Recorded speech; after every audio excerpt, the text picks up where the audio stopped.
already being able to hear me. It shouldn't be the case. I'm gonna rip and roll right into Disco Elysium. I got no clue what it is. I just know there's choices involved.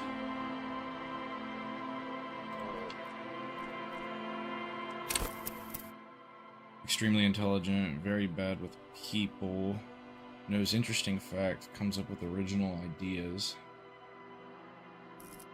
Very psychological. Oh, there's encyclopedia. Intelligence, psychic, I assume, FYS. Bro got motion. This dude's got some of the most motion.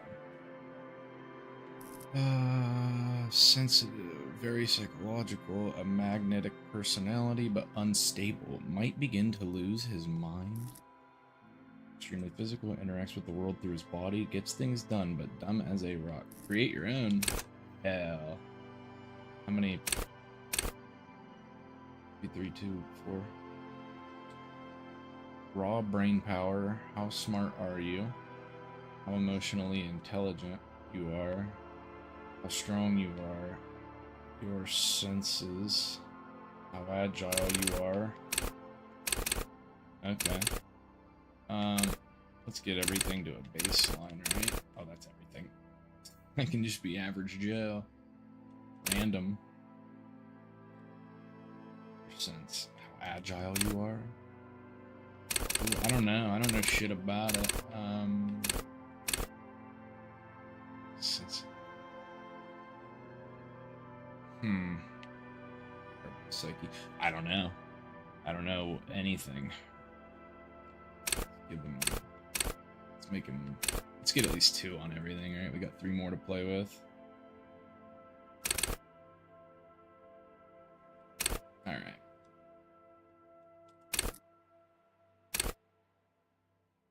Whoa, okay. Signature skills, info. Wield raw intellectual power, deduce the world. Call upon all your knowledge, produce fascinating trivia. Cool for analysis, pure rationalists, obviously logicians. Logic urges you to analyze the living daylight out of the case. It enables you to piece evidence together, detect inconsistencies in statements, and impress everyone with your astonishing conclusions. It's the bread and butter for many detectives. Logic will be able to solve even the most complicated puzzles. You will be very proud and thus susceptible to intellectual flattery for those blinded by their own brilliance. Rhetoric. Drama. Uses you treat the world as a stage and on it to perform.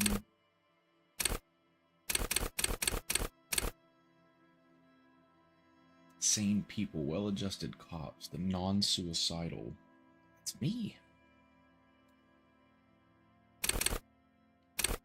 Endurance, pain threshold, physical instrument, electrochemistry, animal within you, the beast longing to be unleashed.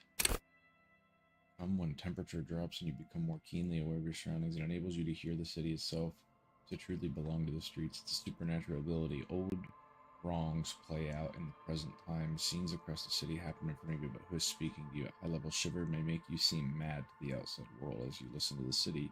You don't listen to others. Your superiors may begin to worry. With a low shivers, though, you will seldom hear the city speaking to you, and if you cannot hear it, how can you ever save it? Half-light is your fight-or-flight response. It enables you to sense the way situations are about to turn. It injects palpable fear into your heart. Fear urges you to act before it's too late. To act ever again, fear that makes you frightened. At high levels, half-light makes you ultra-attuned to the world. It is perpetual fear of your own shadows, of someone else's name of scent. You'll be ready always. Those who respect violence will not respect you. Perception wants you to be open to the world with eyes, ears, and noise. Composure makes you tuck your gut in and maintain a certain expression. Let's put 1 into perception. See, hear, and smell everything. Let no detail go unnoticed. Let's see. Oh. I only got to pick 1? The Furies are... Well, hang on here. The Furies are at home in the mirror. It is their address, even There is nothing. Only warm primordial blackness. Your conscious ferments in it. No larger than a single grain of malt. You don't have to do anything anymore. Ever. Never, ever. Never, ever, ever, baby. An inordinate amount of time passes. It is utterly void of struggle. No ex-wives are contained within it. An awareness creeps up on you. A mass lies hidden in your dead angle, soaking in some lurid acidic sauce. It's bloated and shameful. A ball of meat surrounding you. This is a terrible line of questioning, and it will only lead to more awareness of the meat thing. plunge back into the fathomless deep. There. No ball of meat. No light in the formless nothing. Just night swimming. I like nothing. I know you do, baby. I know. How about you cough up some more of that sweet oblivion? Coming right up, sir. Smooth passage.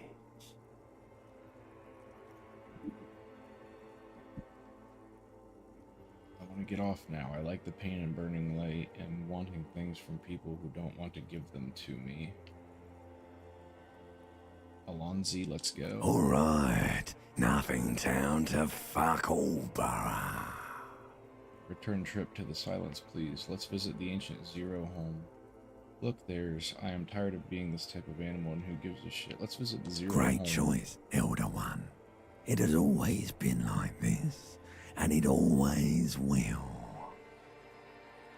Don't stop singing. Sing me the song of death. The song of death is sweet and endless. But what is this? Somewhere in the sore, bloated man meat around you. Like a fly to the ointment, your conscience sticks to it. The limbed and headed machine of pain and undignified suffering is firing up again. It wants to walk the desert, hurting, longing, dancing to disco music. You can take it. You're a champion. Mother, help me. There's a head attached to my neck and I'm in it. Stop. I don't want to hear anything more about this sensation. Take me back. I am not scared. I am a champion. The stench of liquor rises from your mouth, and with it, an ungodly headache. Cut my head off. Who am I? What sort of creature does this to their own mouth? A fiery streak penetrates your skull, trying to force your eyes open. It's a sound.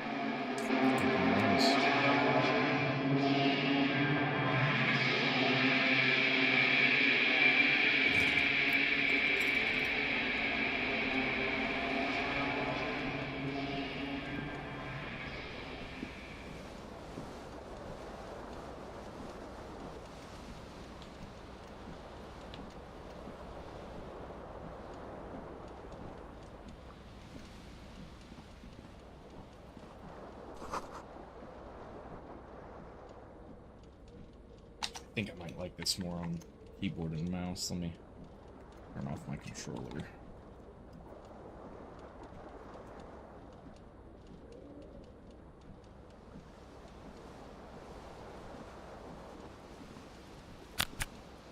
Tab to highlight. Whoa. Looks like someone tore out the tape while the song was playing. Reel-to-reel tape player is still on. Rolling empty.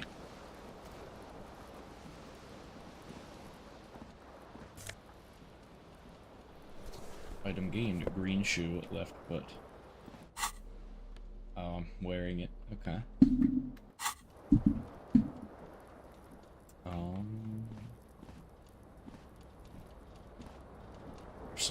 Some pantalones. Is this a broken mirror? A window?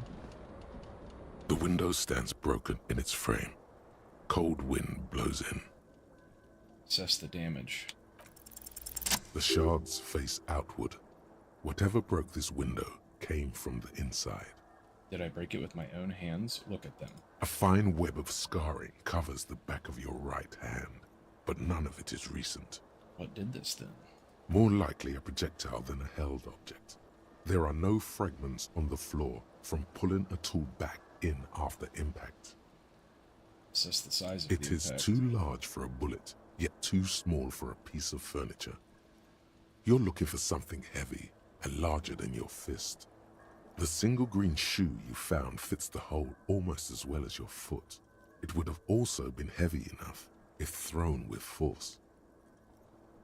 Congratulations. You smashed the window with your own shoe. Now you only have one. If you're lucky, you could still find the other one on the balcony outside. The door to it should be outside your room. Maybe it wasn't me. You mean someone else took your shoe off and smashed the window with it? I should go and get that shoe. A cool wind gushes in. Your toes curl up from the cold.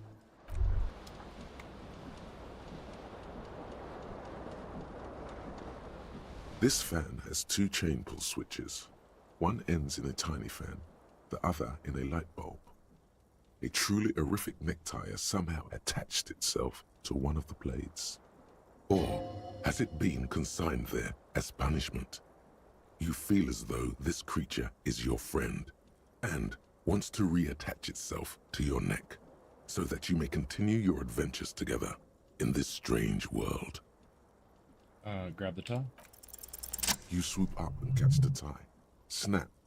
It's released from the blade. Warning, warning, the necktie is no longer contained. What you have in your hand is a fantastically colorful tie with 4 or 5 different patterns. The knot reminds you of a noose.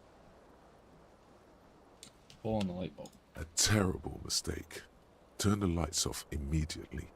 You can practically feel the photons burning up. The lights are off.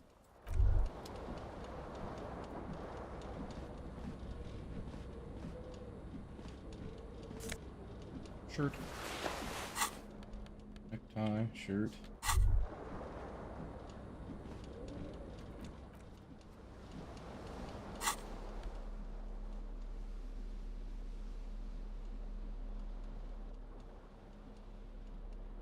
This is from items.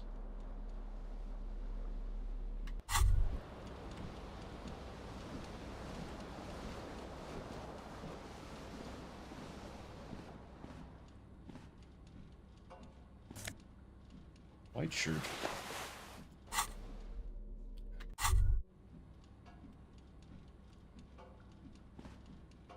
A mirror hangs above a bent and broken sink. In a fierce discharge of masculine energy, someone has ripped half the faucet off. Hot water sprays from the base and steam covers the mirror. You cannot see yourself, just the outline of a man. Suddenly, you realize you have no memory of the face that awaits you there, underneath the soft vapor. Wipe the mirror. As you slowly reach your hand towards the surface of the mirror. Abort. You clearly have not thought this through. You won't like what you see there, and you will never unbecome it.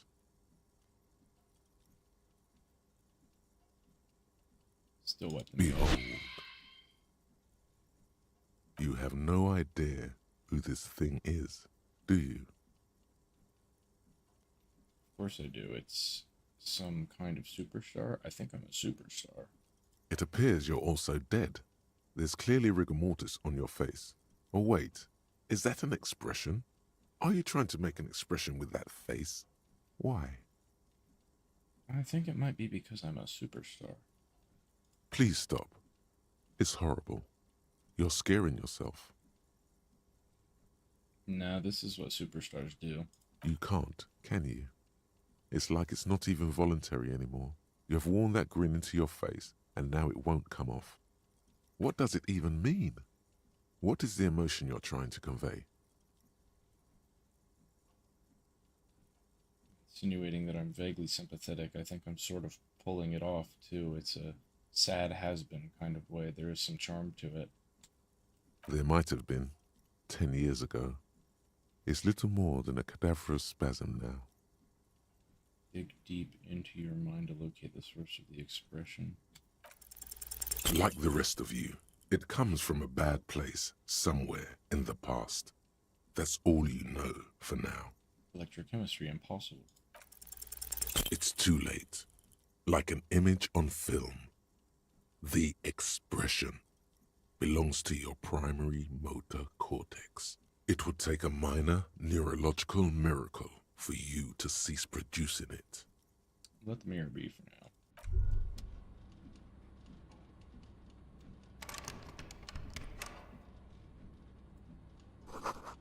You see the bottles in the bathtub, wine, beer, and sweet liquors.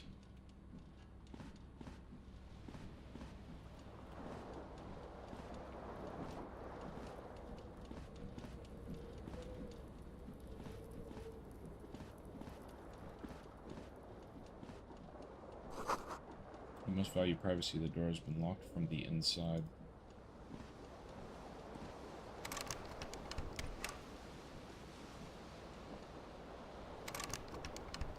Okay, then unlock it. Seems like your green snakeskin shoe is missing its partner. You should find it before you go venturing into the wild unknown. 2 shoes are better than 1. Unite them again.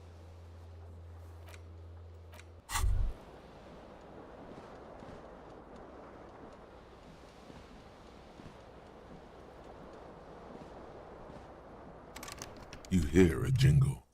Keys are clinking in the pocket of your flare-cut pants. Fish them out. It says, whirling in rags, on the aluminium keyring. There is a single key on the ring. The number 1 is etched on it. It should open the door.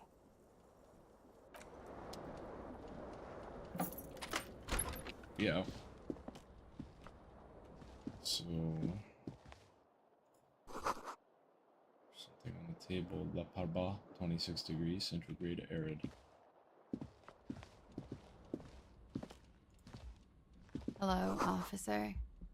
March. The year is 51. The young woman raises a cigarette to her lips. Officer, am I military personnel? Turn your bloated face away from beauty and just keep... Am I a military personnel? No. She seems perplexed by your question. There's only one solution to this. You're a businessman. Businessman. The young woman shakes her head slowly. Officer could be an artistic statement. You're already prone to those.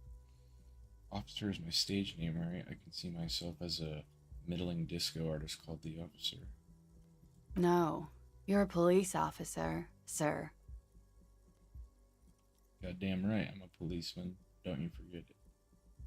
You're shitting me. I'm not. Unless you've been shitting us all this time. She takes another drag all this time. You've been here for 3 days. On official police business, no less. And what business is that? Couldn't say. In truth, so far, mostly drinking. Why don't I remember being... Try the expression on her and let her know you want her physically. The words have already left your mouth. I will want to have fuck with you. What was that? That's not even how words are used. What did you say? Come on, say it again. I said I want to have sex with you. No, you see, that's not what you said. You said... Come on, man. Pretty, please. One more time. Don't back down now. I want to Say what fuck you with said you. again. Goddamn right you did. You crazy asshole, you. What kind of cup are you? cop of the Apocalypse, Superstar Cop. It's been established. I'm sorry, I don't know why I said that. You're pretty. I'm sorry. I'm the sorry cop.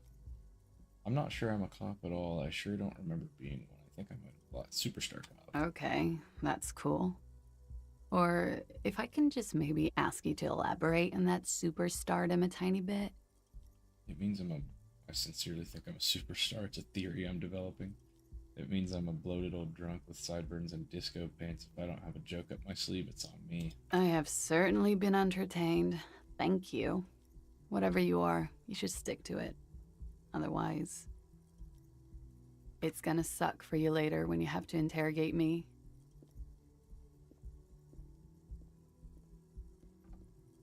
And for the record, no, I didn't do it. Okay. I'll take your word for it.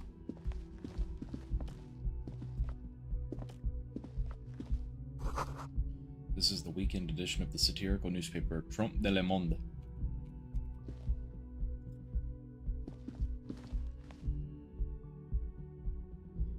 Oh.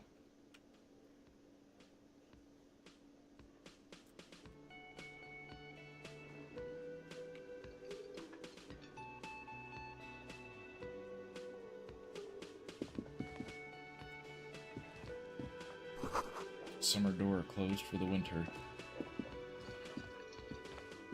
This is where lyrics would be. Big old karaoke mic just waiting for someone to sing into it. The speaker is connected to the radio. The music is seasoned with You should static. totally sing karaoke here, the first chance you get. Your emotions need to be expressed. People need to know your vast, oceanic soul. My soul's cubic content is obscured by the hangover. Of course, at this point, precise measurements of your soul can only be performed from the outside. It needs to be heard through a PA system by PA other people. system. This goes well with a theory I'm developing that I'm a down on my luck superstar person.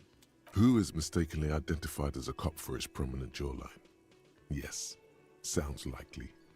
You should probably go on stage and pose for a moment when you're done with this thought. See if it works. What should I sing when it comes to it? You have not yet stumbled on the right lamentation, but it's out there. It'll come to you. You will wreak havoc with it. Don't worry. No. Don't sing the happy song. It's stupid. Sing the sad song. It's profound. You have to find something tragic to sing first, though.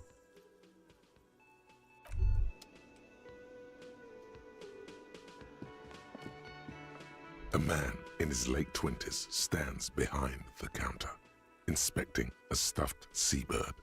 As you approach, he gives you a sideways glance, then looks down again. That was disdain in his eyes. Even now he is purposely ignoring you. Looks like he's not a fan. Are you the bartender? No, I'm not the bartender. I'm the cafeteria manager. Understood. Mm-hmm.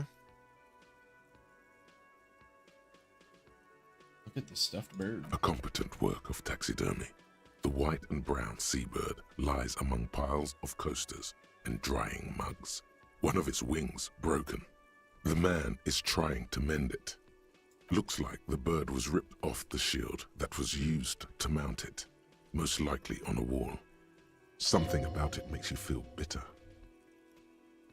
Can I help you with that? Look, your buddy is over there. He looks at the door where a man in a bomber jacket is tapping his foot on the floor. Why don't you go and talk to him, okay? What do you mean, my buddy? He pretends not to hear you, concentrating on the bird instead. A competent looks like the bird. Something about it What makes you happened to feel. the bird? Look, why don't you go and talk to him? He pretends not to.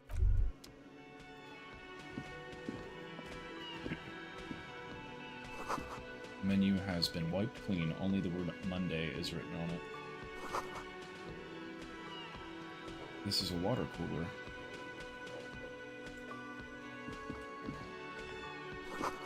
The door is bolted. A sign reads kitchen reserved for personnel until 1300. 1 p.m. Healing item gained. As you turn, a bright light catches your eye, making you squint. Where's it coming from? From a distant sunset, a stage light, flash photography, nowhere in particular. It's just what superstar law officers do. They squint at lights, and they solve shit. Yeah, that's me. I've been establishing my superstardom hard lately. Yeah, you have. You're a big dick cop, Dick Mullen. I'm Dick Salam Mullen. Rocky Baye, badass on-the-edge disco cop. Time to recede into a ludicrous fantasy world. Here we go. Camera, lights. Action. With a sudden flash, the world freezes around you, and you along with it. In an iconic monochrome solution, a black silhouette against a rasterized orange world. It's on.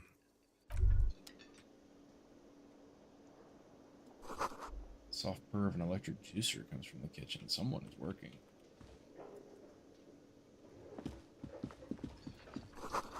Sign reads, Mess Hall reserved for union members. Doors open at 1600 p.m. The Royal Pinball machine is unplugged. Hello, sweetie. Lena, the cryptozoologist's wife. You shouldn't keep your colleague waiting.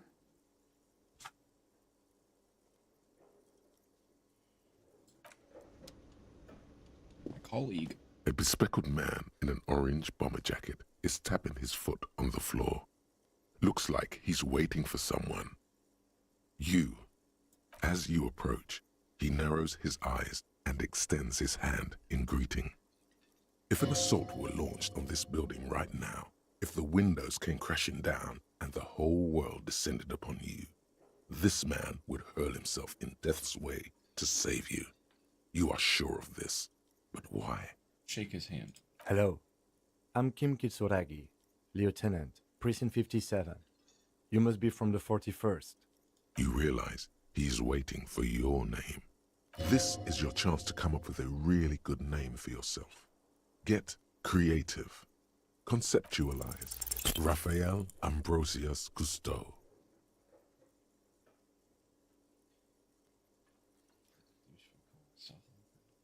Very, very cool, but maybe just a bit too ostentatious. My name is Raphael Ambrosius Cousteau. Yes, well, Just moves it on. looks like we had a little scheduling error on Sunday. Saturday too, actually. Have you had time to talk to the manager here? Yeah, just talk to him. If you don't mind, we should talk to him again.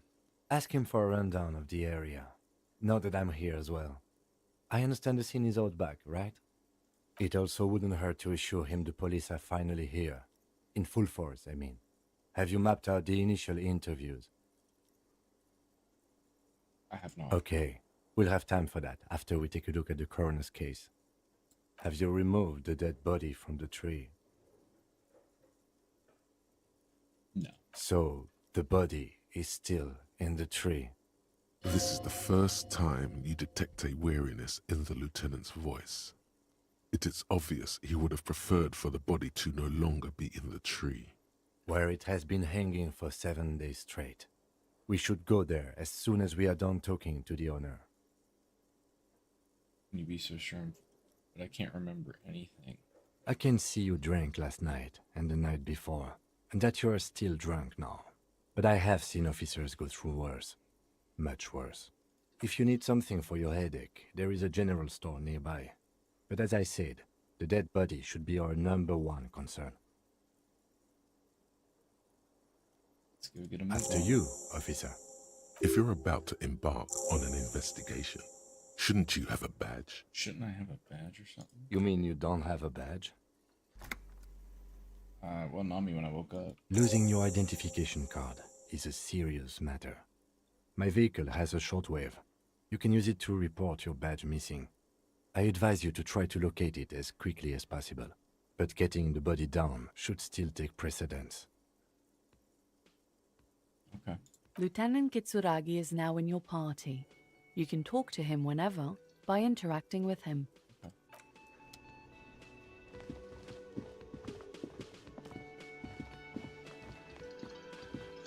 The man with the unimpressive beard notices you approaching. He drops the ledger he was holding and turns to the lieutenant. Mr. Gart, right? You run this place.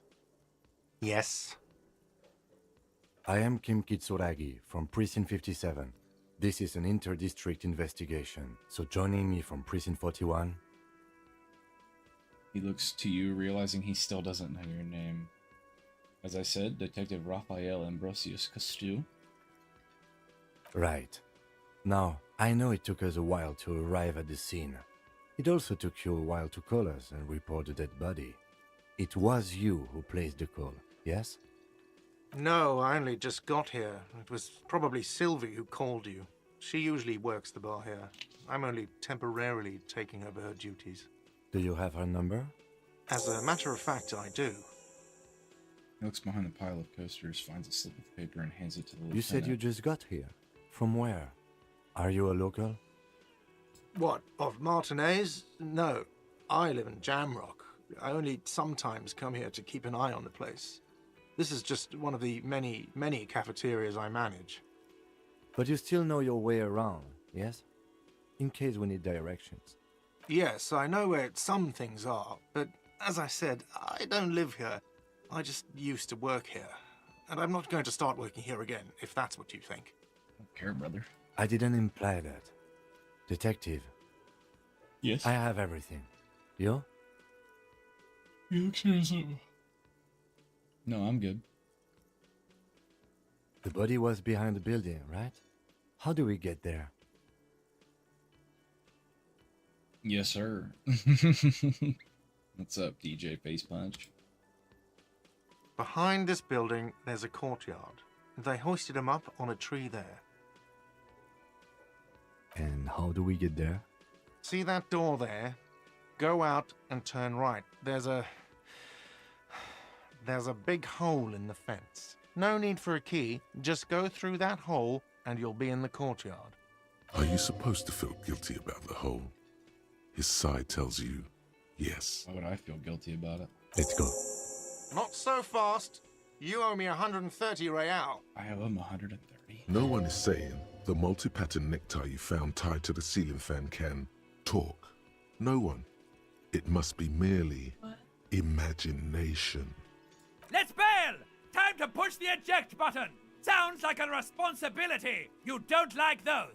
My necktie wants to dip. No, don't listen to him. It's madness. Just talk. What's real? Oh, excuse me. You owe me 130 real. Real. Pronounces the R with a mock aristocratic accent.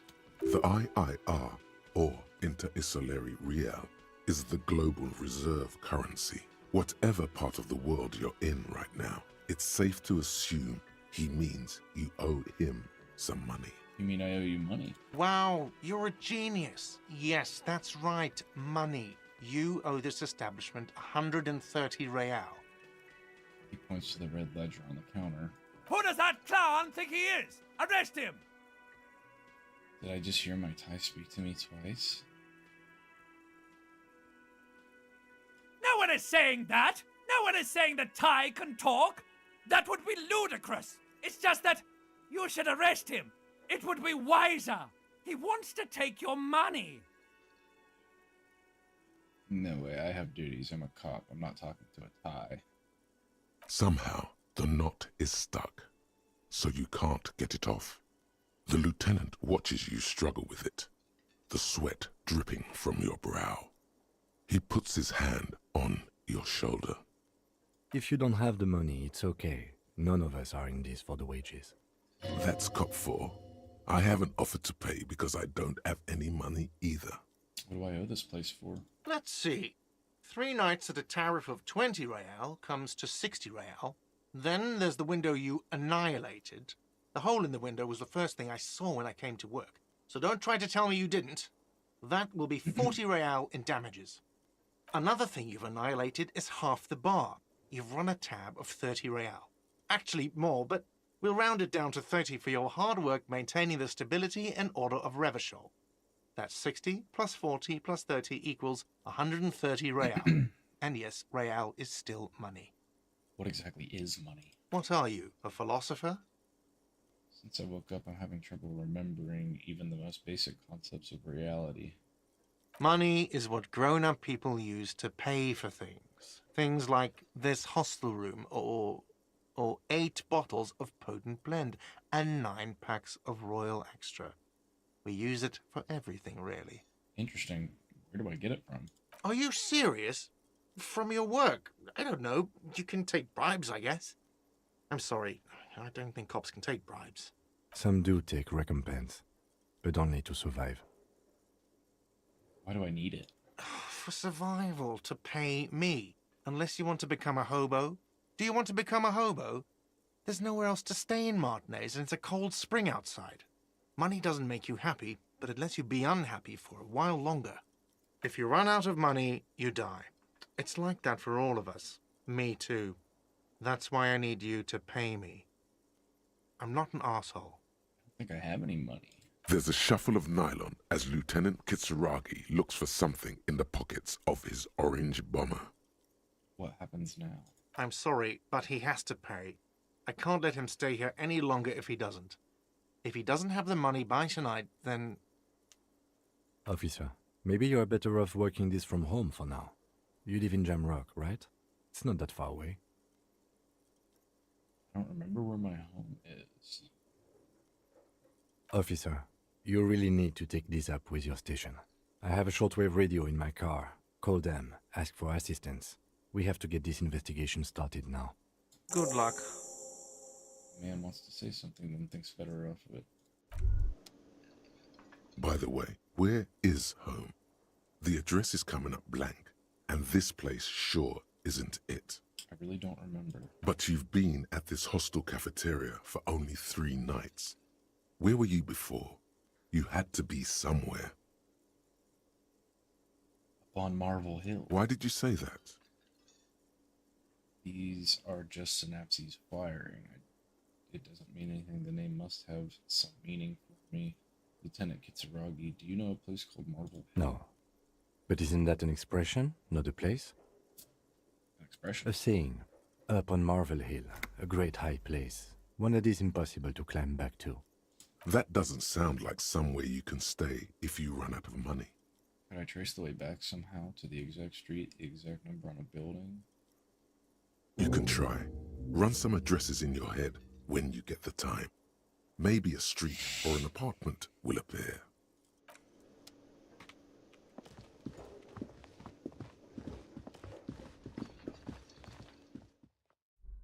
Oh.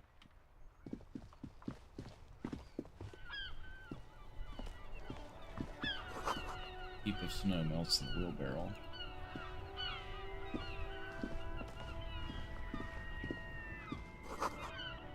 Pigs go home.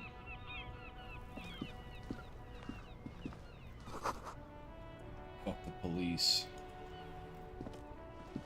The RCM in Martinez. What can I help you with? You sound surprised. We don't see a lot of police around here, that's all.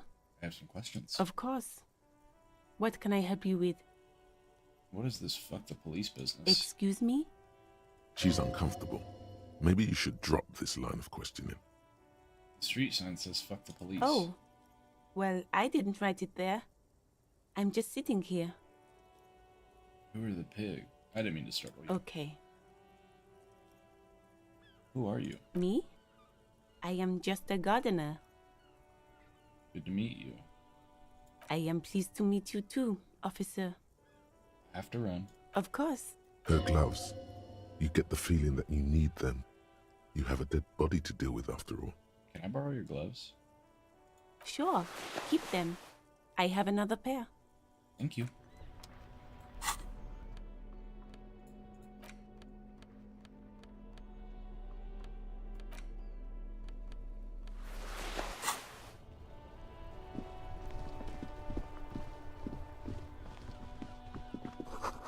There are bottles inside. You could pick them up if you had a bag. Rue de Saint Ghislaine 8B.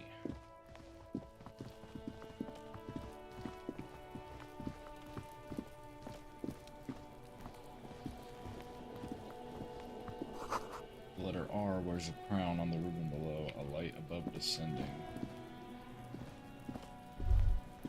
Kuno's got this.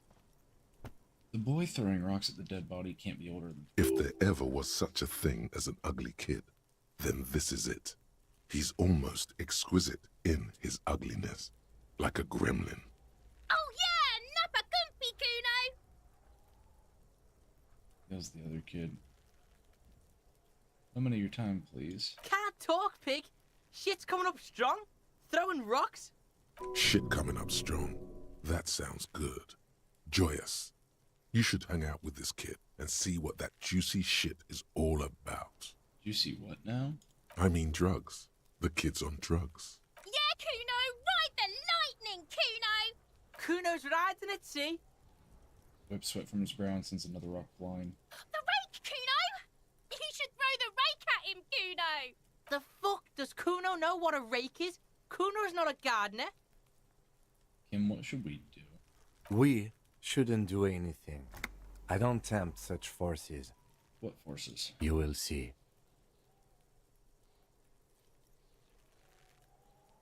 I don't have time for this.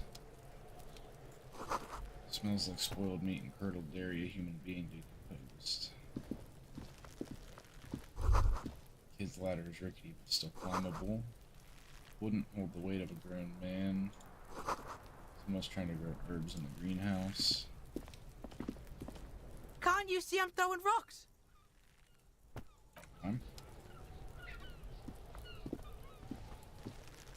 The corpse looks at you with bulging white eyes.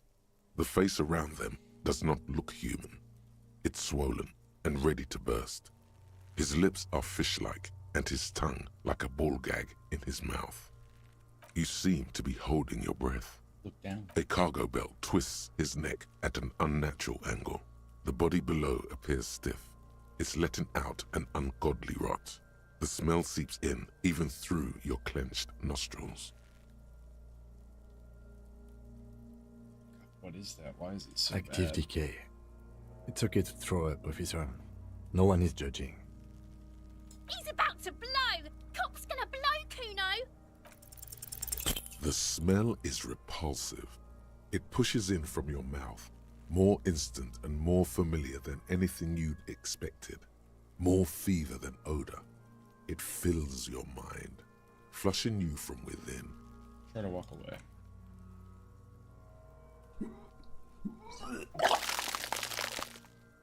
Fair.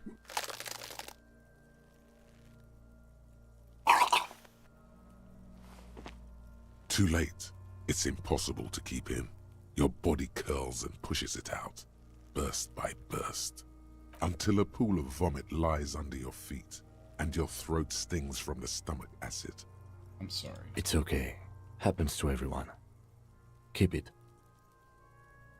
Thanks. Wipe your mouth. The hangover is clearly making this worse for you. You could use some ammonia to clear your head. Okay, where do I get it from? There is Frit nearby, east of the hostel. They usually have a small apothecary. If they don't, there's a greenhouse here, and a gardener with a wheelbarrow on the corner of the whirling in rags. If she works here, she might have something for the smell. Acquiring ammonia will provide a modifier to the white check. Modifiers make checks easier and allow you to retry them.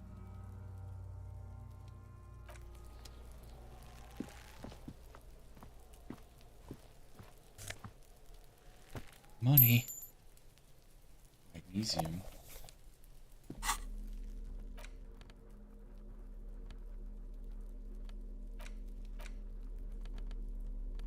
Where'd the magnesium go?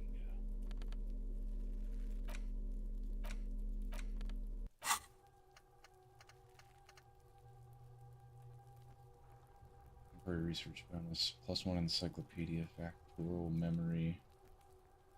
Research time 6 hours and 15 minutes. Let's trace your drink. Internalize. Superstar.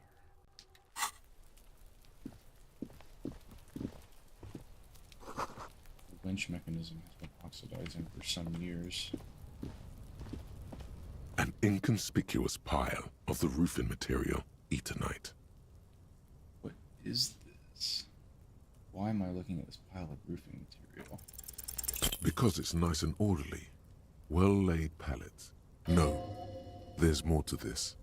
You get this strange feeling. What feeling? Hard to say. It's gone now.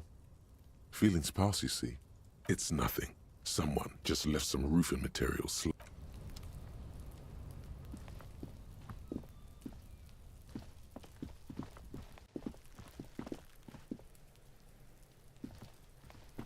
There are several footprints in the mud, left by work boots. Anywhere from 6 to 12 pairs have walked here. What do you think you are? A super detective? You're hungover. These are just dents in the mud.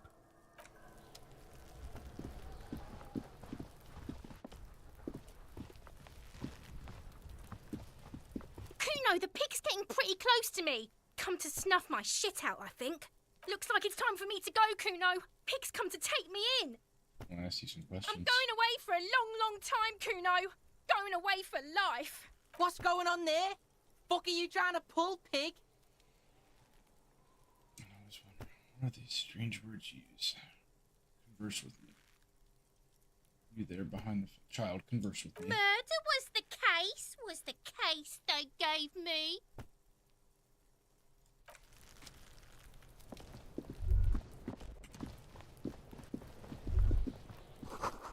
This is the logo of the municipality of Backle.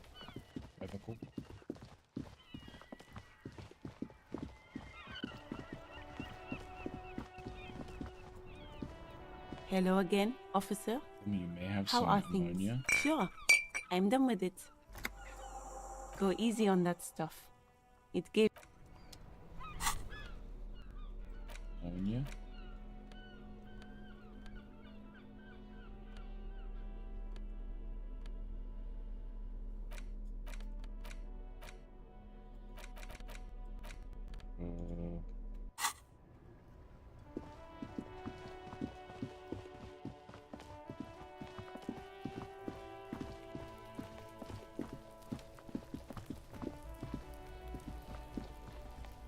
There he still is, looking right through you with his white eyes. The body below is entirely dedicated to that corpse smell. Emitting it is all. The ammonia only makes it worse. The combination forces tears out of your ducts. The second time, not so much. When the vomiting is done, your cheeks are wet with tears.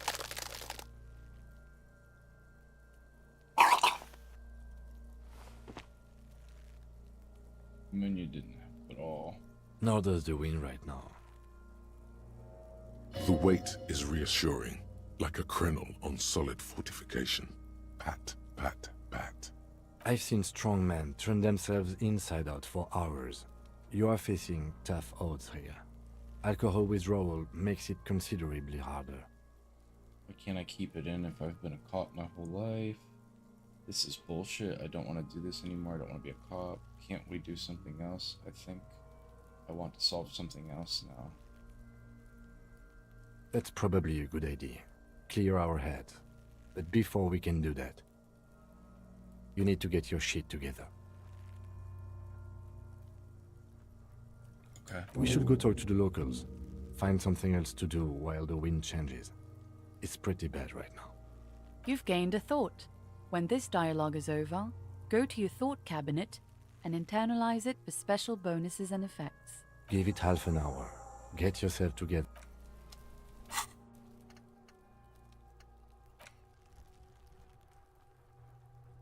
Your shit is apart. It's rather unbecoming of a cop and a human being. It's supposed to be the opposite of that. Together. Compressed in a small area to achieve a solid level of shit compression. Squeeze your butt cheeks together for 30 minutes. Do something similar with the two hemispheres of your brain. Talk to people. Maybe that'll help. Minutes.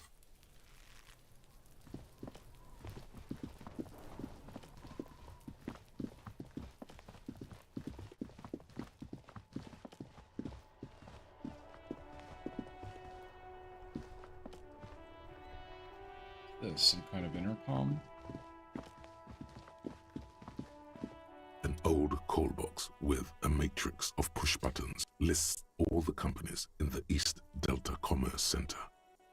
Main Hall Building A, Andrew Orlando Hare SCA Apartments, Boxing of the Young Athletes Gym, 24-hour window, MS Fashion Atelier, Witness Taxis, let's see.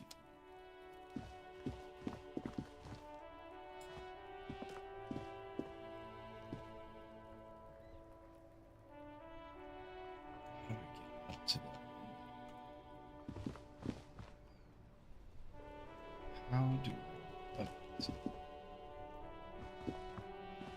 That's definitely my shoe. Door right there.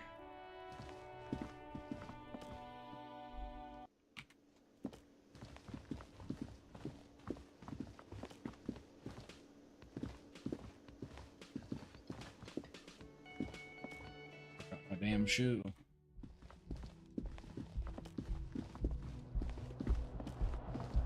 Ah, here's the door.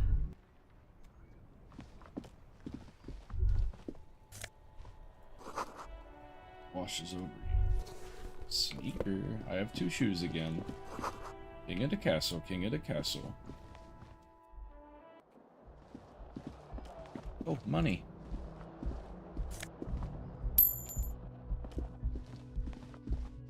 Maybe I can just find enough money laying around.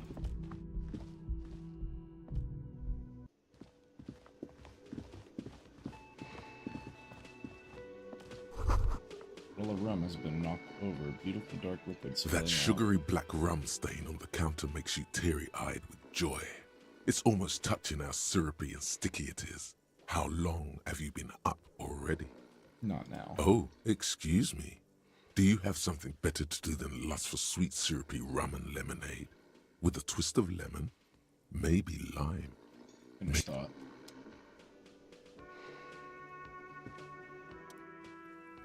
Man is sleeping at the table wearing mud-caked boots.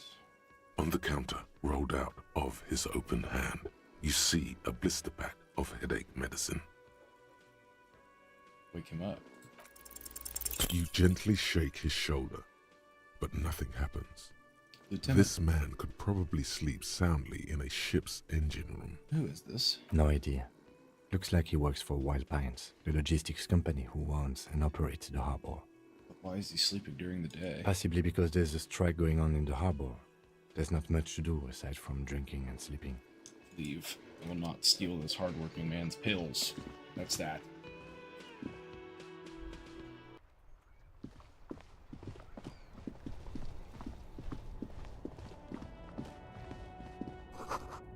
Goods from the lorry haphazardly litter the surrounding. Jumps jams a popular music glossy magazine. Most able-bodied man. The issue hosts a top 10 list. Welcome to Rivachol. And that's the rotund man. The remark isn't addressed to you, it's addressed to the lieutenant. What's a revachol? Don't you welcome to Revachol me. My grandfather came here from a 3,000-year-old racist isolationist culture, while your ancestors came to this island a mere 300 years ago. Every school of thought and government has failed in the city, but I love it nonetheless. It belongs to me as much as it belongs to you. Oh, so we're in revachol. It's men like you who keep Revachol divided, making it that much harder for everyone to climb out of this post-war limbo. What's going on here? Limbo. Oh, come on, man. I just said welcome to Rivachol. It's a lorry driver thing. I know exactly what you meant. You think my kind doesn't belong here, that I should watch myself and behave. But you see, I'm an officer of the RCM. It's actually my job to make sure you behave. I would advise you to remember that. Silence. The air between them becomes tense. Your partner needs backup. Now's your moment to shine. Well, I think we all learned something here. You two make a cute couple. You know that?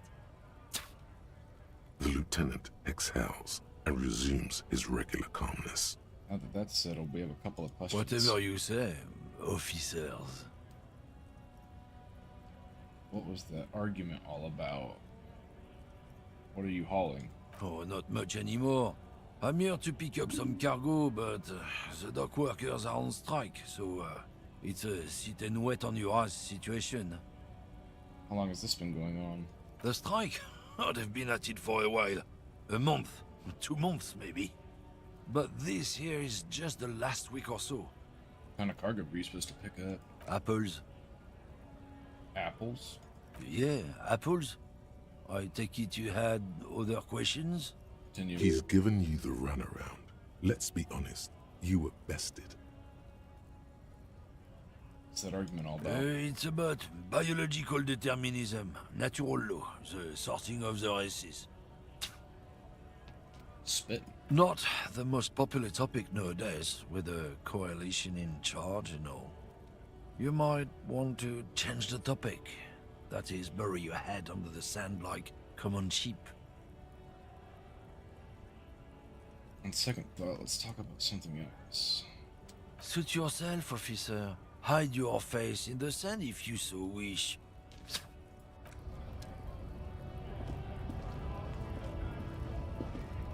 Please be money. Magnesium. Right there.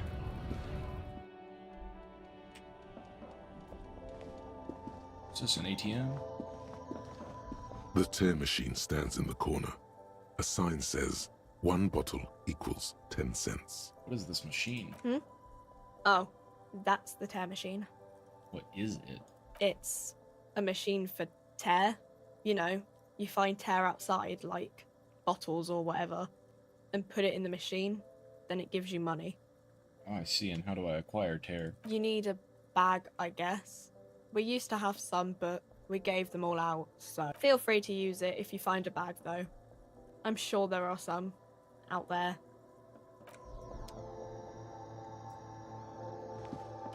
A small cabinet on the wall is filled with various medicine bottles, nasal sprays, and blister packs. They all bear the Saint Baptiste Pharmaceutics Saint logo. Baptiste. Their logo is the bloodless rose, pure white, untouched by harm.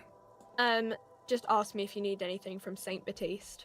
We don't stock prescription meds, but we do have Nosafed, Duramine, Magnesium, and Hypnogamma.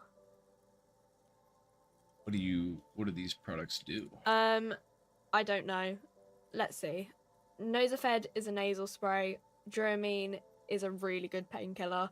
Magnesium is a dietary supplement. Hypnogamma is... I don't really know what Hypnogamma is. I guess it makes you feel less shit. It's recommended to use after lots of partying, studying, or exercising. Thank you for explaining. Uh-huh. And the Hypnogamma is $2.50. Melancholy pop song plays on the radio. You see several packaged raincoats fill a low shelf beneath a display of croissants and juice bottles. The raincoats are transparent, except for the big Fritta slogan on the back. What's that? What is what? It's a raincoat. If you want to buy one, then it's only 4 real. Leave. Yellow roses, dozens of them, tulips too. A colorful display of cigarettes and alcohol bottles line the shop wall, inviting you closer. There, in that dark green glass, all in vain. The great flowing river of warmth, wine, alcohol, beer, alcohol, love, alcohol.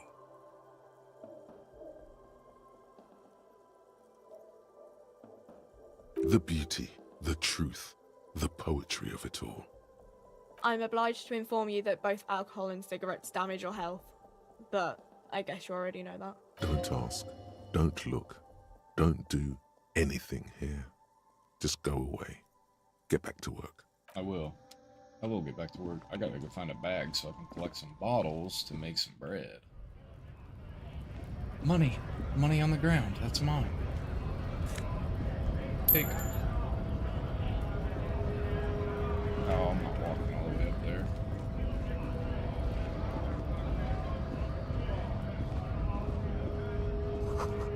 Lorries probably stored fuel here, now they store booze. I'm in debt, yells this man.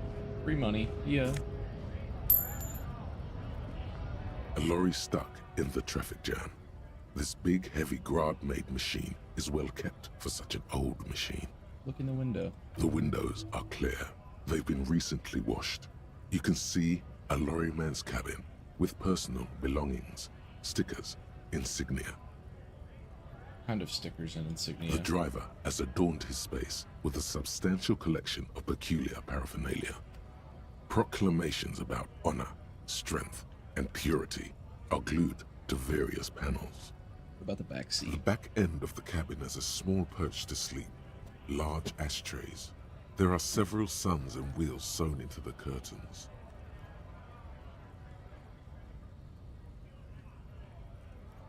Thought you were still making your character for a minute. I was like, damn. Back seat. Racist nationalist paraphernalia. Not unusual in this part of town. This is our guy.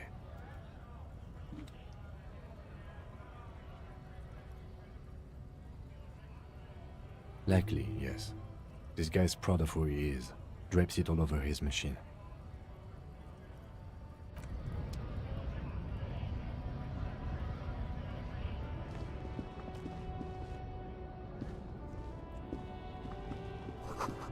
Foreign car, kept in good condition.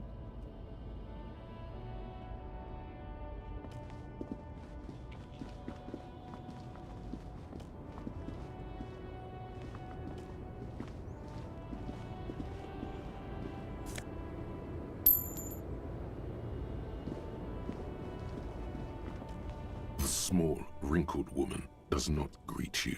She nods along to something on her radio. A photograph is clutched in her hands, and there is a warm smile on her face. The photo, an ambrotype from the turn of the century, as golden as her smile. It's the warmth of a winter night's fire. Maybe she could give you comfort and shelter, some cigarettes and food money. Maybe she's your... Grandma? Yeah. Nothing. Her smile just keeps widening. Her hair is gray like lead. Excuse me, ma'am. I'd like to ask you some questions. No response. Wherever this woman is, your words fail to reach her. Snap your fingers in front of her face. Wait. She's just a distracted old woman. Better to leave her alone. Why? Why? I just told you why. You say so.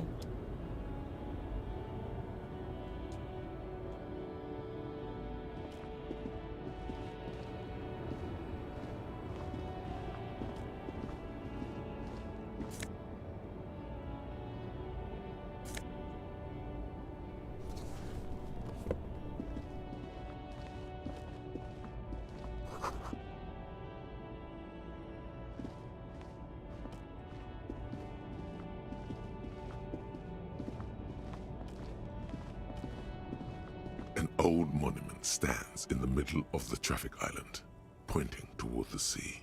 It looks as if it's been reassembled piece by piece, secured and mounted in the air with the aid of numerous ropes and rods.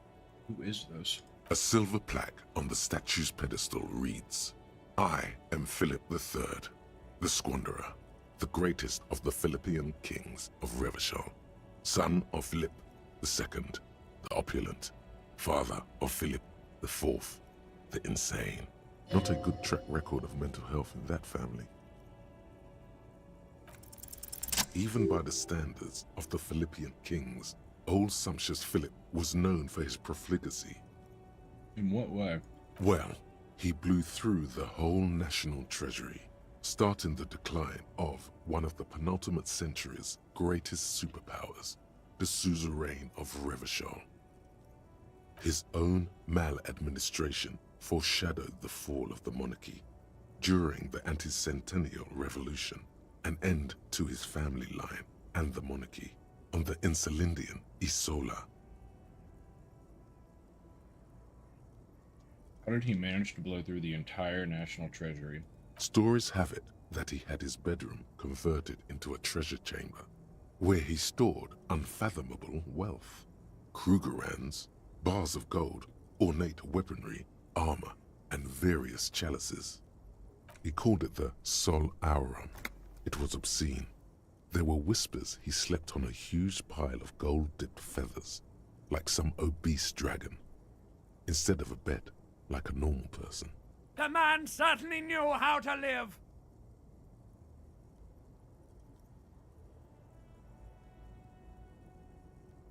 I wonder if everything went to shit. But wait, you haven't even heard about his fabled cocaine addiction.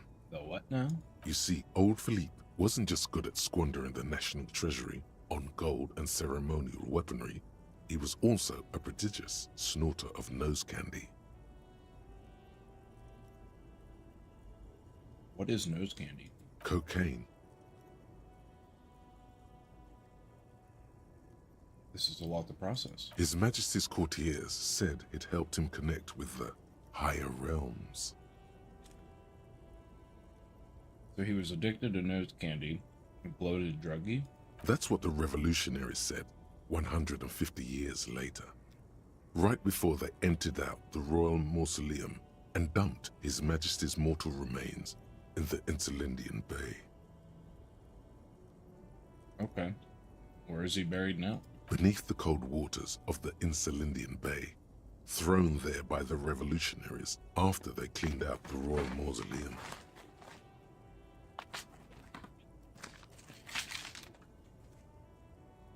What happened to the statue? The original was blown apart by communards, then further damaged during the landing of the coalition's airships during the turn-of-the-century revolution, when Martinez was leveled. Most historians think the coalition's hasty landing may have ultimately saved the statue. If the communards had more time, they would have reduced it up to even finer pieces. Who restored the monument? Some years ago, a group of liberal, artistically inclined individuals, designers mostly, thought it would be ironic to restore the statue of the most wasteful ruler of Revachol in the poorest part of the city. The statue is supposed to capture the moment it was blown apart, like an instant frozen in time, a rare butterfly trapped in amber, floating on a sea of shit. That's brilliant. So funny and nihilistic. People in Martinez tend to disagree, as do many prominent art critics and thought leaders with more nuanced social awareness than the young ironists. Philip III, the squanderer, however, with his bronze face up in the air, doesn't seem concerned about what the hoi polloi think of him in death.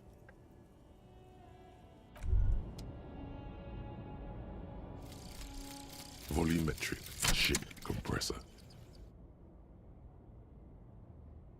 Bizarre scientific news from Revachol West today, where a police officer's shit has been observed at a pressure of around 495 gigadecimals.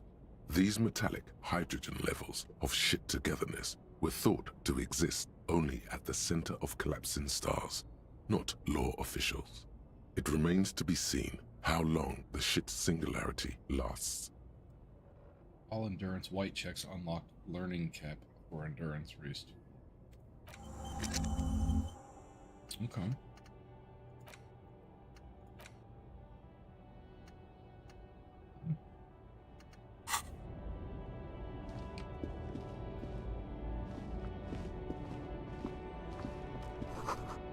A bold slogan, human not, covers the truck.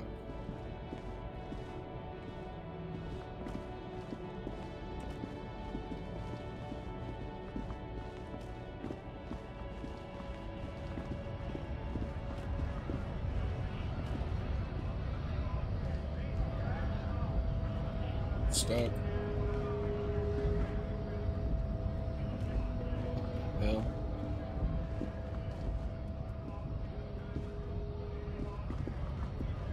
What in the hell? I can't. Okay.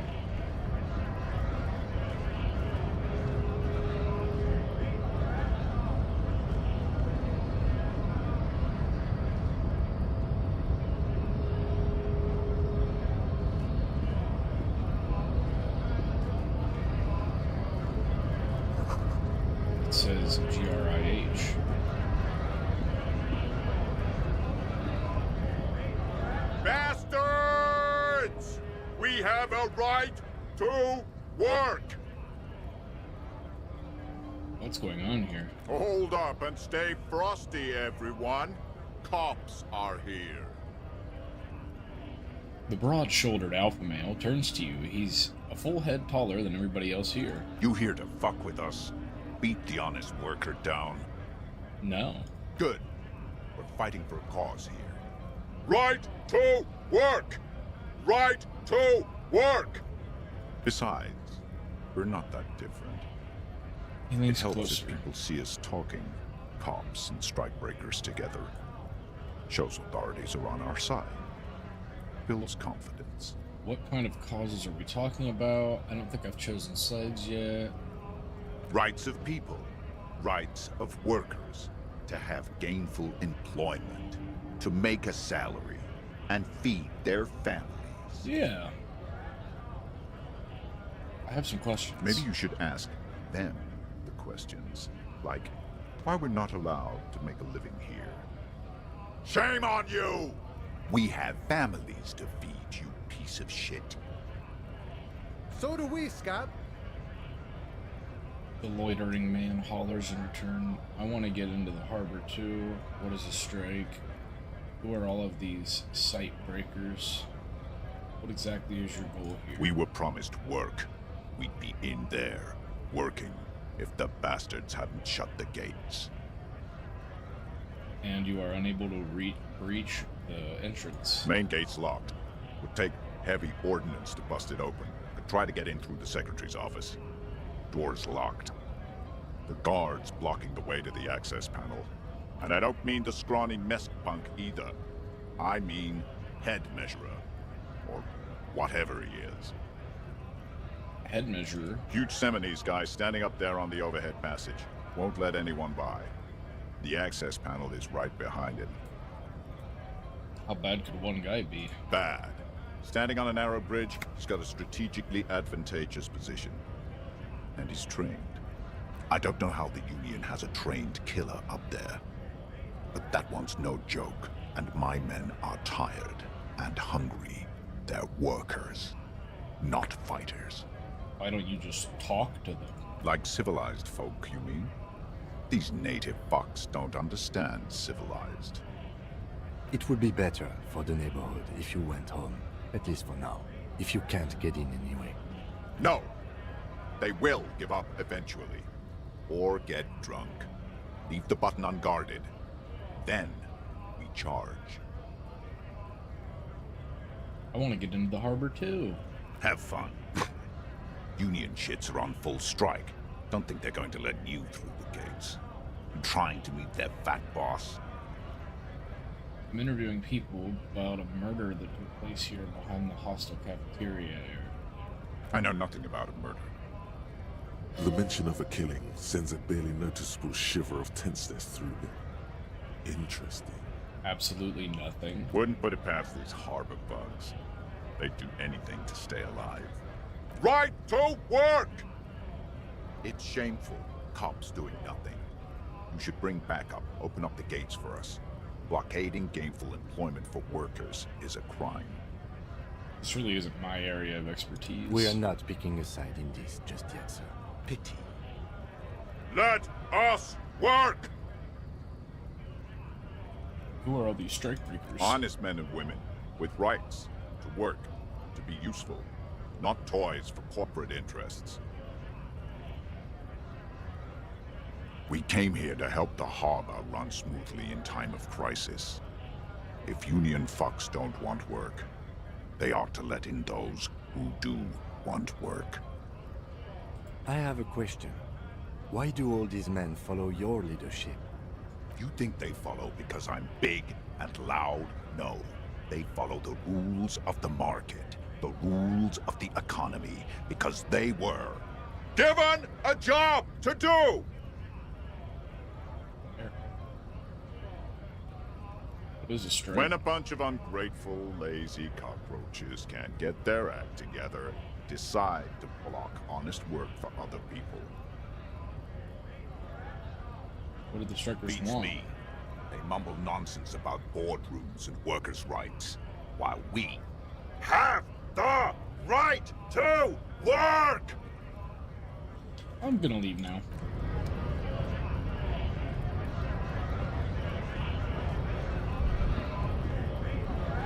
Scab? Asks a man with jolly eyes, tilting his head. This thing. Hi, baby. What exactly is a A scab? kind of a worm, content with mere survival.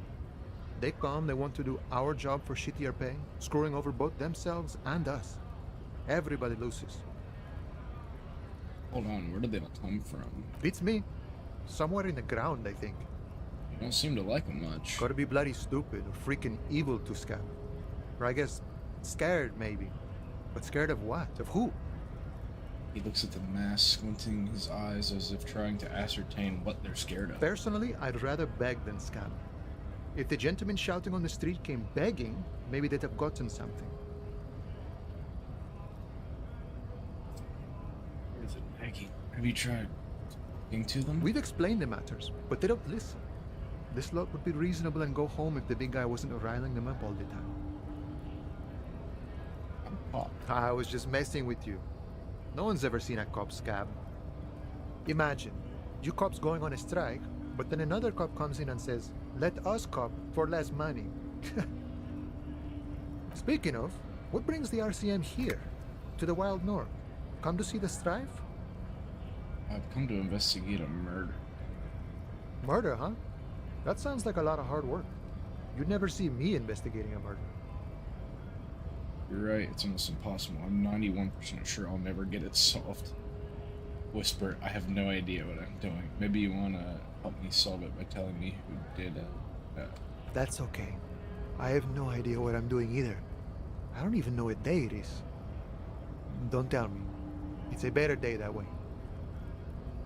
I need to know what's behind the gates and exploring. My friend, I respect the right to roam. The open range awaits. Does this mean you can let me through the gate? I don't operate in that capacity. I'm not a granter of passage. The passage grants itself. I just walk in? Aye. Walk right past Measurehead and go in. Measurehead? Yeah, the 2.5 meter tall Semini supremacist there. Walk right past him. Right? Then press the button to unlock the door. Then go past him again, and you enter the arbor through the office. Está. Doesn't seem like it's gonna be that easy. Don't worry, I'm sure it's not completely impossible. For example, you could best measure head in a physical confrontation, or you could convert to a Semini supremacist worldview. Or, maybe it actually is completely impossible.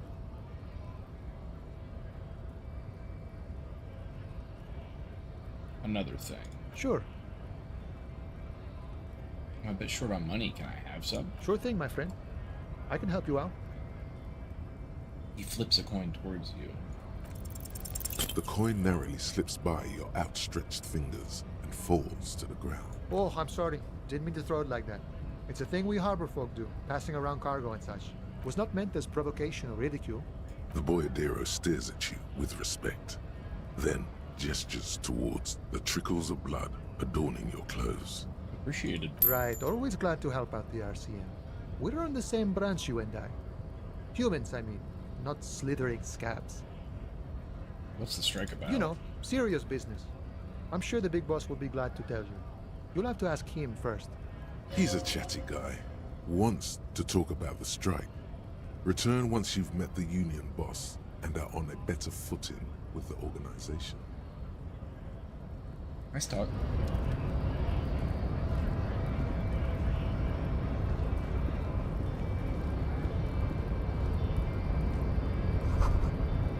Hermetically sealed door locked by electronic means. There's no lock picking or door kicking in this one.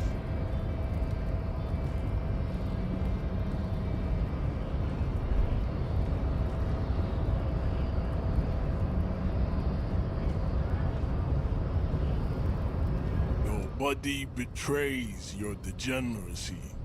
Yeah, Measurehead. His body totally betrays his degeneracy. Don't say anything. Size him up first. Are you admiring my morphophysiology? Purple muscle passes underneath his skin. He lets you look. It must be frightening to stand in the shadow of this racial pinnacle. Be calm, Sandwich. You are not in danger, because you are not a threat to me. I'm with the police and we needed to get into the harbor. That is precisely the negligence that has led you to succumb to Al Ghul. His face contorts in disgust as if he were smelling a dead rat. You reek of it. An invisible sword of Al Ghul emerges from your throat. You cannot see it, but others can. It is making the woman in my company sick.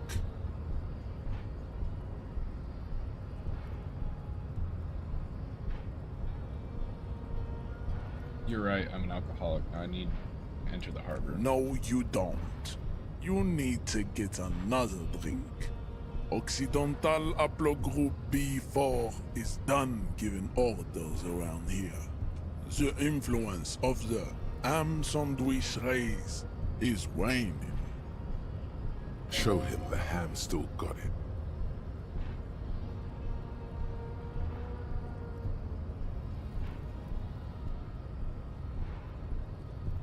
I am the police and I need you to comply now. Begging for help. Attempting to pass fear for cooperation.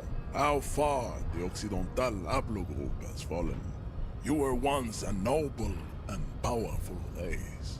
You gave the world eugenics, electricity, and powerful weapons of war like missiles and aerostatic aircraft. You made great gains in metallurgy, race theory, and statecraft. You dominated lesser cultures, like the deformed Hemians and the inexplicably potato-obsessed Khoikos. But now your ascent to the genetic summit has halted. You are obsessed with sadness and with frivolous pop culture. You will be superseded. Isn't that right, babe? It is, baby, yeah. You know it.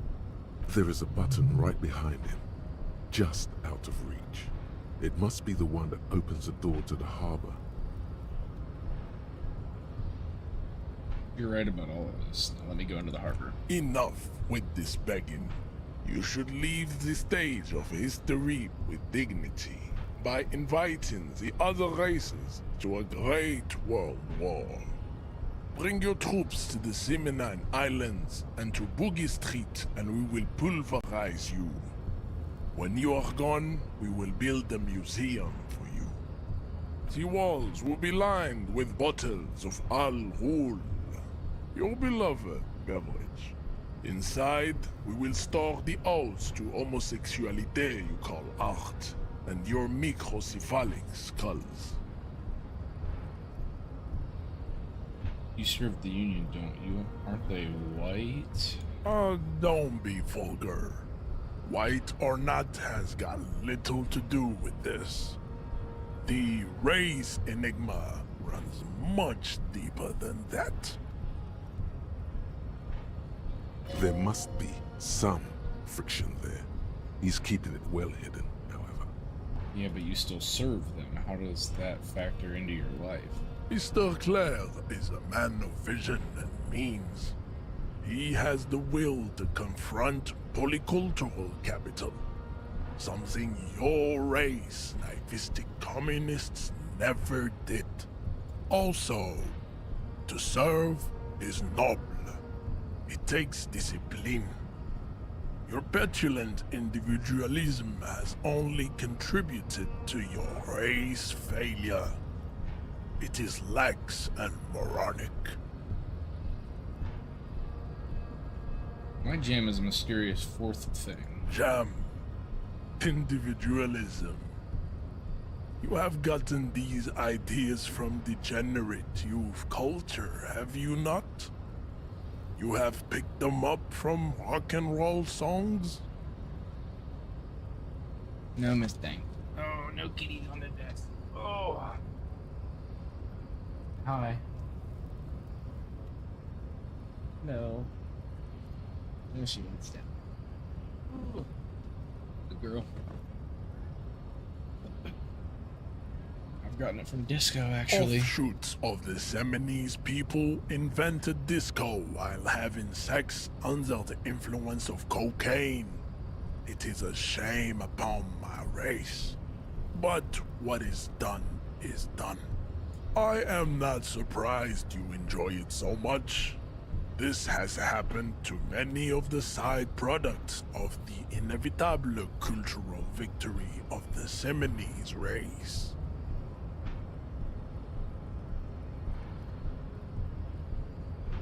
Wonderful.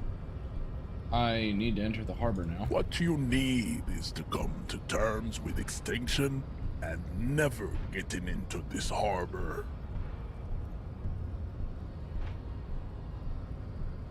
What do the tattoos mean? Racists are generally not very good examples of their race. I am not like them. I am craniometric perfection. I have taken the trouble to permanently draw a phrenologic grid on my skull and features. This should dispel any doubt. You're sure I'm not craniometrically superior to you? You exhibit forward projection of the jaw, indicative of schizophrenia and sexual inaccountability. From a purely aesthetic standpoint, the dimple in your jaw makes you look like a baby. This is not craniometry, just an observation. What else? It is impossible to see any more of your bone structure. It is covered in the ravages of Al-Ghul. From what remain of your features, I can see fleshy lips, baldness of the head, and long arms relative to lower limbs. This leads me to conclude you are not a police officer. You are a common criminal, an offspring of murderers and sailors from Sur-la-Clé and Vesper, and possibly even the degenerate sheep herders of Ubi. Interesting. So one of my ancestors was Sur la Clef and the other Vespers? Your racial heritage is uninteresting. It is the same as all Rivasholians. Your parents and their parents made the decision to reproduce while under the influence of Al-Ghul. That is the only reason you are here. Kim, what do you think about this? I think this racist is better than the last, but the next racist will be the really good one. That will be the... Will be our lucky. How do you know there will be a... There always is. Race is reality. Ask what kind of races there are first. Classification is core to this stuff. I am new to this world. Help me understand its races. I need to know what kind of different races there are. Do you? This is for... thing. The lieutenant looks toward the harbor's electronic door, and then, to you, he lets out an audible sigh. You are obviously a liberal, Sailite. A polyculturalist. I can see it from your love of microtechnology and your sartorial choices. Do not deny your friend the truth you have denied yourself. There are 3 categories of race. Type A, the heroic races. Type B, the servile races. And the vile CF race cauldron of pederasty. Which one do you need education on? I knew you would go straight for the vile cauldron. Everyone does. You need to first learn about Type A and B to appreciate the depravity of the chimeric races. Yeah, I mean, otherwise, it just won't make any sense. Yes, it would seem nonsensical. Those are the Simonese, the Areopagite, and the Occidentals, excluding the Maun, of course. The Maun are riddled with eczema to the point where they find it impossible to smile. They are all lactose intolerant, a common result of inbreeding. A receding genetic pool has led the Maun on reprehensible street parades in Maun cities like Stadskanal and Vredefort, wearing wooden clogs on their feet and little green tassels on their hats. Who are type A then? The Vespertines and Messenians of Vesper and Messina, the ancient Meteorans of Meteo by the golden Pisantic Sea, the Suren of Sur-la-Clé, and even the North Königsteiners, all have type A race propensities. The other large Mondial civilization, the Mesk, are too yellow and oleaginous to count as a heroic race. True, they are violent and expansionist, but they have a glandular problem. Overproduction of sebum. Sebum is leaking into their brains, making them listen to El Mariachi music and eat toxic minced meat-based food, which in turn only produces more sebum. And who are the Simonese and Areopagites in this? As proven by the Maun and the Mesk, Occidental type A is in retrograde. The Simonese and the Areopagite are on the ascent. And the Simonese are... The indigenous people of this, the Insulindian archipelago. The Simonese inhabit the southern islands. I am Simonese, from the stock of Ulmbuir on Ile de Fantôme. And the Areopagites? The Areopagites are the master race of the Ile Maran deserts. The Simonese are descendants of the Areopagites. We came here during a heroic migration from Ile Marat to Ansuland, thousands of years before the lactose-intolerant Maun written Occidentals discovered this place. What's the difference between the Simonese and the Areopagites? The Areopagites are sleek, long-headed. The Simonese are powerful, mesomorphic. The former is an immutable progenitor, unchanged since the Super Isola of Pericarnassus. Ancient brains rest in their slender skulls. The latter is perfected and adapting. Together they form the Simeno-Areopagite or Simeopagite super race. That is all. Nature was not capable of more. Type B? Type B are the unheroic races, amorphous non-competitors of the great race. The Khoikos and the Vacholier, they are mud-colored people. Mud-colored? To an untrained eye, the Khoiko appear white and pinkish, like a ham sandwich. But look into their eyes and you will see. They are of an indistinct muddy color, and so is their skin. Unhealthy, sweaty, and ashen. Pinkness is a racial quality that has to be earned through centuries of advanced ballistic warfare and cultural domination that the grad people have undergone for drinking al roule and smoking the degenerate tobacco herb, and for eating potato. The Khoiko, the countless micronationalities of Grad, are all inexplicably obsessed with potat. The only thing they like more is dividing into microscopic ethnostates, like political amoeba. And the Vacholos you mentioned? The Vacholians, The Vacholians. halfway between type A and the racial cauldron. Two makes to know right from wrong. You tried your degenerate little revolution, which was the single greatest failure committed by humans in our 82,000-year history. Is it 82,000 years that we've been recording history? You have very little idea of what is happening, but that seems a little off. That revolution sounds like it was perpetuated by degenerate marauders, not all people of Revachol. The revolution came to Ravachol from Grad in Zaraz-ridden potato carts. It is literally an illness, a prion disease that leaves the parietal and frontal lobe ridden with holes.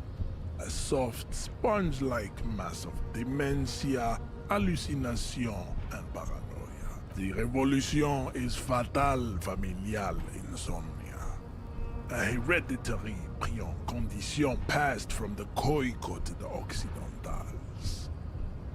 But not sexually.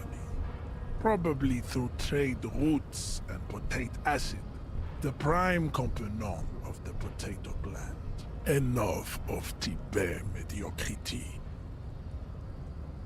Type C? Tips CF are a museum of failed chimeric experiments and tragic maladaptations. They are tortured creatures waiting to be put to sleep. Your morbid interest in them worries me. Better not go into it. It would be cruel to entertain ourselves with their deformities. Were there any able-bodied races you needed education on? Now that we've been through all the types, do I understand advanced race theory? You understand nothing. To solve the great race enigma, you have to first ask yourself, what is the race enigma? You have not even worded the mystery, let alone solved it. How do I word the mystery? You need to internalize what you have heard here today, then return to me.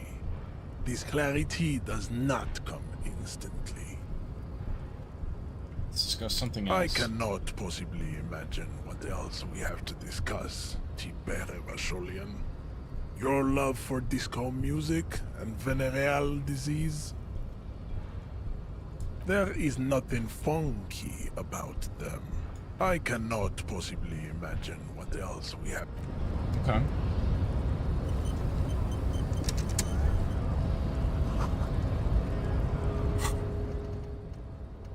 Advanced race theory.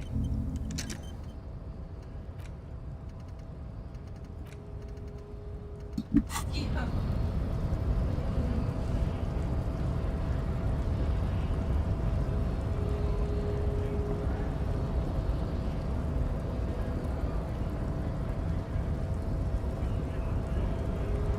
Hola, Wandering Man.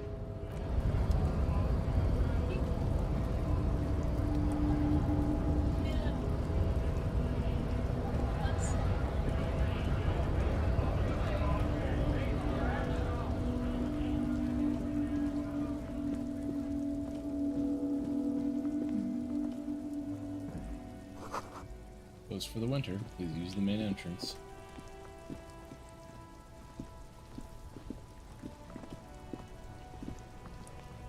I am a gander and a hunter and a gatherer. Feel like a traveler.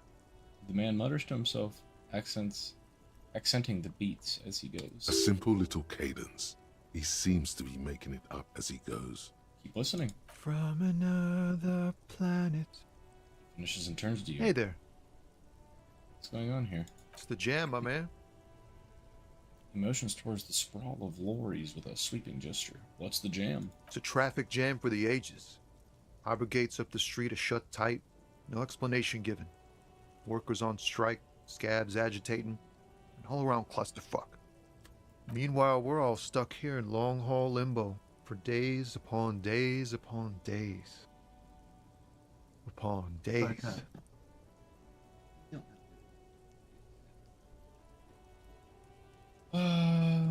Limbo, huh? How long have you been here? Feels like forever. Like I was born on this here roundabout and this was all I ever knew. Just me and the metal and the tires, the oil and the fumes and mazout. Extravagantly phrased, but I can roll with it. Yeah, imagine. It's been a whole week already. Behind the laugh, however, a touch of sorrow. So tell me, what do you need? I gotta use the I need to use the bathroom. Okay.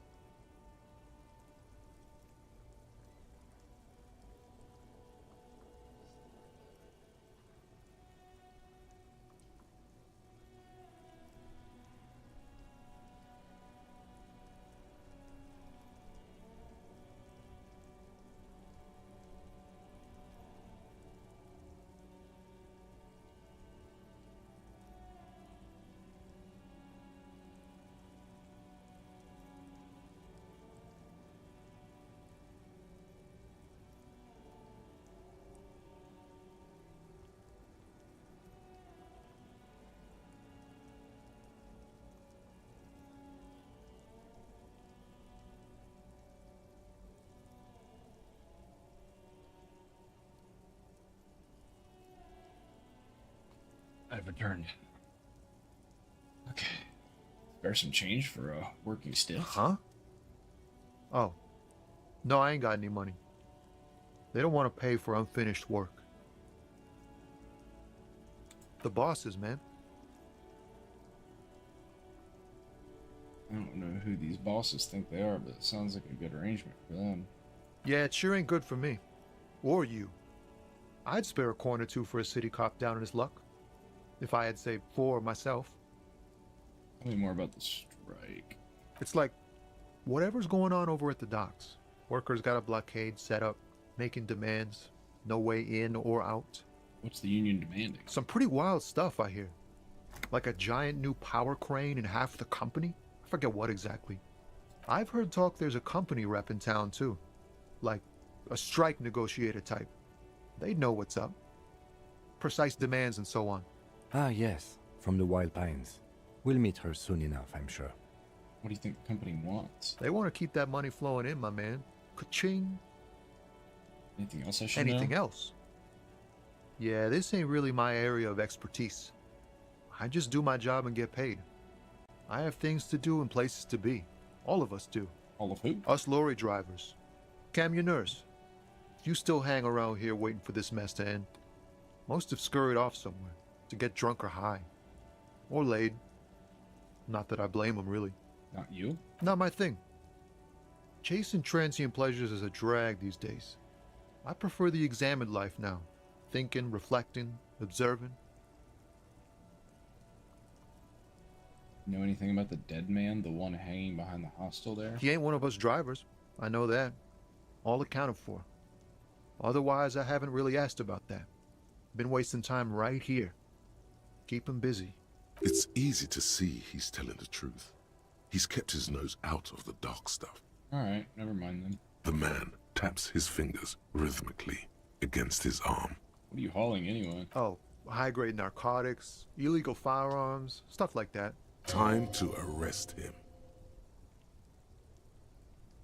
Okay, and what are you actually hauling? Can't even get a few jokes past you, my man. I've got another haul of found cargo. Mostly sporting goods, tracksuits, and that kind of thing. They usually get shipped to Grodd in the Occident. Though we've been making headway in the Il Moran market lately.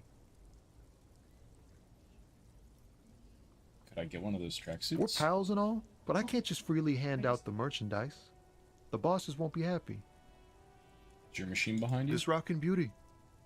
Sure is. Like a rash you can't get rid of. A motor lorry, also called a camion, on Caillou and neighboring islands. This one looks roughed up enough to be some sort of found rust bucket. Maybe the A6. That a fallen A6 you got there? Good eye, my man. Yup, she's an old one, but reliable. Me and her spent a long time together. There it is again. A little touch of sadness beneath his cool. He thinks he's spent too long in this lorry. Right, I had another question. The man taps his fingers rhythmically against his arm. In his eyes, an unfamiliar longing. Flecks of brown and gold. Familiar? How? It's hard to say. His gaze wanders southwest, down the street that goes beyond the horizon.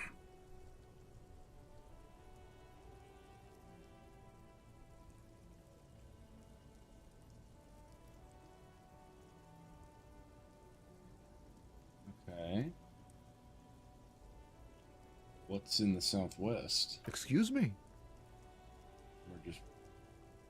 Really, you can tell me. Man, I don't know what to say. Not much anyone can do. There's no helping in absence, you know. I miss my family. They're all I have. My wife, second kid on the way, waiting all the way in Diora. And here I am stuck in this shit, so far from home. Diora? Diora of the Seven Seas. It's on the other end of Le Caillou, pretty much. On another island called Laurentide, off mainland. We've got a little place there. I can almost hear my kid laugh when it snows. What's it like to miss someone? What's it like? Good. And bad. An ache that brings you joy. I think of them a lot. I dream up these silly scenarios in great detail of living with them. It comforts me. What about you, Cop Man? You missing someone? Is that what it is? This feeling? No, it's scarier than that. You're pursued by a hunter, smelling of apricots and sorrow, and the past. There's someone, but I don't know who it is. I feel for you, my friend. It's bad enough to know who you miss. Missing like that doesn't feel like it has much of an upside. But, thanks for this. It's nice to talk to someone, and I know it wasn't easy to ask. I hope you find your way through your own troubles. Good for now, good talk. Don't be a stranger.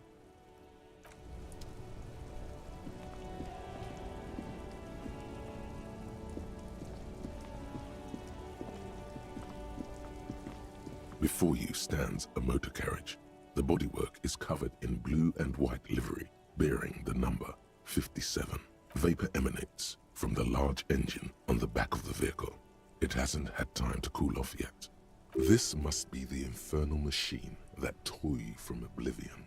In the cabin, you are welcomed by a set of steering levers, a radio microphone on a hook, a pull-out toolbox under the seat, and the soft glow of the fuel preheater gauge. The radio. The frequency tableau lights up, and a green button labeled Prime Line glows like a feline eye. And then you hear something. The soft purr of electrical kittens, radio waves cast far and wide over the metropolis. A woman's voice greets you through the static. This is Precinct 57. Hello, Lieutenant. How may I assist you? Hello, Alice. Please assist our colleague from the 41st Precinct here. I'm putting him on. This is Officer Alice Demetri, Precinct 57. How may I assist you? Need you to connect me to a civilian. Sylvie, she may have reported a murder. Of course. What is the number, officer? Garrett, give you Sylvia's number. Yes, hold on. Her number is 005 1944 298. Received. Hold on, officer.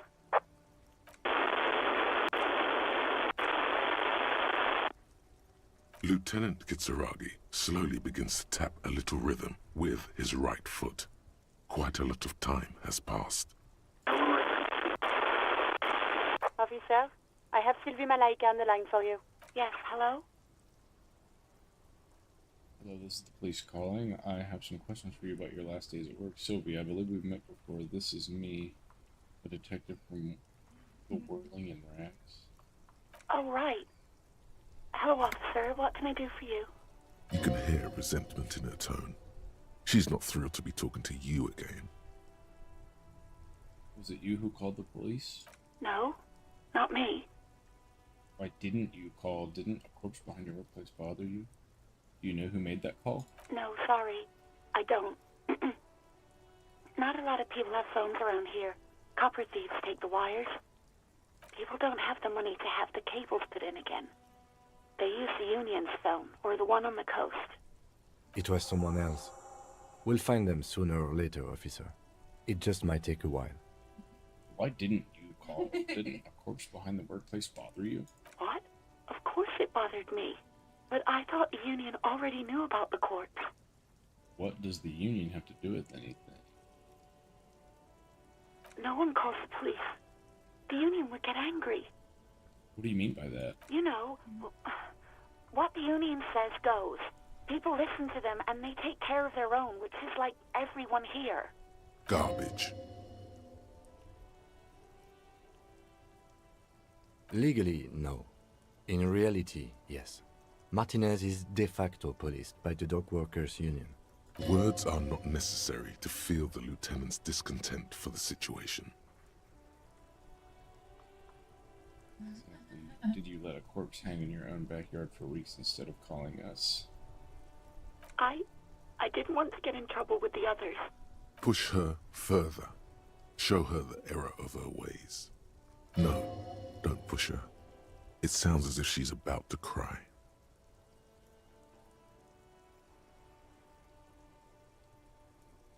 What others? The other people who live around here. Local people. I didn't want trouble. Her voice is resigned and weak. Okay, I understand. You don't live here. You don't understand. Squealing is frowned upon here. Everything is dealt with, well, by the Union, internally. Please, I just didn't want any trouble. Don't worry about You it, I do? understand. What else can I do for you? Next Yeah, question. go on. Quit your job at the Whirling, why? You mean, why did I leave the bar? Honestly, I'm not really comfortable discussing it with you, sir. Why aren't you comfortable?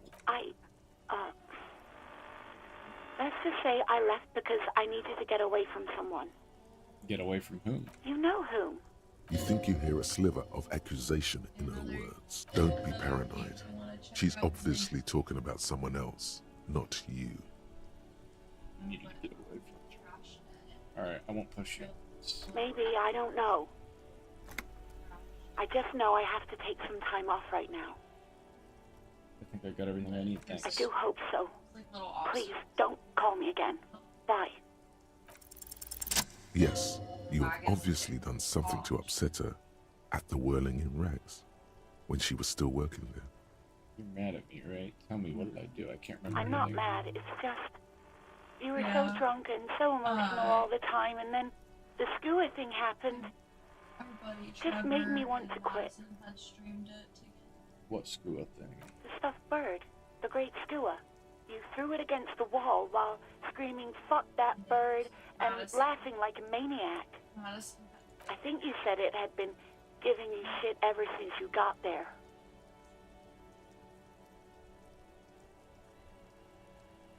It doesn't sound anything like me. I love birds. Yes, well,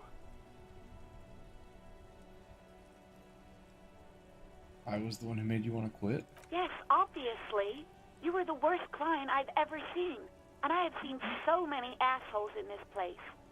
I've had sailors fighting, union guys grabbing my ass, kids stealing booze.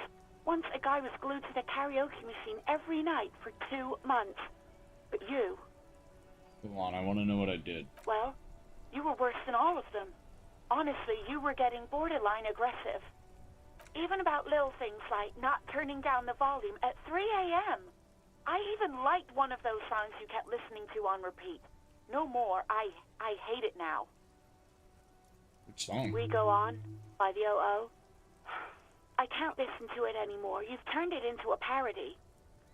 Sorry about the song. To hell with that song. Then there was your room. Your project. An experiment to see how bad it can get in there. I tried to send the cleaner, but you wouldn't let me. Threatened to make me understand.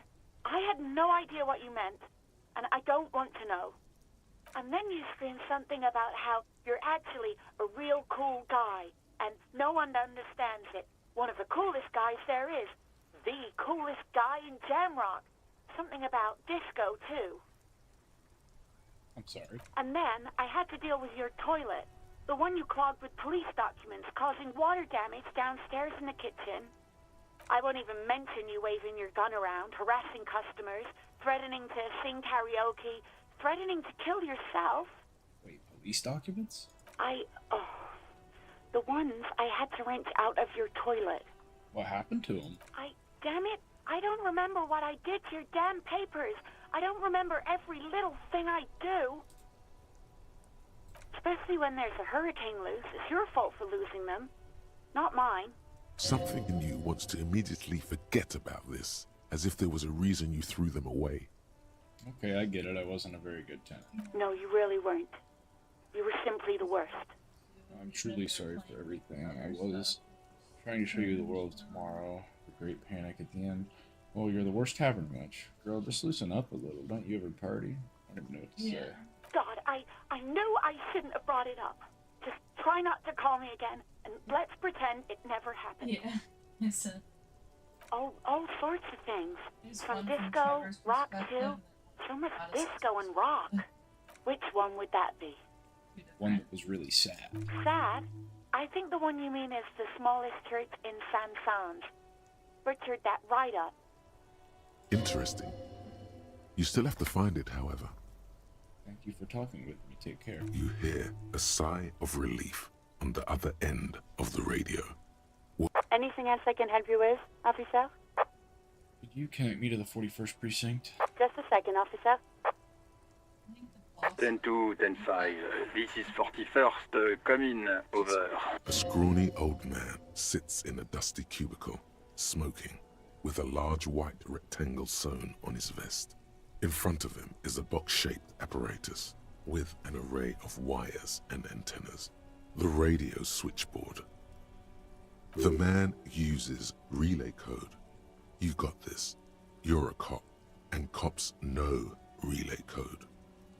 10-4, message received. 10-5, relay message. What's your status? Over. Just reporting in. 10-18, state your message, sir. Need to report my badge missing. 10-9, over. Badge, I can't find it anywhere. 10-4, message received. This is a very serious situation. I need to 10-22 the captain. Over. Is it him? What does he want? Says he lost his badge and needs to report it. He what? He lost his badge? Who lost his badge? Dick fucking Mullen. Who do you think? It's Officer Dick Mullen from the bestseller Dick Mullen and the Lost Identity. Dick Mullen is not your name. It's the name of a fictional detective who would not lose his badge. Defend yourself. Immediately. They're laughing at you.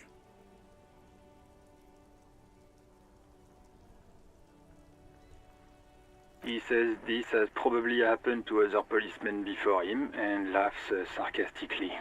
Oh goddamn it! Is he fucking kidding? The whole station's gonna be dicked for this. Satellite Officer Vikmar is wondering if you might be joking and adds that this tarnishes the reputation of the entire station. Mullen dicked us. 10-4, I hear you, officer. I'm just going to make a note here that you are in pursuit of your misplaced badge. Over. Fuck me. Mac, come here. You've got to hear this. Dick Mullen lost his badge. What's going on? Super Cop here lost his badge. He lost his what now? His badge. He lost his goddamn fucking badge. 10-9, come again. I didn't get that. Over. New heights even for Captain Sober. Ask him. Ask him if he's lost his gun, too. Sergeant Orson wants to know if you lost your gun, too. Check your pockets. Check your... Holy fuck. You don't know where it is, do you? Okay, it's gone. Your gun is most definitely gone. Don't sweat it, Bratan. You don't need a gun to have fun.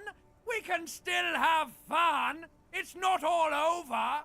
10-9, come in, officer. Did you get my question? We were wondering about your gun. Over.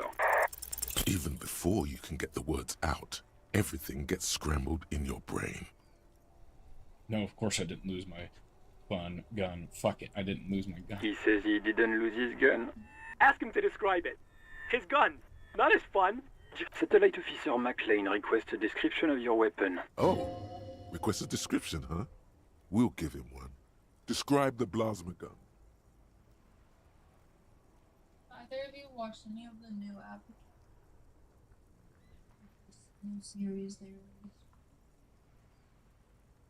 It's a single-shot kill A9. An armistice, to be precise. Says it's a kill armistice? What, is he a fucking... Clearly he doesn't have his Villiers anymore. Dear God, he lost his gun. Oh my, I can't. This isn't really a laughing matter. Mac can face a giant of cocoa noodle by himself. Oh, I can't. Fuck. He lost his... Yeah. Ask him if he still got his wiener. I'm not going to. Ask him. Sergeant Orson here is wondering if you are still in possession of your genitalia. Over. That's a negative. What's he say? He said he sodomized your mother. The prick ate Mama's vanilla waffles at the captain's birthday party. Sure her vanilla waffles were the only thing he ate? Shut up, Chester. This isn't funny. This is my mom we're talking about. Tell him to apologize right now. Sergeant Orson requests that you apologize for the claims you made about his mother. He says he's sorry and didn't mean nothing by it. Okay. Tell him. Tell him to find his goddamn badge and gun. That's the only thing that matters here. Satellite Officer 10-4, affirmative. Officer is in pursuit of his firearm. Oh, God, Officer, do you need further assistance? Over. Okay, 10-4, sir. Wait. Before you say anything stupid, think it through. Be smart about this. Ask if he's there alone. 10-4, sir. I'm not hearing your question. That's a negative, sir. I got 10-12. Visitors present here. Over. What? What is it? He wants to verify his info. But of course, it says Dick Mullen, High General of the Revacholian Cavalry Force. Tell him to stop wasting time. What do you need, sir? Over. 10-4. Hold up, Jules. He doesn't fucking know where he lives? Seems like it, sir. No, fuck him. Don't tell him anything. You understand? He's been hellbound for the gutter. Sorry, sir. Anything more I can do for you? 10-9, repeat message. I didn't get that, sir. Over. Sir, I will not have you talk to me in this manner. Over. What? What is it? He seems intoxicated and keeps asking me to call him by his name. Mullen's drunk and emotionally aggressive. Wrap it up. Don't indulge in his drunk. 10. You probably don't want to continue on this road. No, sir, I haven't. You're not really keen on mentioning your home life, so I've always assumed things weren't that good on that front. Over. 10-4, well, that's, Does he actually want something, or is he hell-bent on... He asked if he ever told me about his days before joining the RCN. For God's sake, cut this shit out! Tell him to stop. Sir, satellite office. So, was there anything? Understood, sir. Over. 10-4, I hear you. I don't have the authority to grant your request, but... What does he want now? He's asking for money. Is he fucking kidding? I don't think he is. Don't give that asshole anything. Alright, that's a negative on the additional funds, sir. Over. He says it's important to the... He isn't getting a red cent.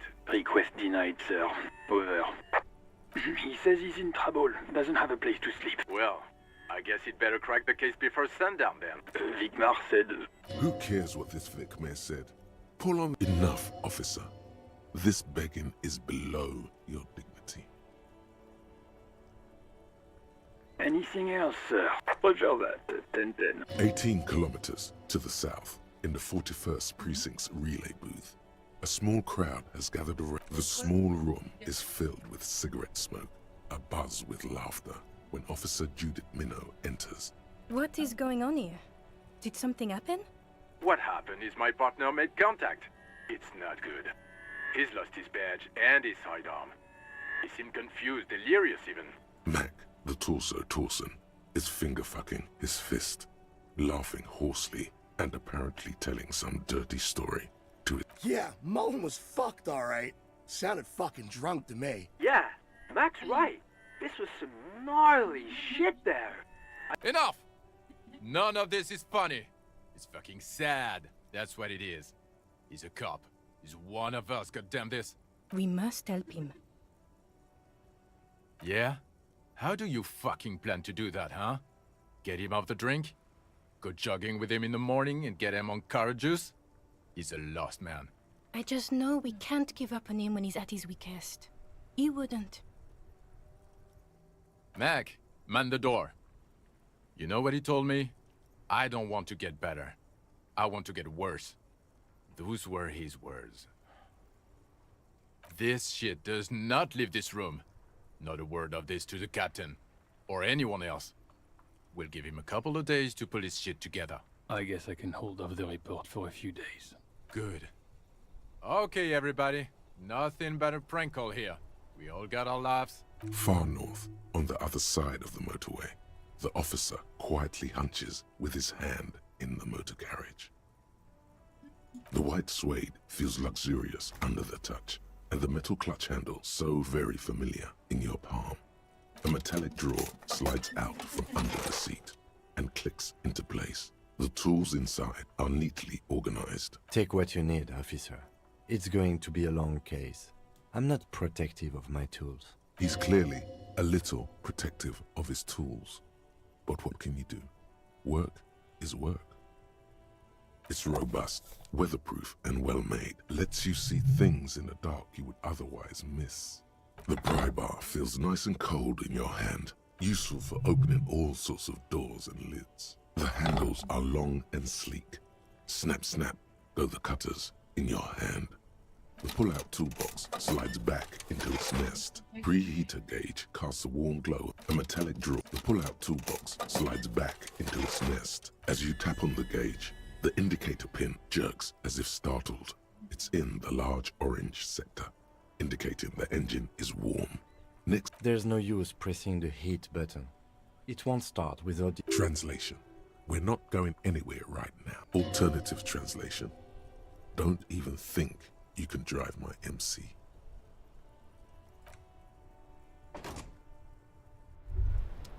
Hey, so we've been monitoring you internally, and now we know your Copo type. Yes, guess what's yours?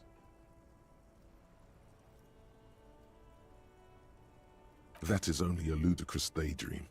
Guess again. Yes, sorry cop. The cop who's sorriest. Huge lack of enthusiasm going on in here.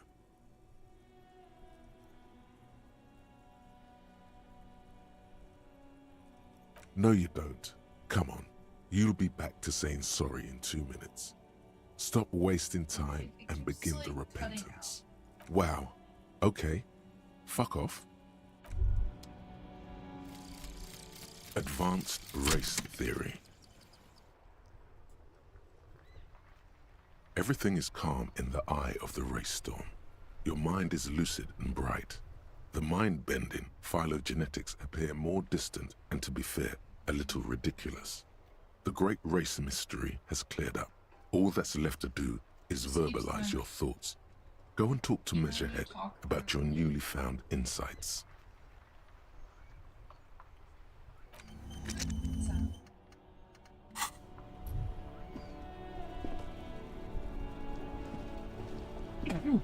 Excuse me.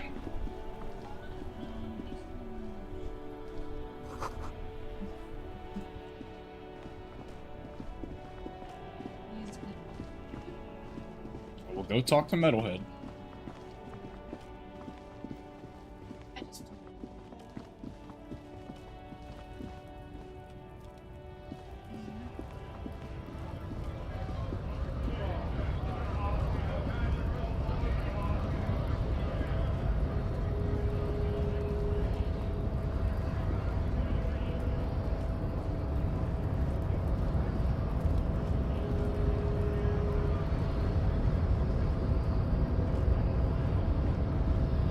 The unpromising race pupil returns.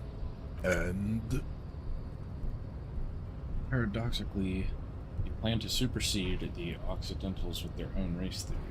This racecraft is what rich people want us to do while they get all the money. It's just something you shock people with, liberal and progressive people. It's whatever you want it to be. It's a free association language exercise, degenerates, race hero. I don't know about the rest, but it's clear I should stop drinking the ancient Marian pool. Here to be superseded by the area. Sheet superstate. There's a clerk near. Maybe you need a cop.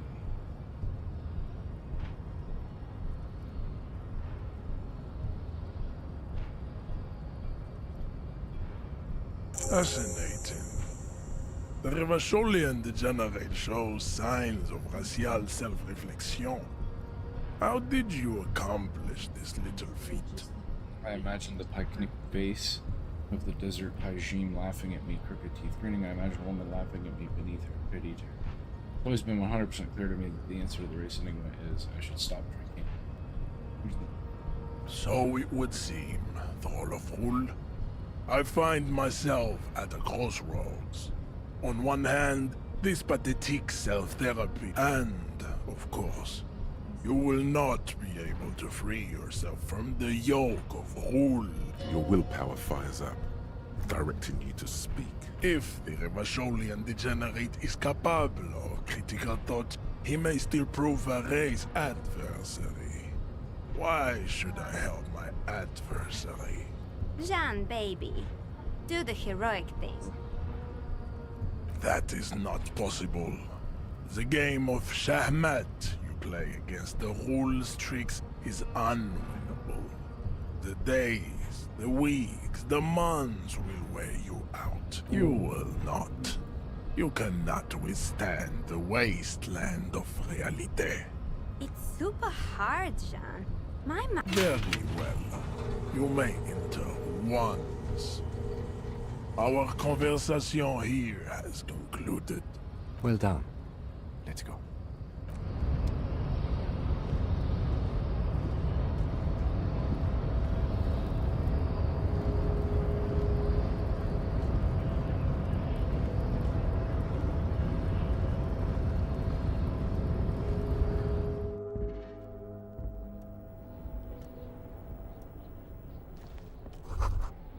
Every worker, member of the board is written on the top of the floor.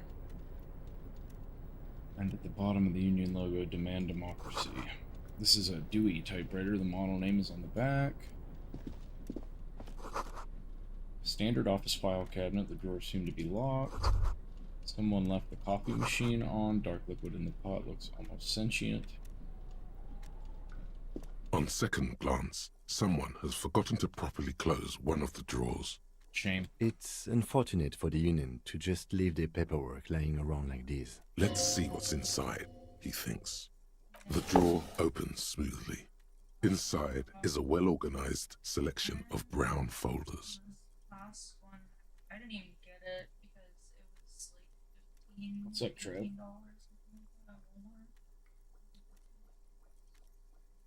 Browse through the folders. Hundreds of documents containing logistical data.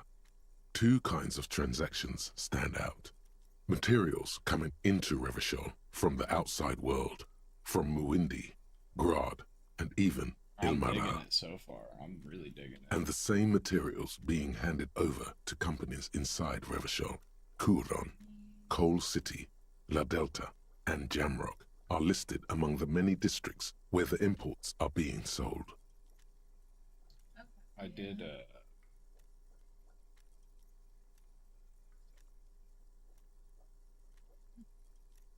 shit up to max.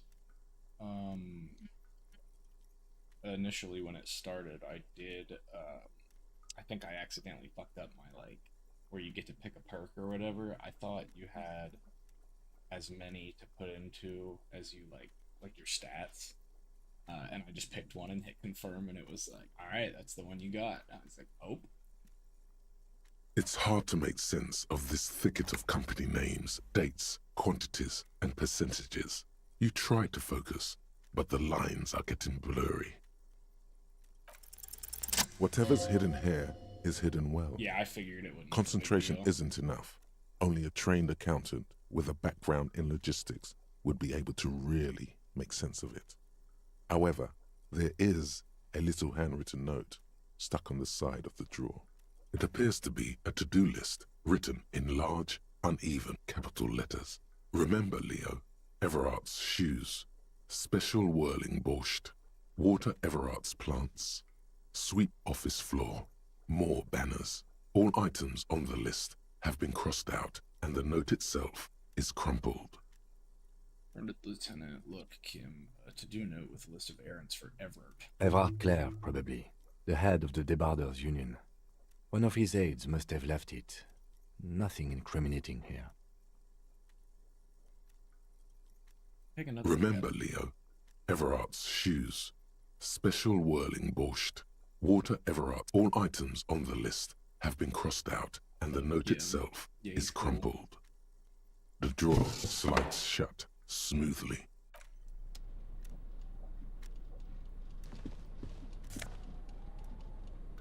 Card, Les Jardins 21.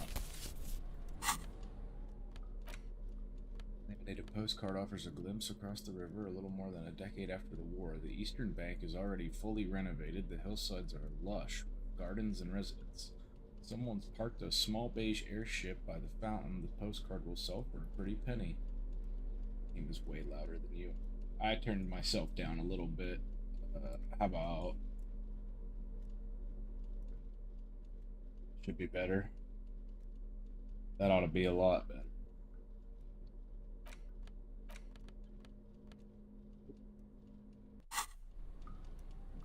Alright. How's this? Afume.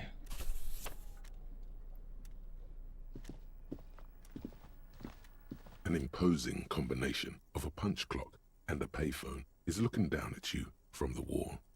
A note on the side says, tokens unavailable due to strike. Use change. 10 cents, that's a hefty price. The machine swallows your coin and seems to be waiting for your next move. Let your muscle memory dial a random number. Your fingers run over the dial pad. 005. That's the dialing code for Revachol. 4952, and a moment of hesitation before entering the final numbers. 993. Calling. Calling. Still calling. Video Revachol, 24-hour video rental. We rent 8 and 10mm film for home use. This is Lummy. How may I help you? What is this place? Video Revachol is a 24-hour video rental. We rent 8 and 10mm film for home use. This is Lummy. Do you know me? No. I meant, what is this place to me? Sir, I don't know. It's a video rental. Maybe you rent videos here. Why did I call you? Maybe you called to extend your rental period? Do you need to extend your rental period? Maybe, but I don't even know my name. If you need any further assistance, you can visit us on the corner of Voyager and Main. I can't help you over the phone. Are we done? He thinks you're pulling a prank on him. The call is terminated by the other party. You're left with the discomforting sound of the disconnect tone. What a dick. Emitting strange buzzings now.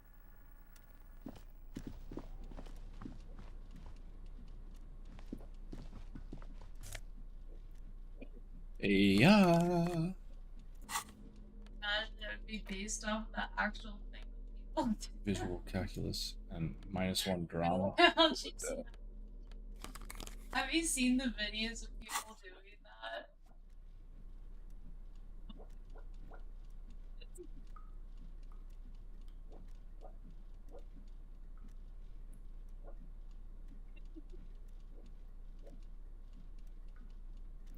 I think I want to go on like a nostalgia kind of playthrough eventually, and I wanted to play the Rock Angels through an emulator, but all the emulators. Okay.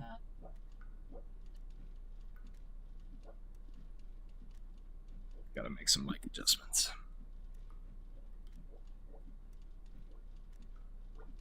Alright, there we go.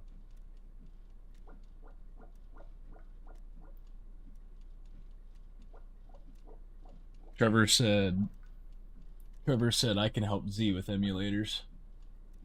Trevor said I can help Z with emulators. Oh, let's go. Yeah, I was looking into it, and I've literally never messed with emulators, and I was nervous about the potential of having to sail the seas, given my history with warnings, and I was like, nah, I ain't doing that.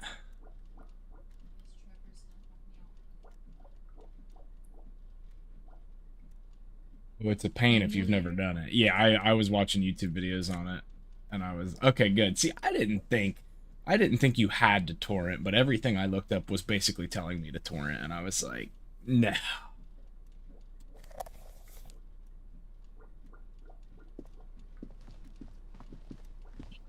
I guess, yeah, I have done them on mobile before for Pokemon and such, but... Oh, I didn't mean to click on the phone.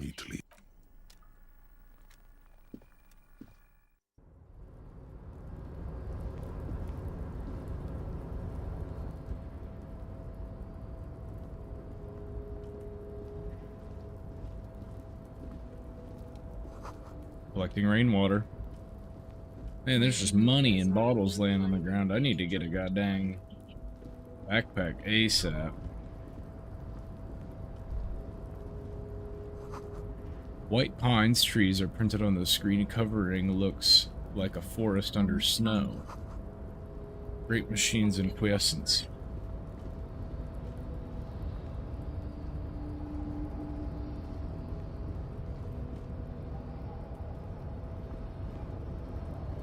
A rusting control panel with several knobs. 2 buttons marked Marche and Arrête are faded with use. It seems to control the large crane above. A container is attached to its hook block. Marche. On. Arrête. I think I'll leave. I don't want to press buttons that I have no control or clue about.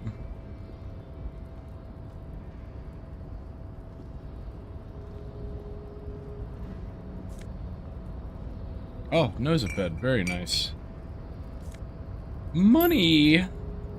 I'll be able to pay that rent in no time. Faded industrial lettering, Kvalsund. I haven't played. Yeah. We went to start with it whenever we got around. Hello?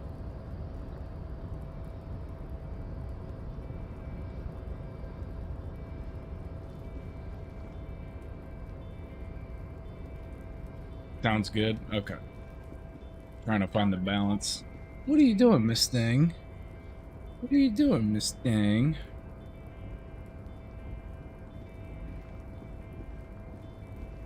Yeah. You like the little picture I got there, Trev, with myself standing in the grill? Oh, cigarette butts. Those are still good for smoking. This is the night watchman's booth. The name on the door reads, René Arnaud. I'm gonna take a quick look. If you must.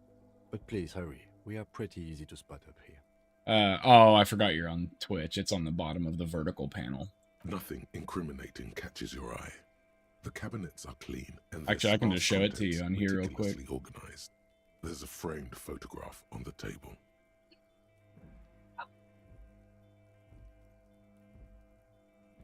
That one.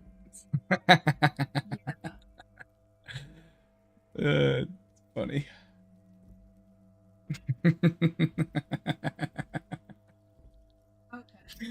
I couldn't help myself. I had to. Nothing's incriminating. Okay. Yeah, I was cracking up when I made that. It's funny that you meet. Oh, scratch. That was. Okay. I'm gonna take the picture. It's a black and white photo of a young couple out in a street fair. The man is young, dark-skinned, and dressed in a Royal Carabinieri uniform. The girl is smiling playfully at the camera. It reminds me of that girl that would edit herself into smiling. Yeah, it does. I should have put a little vignette on it just to blend me in with the picture a little bit more, but I just thought it would be even funnier if I was like clearly sticking out. Why did you take that? This man piques my interest. I'm cop, instinctual to collect the evidence. Fine. But let's move. I don't want to be seen snooping around here. Tell me what to do, Kim.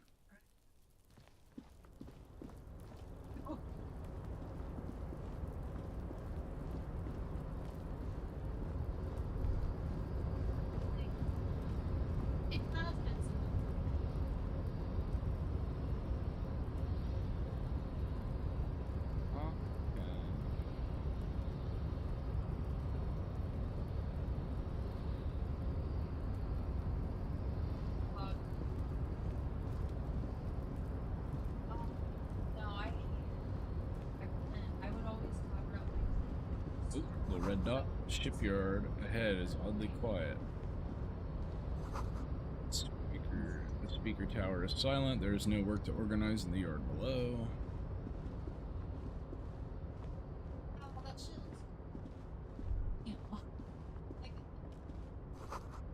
Musk of oil and rust comes from the chasm in front of you. Smells like blood. It's just like Money. Yeah. And then I went and saw the Industrial sized thermos smells like burnt coffee. whole movie theater.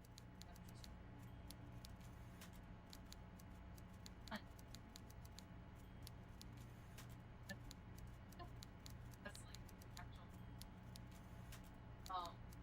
And then I don't know the way they have the trailer.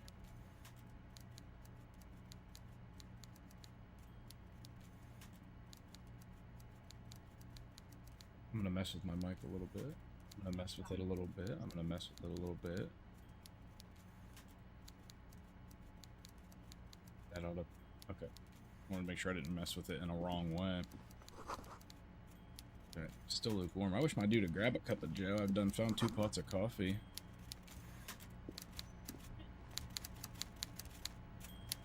I'm gonna look at this man's swordfish before I speak with him.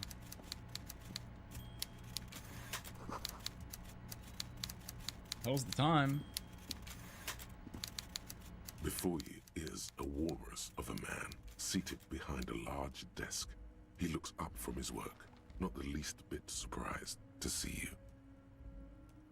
With great effort, he straightens himself up in his chair, yet says nothing. He simply stares at you. Are you in charge of the dock workers? Welcome, Mr. Dubois, Mr. Kitsuragi. It's good of you two to stop by.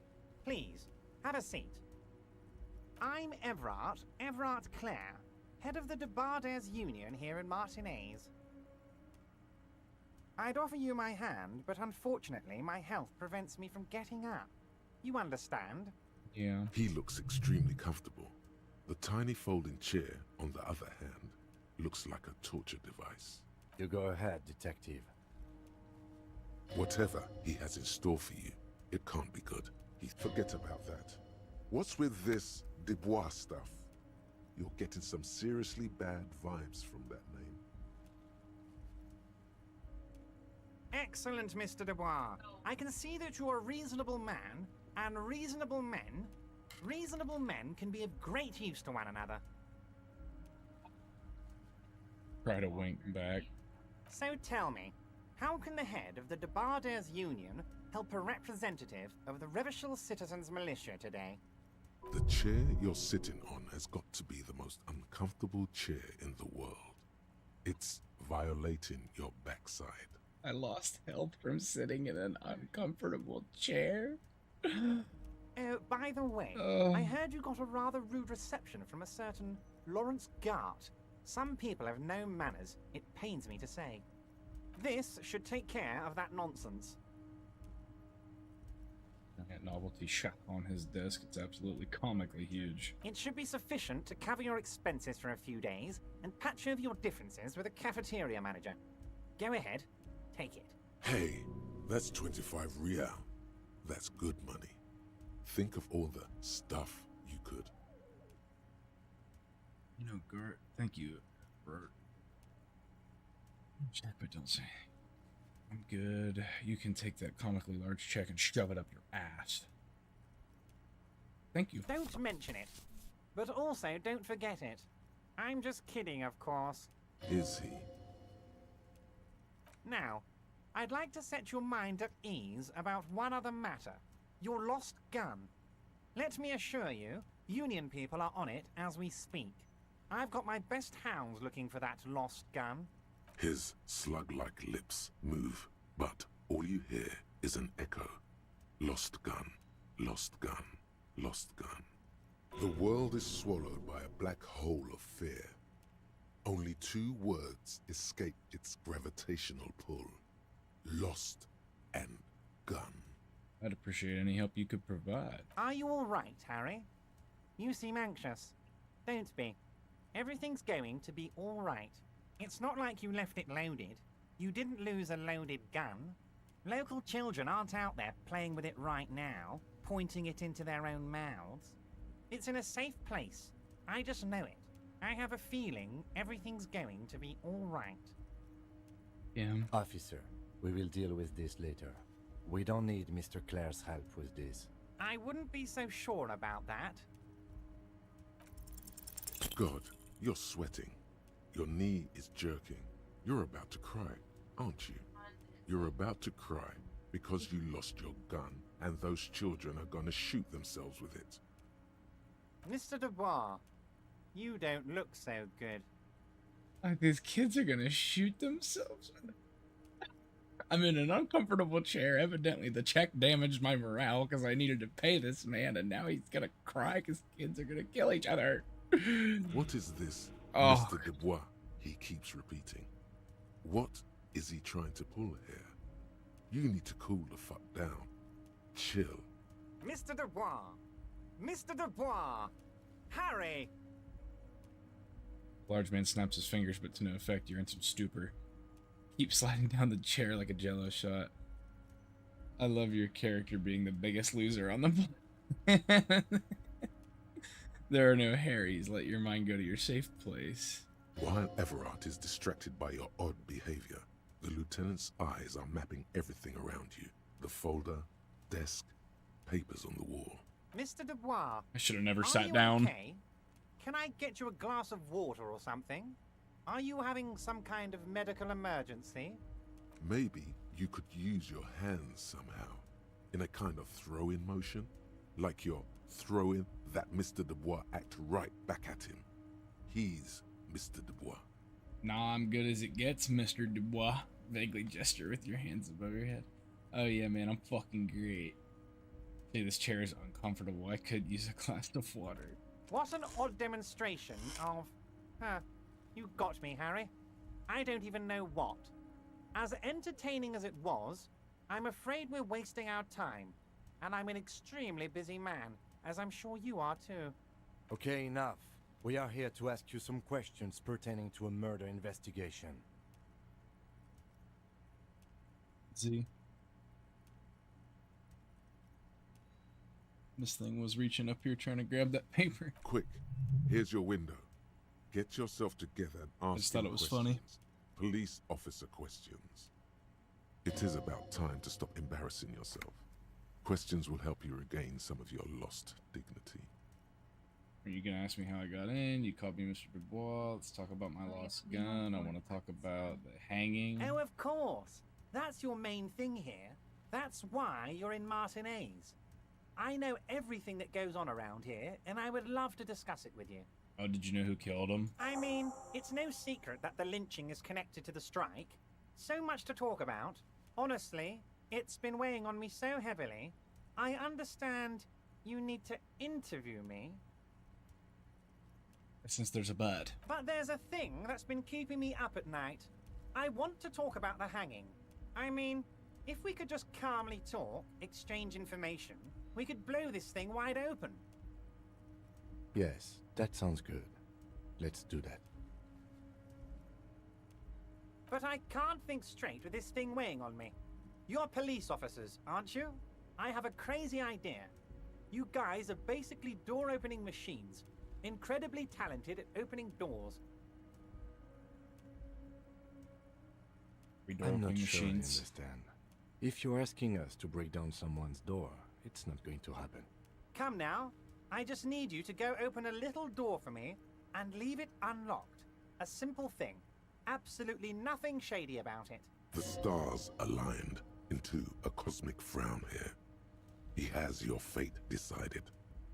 Bide your time, however, and let the stars continue their course, and that frown shall turn into a smile. Only if you play along. I bet you don't know anything about the hanging. Harry, my dear friend, I am what people call a local bigwig. I know everything that goes on in Martinez. Whose door is it? Oh, no one's. It's just a weasel. A weasel lives there. Nothing for you to worry about. What do you mean by weasel? A loud blabbering weasel. When weasels feel no one is watching, they start acting foolishly. Just go there, unlock the door, and leave it open. It's Why don't you been open such it a- yourself? Harry, I'm a very busy man, and more importantly, I don't have that extraordinary physique you do. I don't have an You look like you extraordinary could run physique. around all day. You want to send someone a message that the police are working for you. I repeat, I'm a very, very busy... No. Of course, Harry, I understand. But if that's the case, I don't think we'll ever find your gun. Even worse, we won't be able to speak like equals about the murder. Perhaps this was just bad timing for you.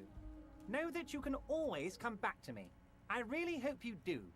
For your sake, my sake, and for your gun's sake too. Yes, we both understand what you meant. This may be the only way, he thinks. I won't hold it against you.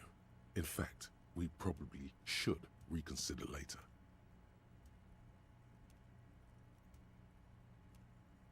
Wait. You need this to get in and out through the gate. Great, wouldn't want to get stuck in Here, here. you're one of us now. A real red and white Union man. Take care, Harry. Look at that dude. He made me cry, and he hurt my back.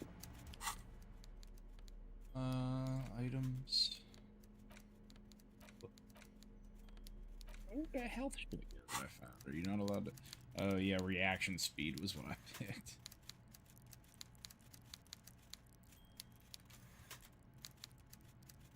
Oh, I have two. Okay. The authority. Actions. Quickest to react. Suave fair, physique. The authority. I'm about to get some authority, bro. Intimidate the public. Assert yourself.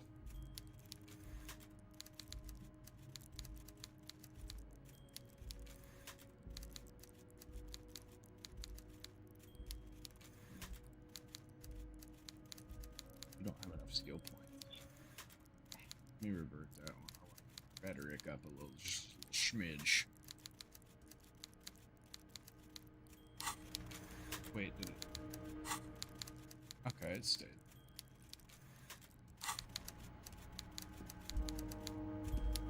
Come on, Kim. Let's get out of here. Wait a minute. What is it? Oh, I thought they could go out behind that man.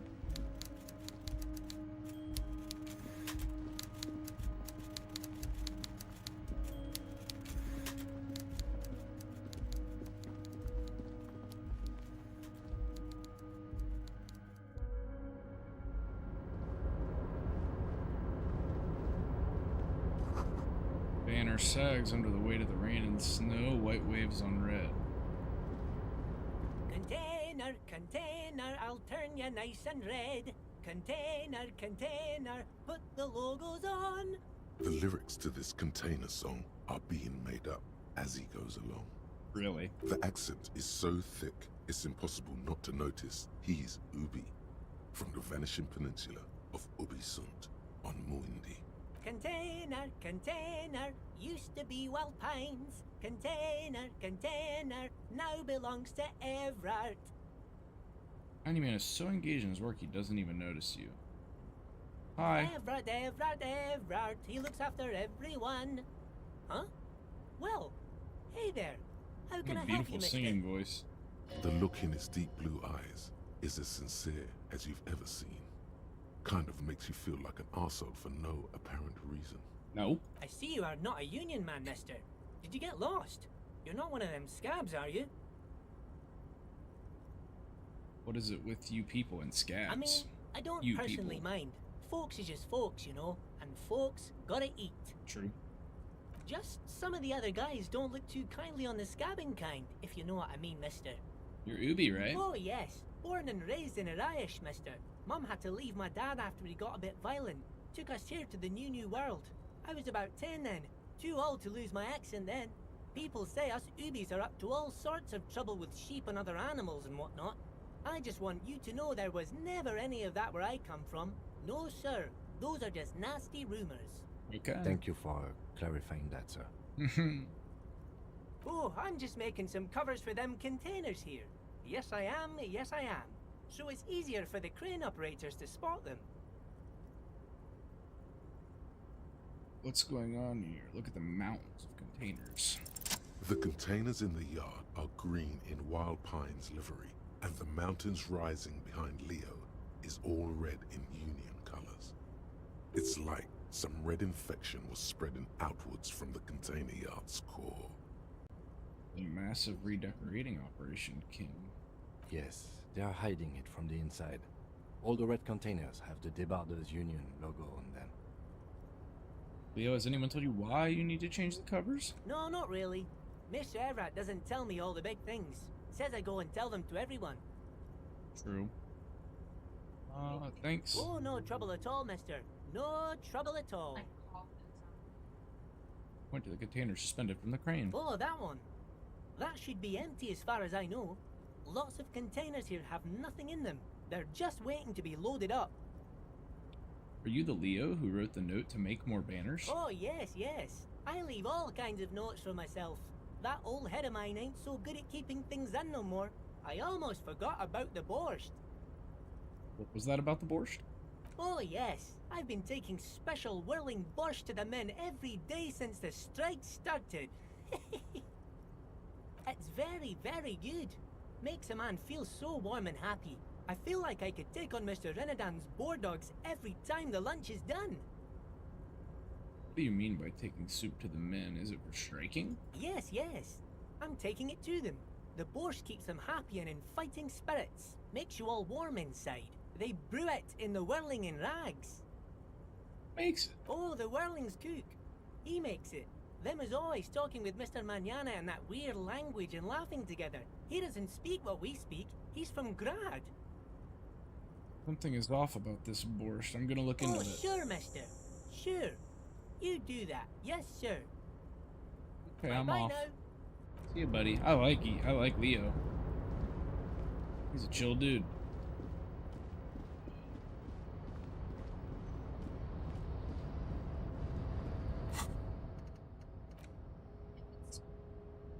-2. It's Yeah. brought to your attention that you're an alcoholic and that it's a sickness and it's killing you. You're crawling on your knees through life, your booze-filled belly dragging on the ground, your brain now fuzzy, now in overdrive, your hair sticking together with today's cold sweats and yesterday's vomit. Perhaps they're right. Anything is better than this, even bone-dry reality. Maybe you can quit? New slot. We'll finish the Winsome Way Home first.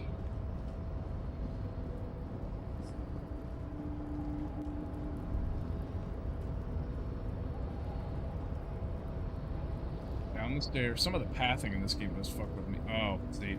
I thought that was two different sets of stairs.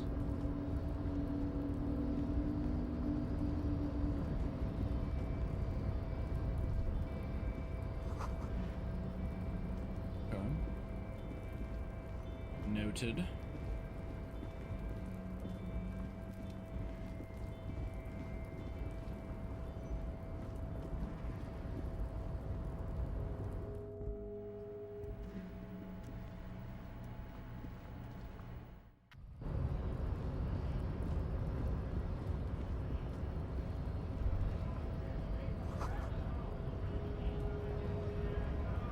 So, how'd you like our harbor? You've been in there, he means. Talked to the boss man too, probably. Laboro Topoyo. It's but a rest area on the path leading across open plains. Right. You talk to the boss, eye to eye, like men of the plain. If you have any more questions, I'm set to talk. Any idea who killed the hanged man? The mercenary, eh? Who could have killed him? That's indeed the question. Why even do such a thing? Let's change the topic. Whispers a jaunty tune. A coastal breeze ruffles his hair. Gotta run. I like him too. Nice guy. Oh my god, just walk down.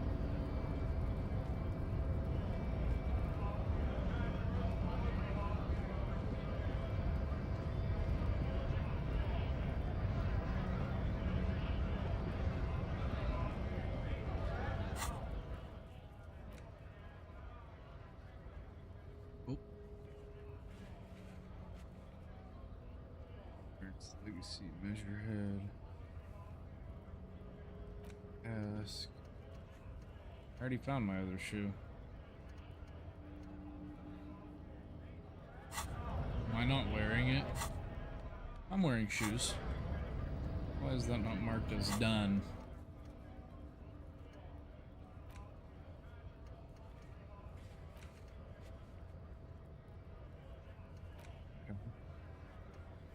Get a hold of the sad song. Keep searching for the caller despite lacking any obvious leads. Track down your badge, gun. What's so special about eating the cook? Kitchen. Find him in the kitchen. Oh, I'm assuming I have to go back in there to get to the kitchen.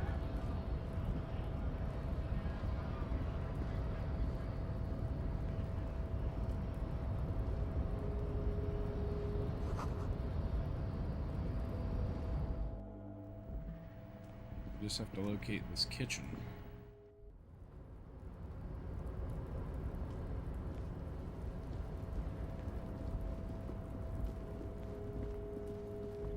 Oh, these stairs are busted. Those won't be the stairs I'll be using.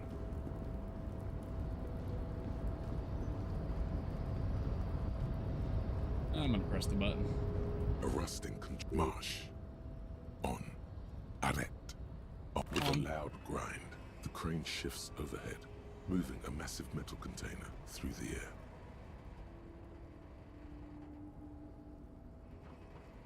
Oh god, I thought it was gonna fall and break. Be like, why were you messing with that?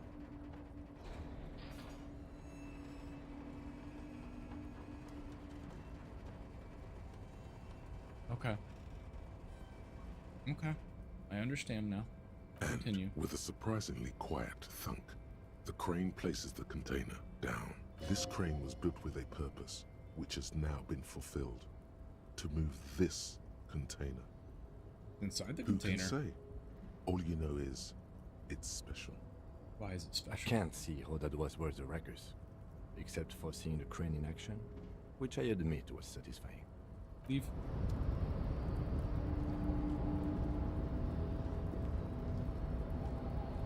Before you stands a cargo container, just one of many in the yard. Lieutenant, I think there's something special about this container. You do?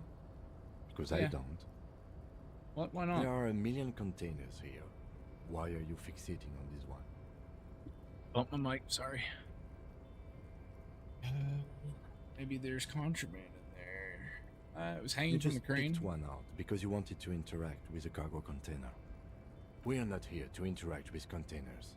We are here to talk to the Union, right? No reply. You attempt to turn the handle, to no avail. The doors seem to be mechanically locked. To your left, the lieutenant considers your actions with some puzzlement. Persuade the door to open. Why are you even trying to open a door with rhetoric? Because getting physical wasn't an option. Because what wasn't an option? I re-rolled like 200 times till I got it. Now is not the time to get philosophical, detective. You can do that after hours. Nothing more to do here.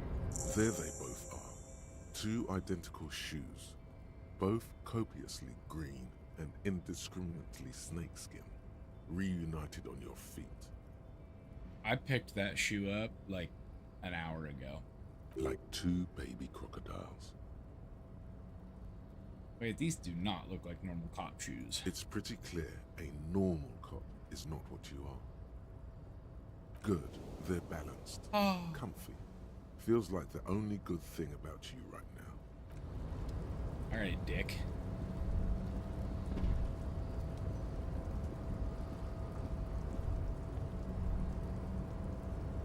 I gotta sit uncomfortably again. I was too comfortable there. That's the thing I like about the long dialogue. I can just kind of kick back.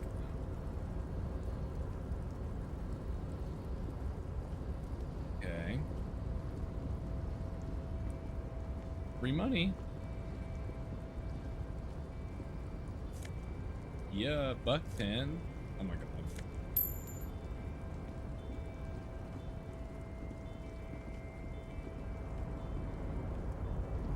Brother just gotta get to the daggum kitchen.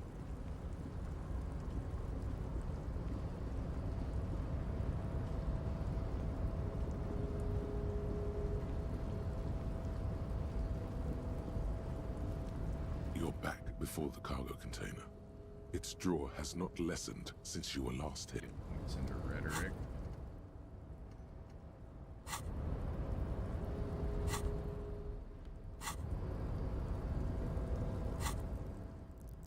I have skill points in rhetoric.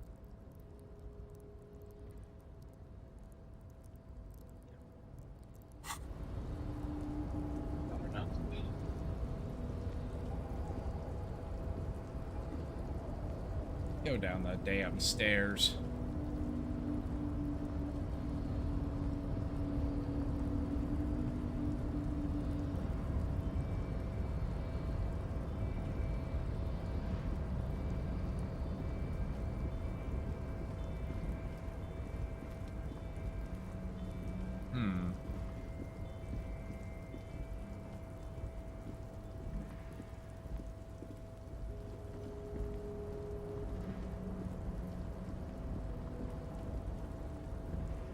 Little jacket. Looks like someone left his tarpaulin cloak hanging on the railing here. There is a white rectangle clearly visible on its back. This is your cloak. You can feel it. I think that's mine. Yes, it does bear the RCM insignia, and we are the only detectives in Martinez. You think I should get it? The service cloak issued to you by your station? Yes, yes I do. Maybe my badge is... As your fingers touch the tarpaulin, it almost feels like the cloak wants to deliver a message of comfort through your fingertips. I will shield you from the elements and give my life for yours. Good. That's what the cloak is relaying.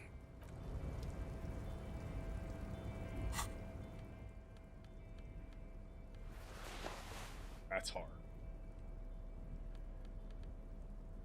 +1 esprit de corps. Oh, and shivers. Okay, huge.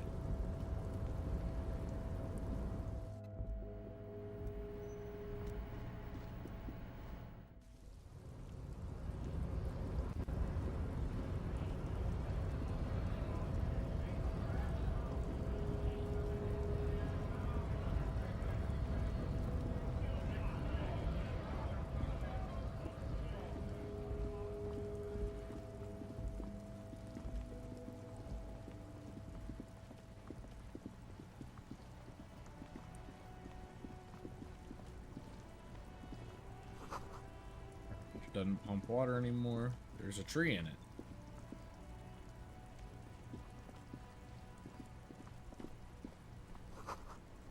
Leading onto the roof. Slush rain almost washed them off.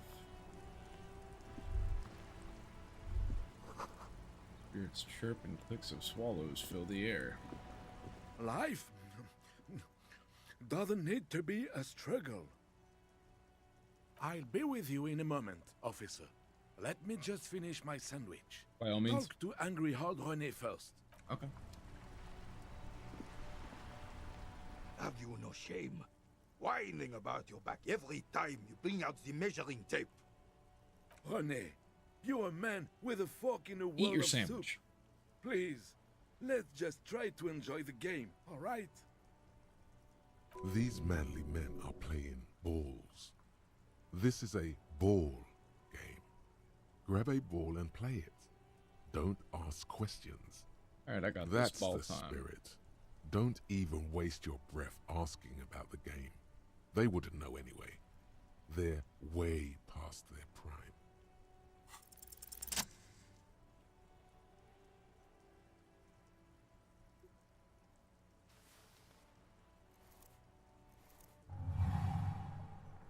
You are immediately surprised by the ball's lack of weight.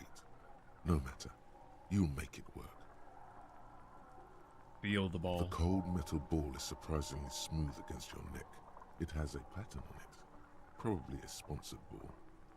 Yours would only be covered with bumps of learning and scars of victory. Dude, I was just thinking that. Already, your muscles are adjusting to the weight. The nervous system calibrating until you and the ball have merged into a single entity. The man ball is ready. Taking the A chilly surroundings. breeze ruffles your hair as you stand there, feet firmly planted. All sounds, smells, even the wind, everything fades until the only thing left is the union of man and ball. Yep. There is time for a last glance inward. Who am I? An embodiment of pure motion. A fine-tuned locomotor running at maximum efficiency. This is true. Some would still say you're a cop, but I guess we're beyond that now. The inertia can be contained no more than a bullet leaving a gun. Let go. Be the bullet.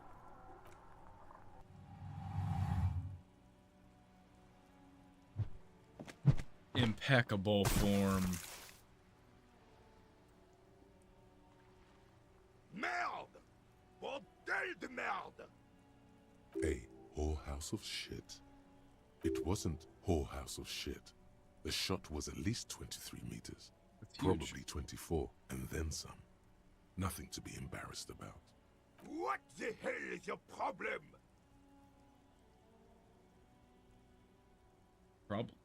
I don't understand. You vandalized our game, son! We can't play pétanque with 5 bull! Oh, patacon. I understand. No! No, you don't! Our pétanque game is ruined! We want our bull back! Take it easy, René. This is just a misunderstanding, isn't it, officer? No harm done. Of course there's harm done, you orange slug! You owe us a goddamn bull! I'll take care of it. Mistakes Thought I was are doing good. forgiven when men at least try to right their wrongs. I believe you will try. Now why did you approach us? Yes, why did you come here? It's unlikely they know anything about the murder. Just talk. It'll smooth things over. Old people like attention. Rain, I found your guard booth. Yes. The Debardeurs union pays me to stand vigil during the night. Not out of any political allegiance, mind you. I'm an old man. Don't sleep more than a few hours every night anyway, and money is tight. He feels like he has to justify himself for some reason. Something on the night of the murder. I saw a picture in there. You were in it? Who's the girl? She is nobody. This is none of your concern, and I refuse to discuss my private affairs with the RCM. The lady is Jeanne-Marie Beaulieu, and Thank she you. sure as hell wasn't a nobody. Yes, it does. Unfortunately, I wasn't working that night. Been on a 2-week leave since last Monday. It's a private matter. Nothing to do with your investigation. You see, officer, René is the kind of man would rather die than admit he needs medical assistance or, God forbid, sick it. A real man's man is just gonna ride it out. I'm fine, goddammit. Mind your own business. It's nothing. Just got to cut back on coffee. Who's working your shift that night? No one. The boss has been unmanned since last Monday.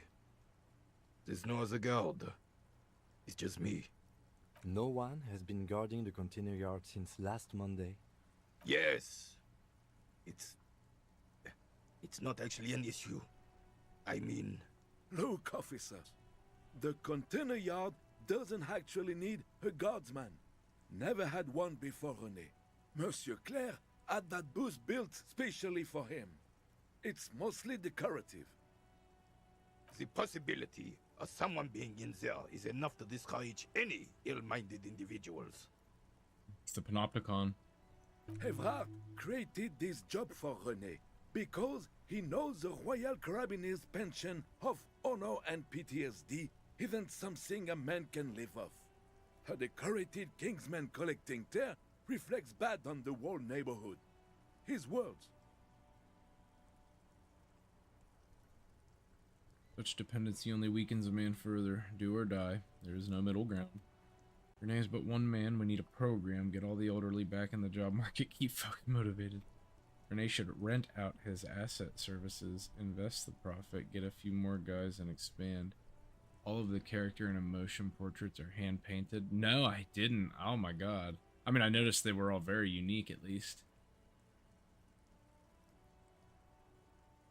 Rent out his services?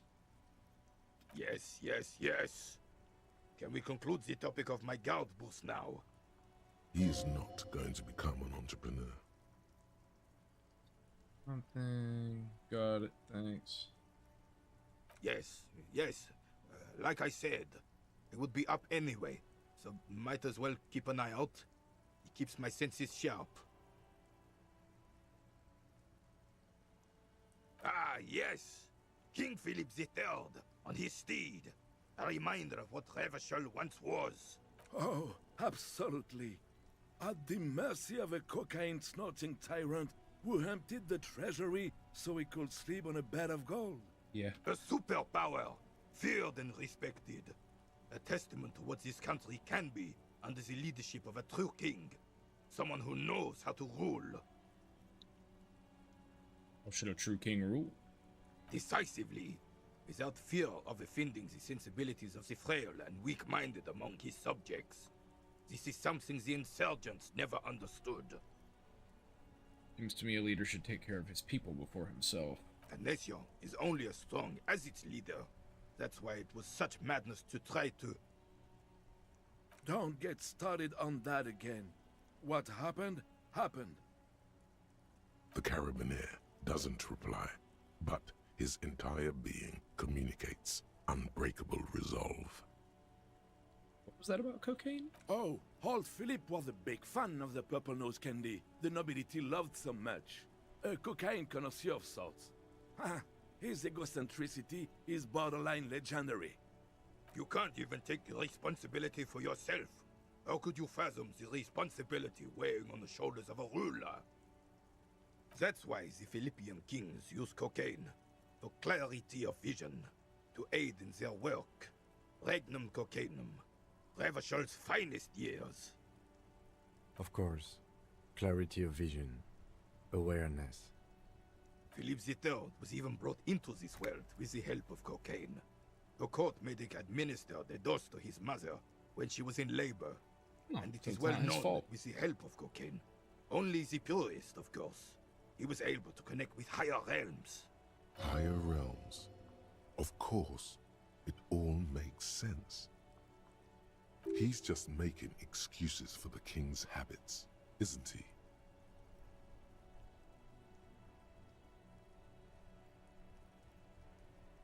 Seems like irresponsible behavior for a monarch. Drug users shouldn't even operate heavy machinery, much less rule the country. From what I've seen of the officers of the RCM...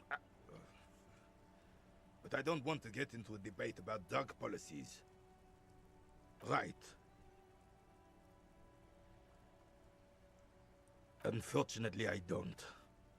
Unlike most of the locals, I have no qualms about assisting law enforcement. But this affair has passed me by completely. And most of the locals. In Martinez, the Union is the law. So can you really blame them? You don't have a problem with cops. Cop is a pejorative term. True. I don't have a problem with policemen. On the contrary, I admire the effort to bring order to our streets. He doesn't know about the crime. Your time is better spent discussing politics.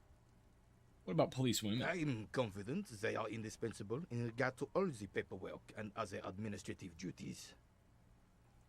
to mention keeping the station tidy and the men fed and happy. There are no duties our CM women couldn't carry out.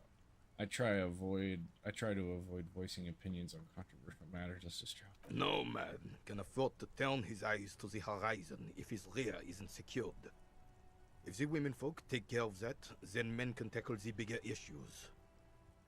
You and I really seem to have it all figured out. The RCM doesn't discriminate. Women are held to the same standards as men, and as reflected in the quarterly statistics, are equally effective in their jobs.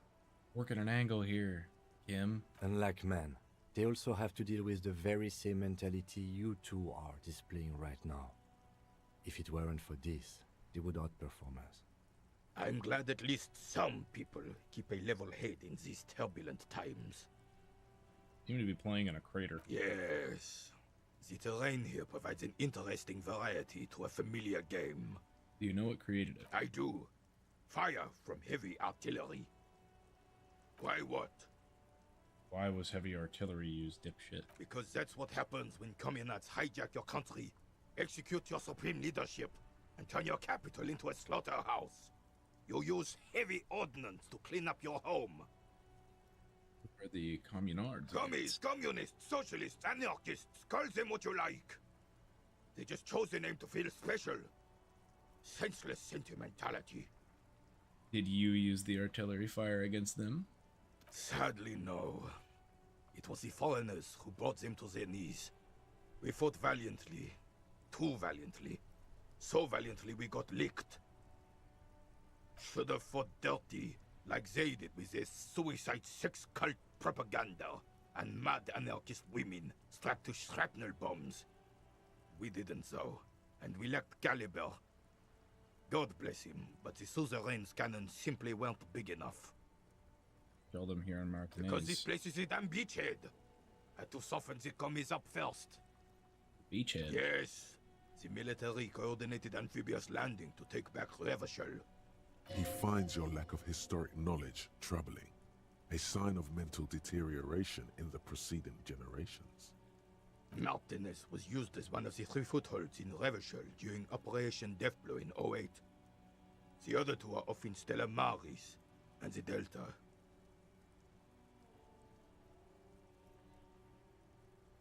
This here is Blood Ground, where Coalition boots first made landfall and cleaned those rabid dogs out. Most likely, we're playing pétanque on their mangled corpses. Blood ground. You got old René going there. Like he isn't hungry enough already. Coalition? Mm-hmm. Don't get me wrong, officer. I hate those foreign dogs, but the enemy of my enemy and all that. They're the Fair. lesser evil. Is that why everything is so bombed out? That explains all the war damage. Damn right, son. They laid the fire of hell on the city before they stormed it. And it worked, too. The rest of the city got cleaned up, but Martinez they keep as a monument. And now the Union Socialists are practically running the place. Well, it's your own damn fault. You, we, the Coalition, Revachol, whoever you want to blame, never finished the job. Officially, the party never surrendered. Of course they still hold influence. You don't even begin to truly understand the players at the table, let alone the specific circumstances surrounding the... What do you think? What do I think? Thinking men have opinions on these things. Present one. Soft socialists paving the way for the hardworking class to take over. Foreign powers cleaned up our mess and now they rule us. Shake your head in shame. Yeah, this is sweet. This coalition seems quite capable, actually. Commies just don't understand how money works. I'm sorry it had to be them. After 8 years of fighting those hyenas, boiling cats for food and drinking piss in the mountains, I would have preferred if the Right Honorable King Guillaume returned to Revachol. Or even if that damn clan Frisel had risen from the grave and led us. Sadly, that was not the case. This royal failure weighs heavily on him. Instead, all that is Fail just together, brother. holy and beautiful in the world was wiped away, and now it's neon signs with toothpaste ads everywhere. This is just what the commies wanted. This was their plan all along. This is what they wanted to replace the role of the suzerain with. Let's flip third factor into this. It doesn't. That was 100 years ago. Ain't got nothing to do with anything. Who was this Fricelle? Damn Fricelle. He was the king we couldn't protect. The Carabineers failed him, and the crown. He died in the hands of the Hyperlay, in a very public execution.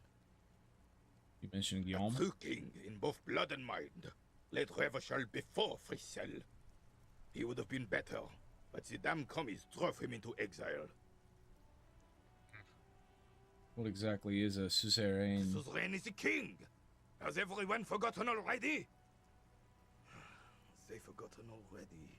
Soon, they will forget everything. Him too. Then he chooses anger over melancholy. It's no use talking to you. You were still in Daddy's balls when it happened. When we took our last stand against the filth and rode the cavalry straight into gunfire. All you observe is a veteran refusing to let go of the past and his old uniform. This is the uniform of the Royal Carabineers in service of Fricelle I, Guillaume le Lion, and the valiant King Philip V before him. Don't you mean Fricelle the Fan? You do not speak his name, Craven, although he was a clown. But he was our clown, ours to ridicule and to mourn. There's something you missed. You will get to it.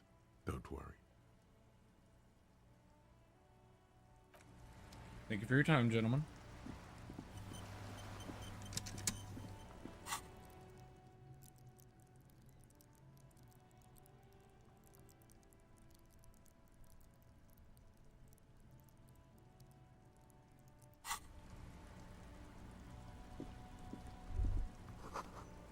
Enormous bull worthy of a real man. Maybe a sea monster did this to the plaza. Damage looks like it could have been caused by the earthquake. Let's see about getting that bull out of the water for him, perhaps.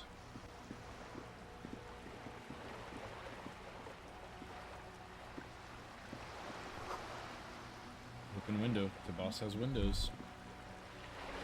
Hear the distant squall of seabirds. Better mouth you're watching around me, boy. Is that a bag? Yay, I can pick up bottles now. Splatter of bullet holes.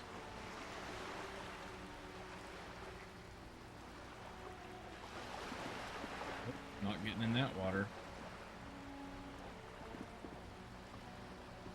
This coin-operated viewer is facing southwest. Its coin slot is full of fossilized bubblegum, rendering the machine permanently inaccessible.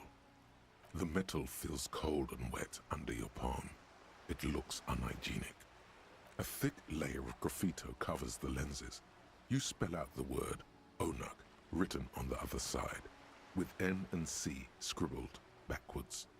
Under the graffito, a sea of blues and greys appear. Behind the water lies a coast studded with concrete and reeds. On it, a church on stilts, lanky weather-worn wooden planks, an X-shaped cross topping its tower. You know this to be the Star of Pericarnassus, or the Cairo, the central symbol of the Pericarnassian Church, a star, a great moral height to be strived towards. The church looks old and weather-worn. There are no lights in the windows. Probably some kids.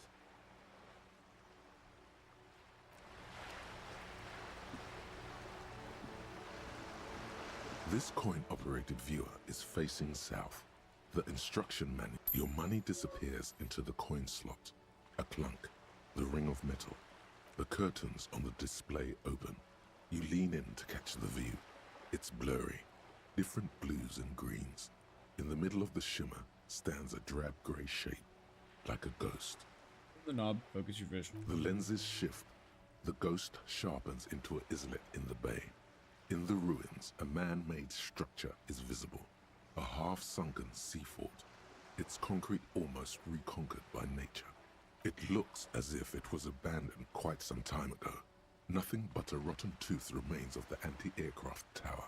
A lonely birch tree grows out of it. Its leaves ripped from it by the winter wind. Hang in there, little one. The little brave birch tree seems to wave back in the wind. Ruins of some kind of building there. Really? I don't have the eyesight to make it out.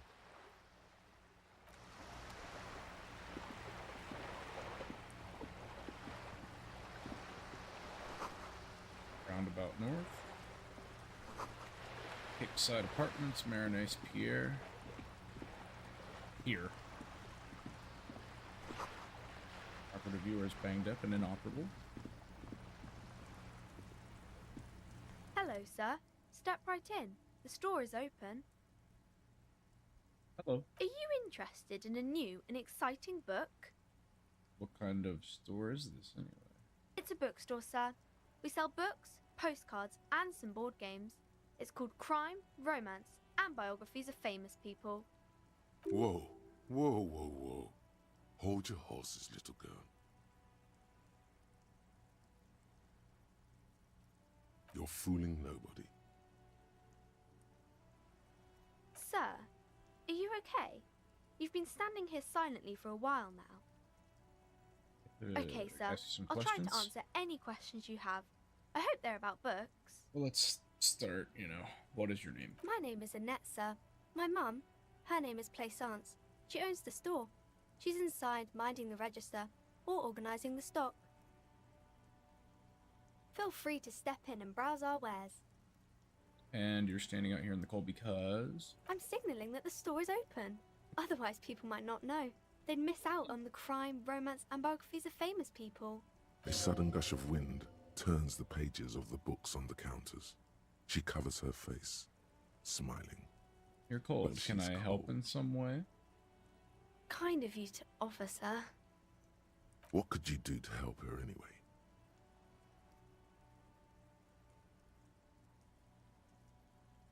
Oh, no, sir. I'm happy to help Mum by luring in customers. Besides, I have some hot juice in my vacuum bottle to keep warm.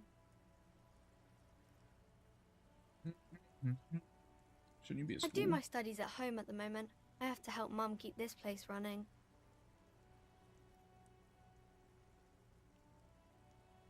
School?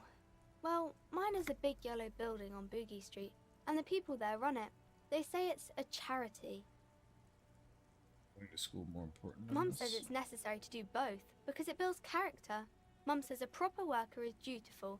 That's how you get ahead in life. You succeed. How's business going? Mum says it's peachy. She was a little afraid at first. There's talk about this house being cursed. Behind her, the window has been boarded up. You sense the boards creaking, twisting for a second, and some kind of doubt in her tense shoulders.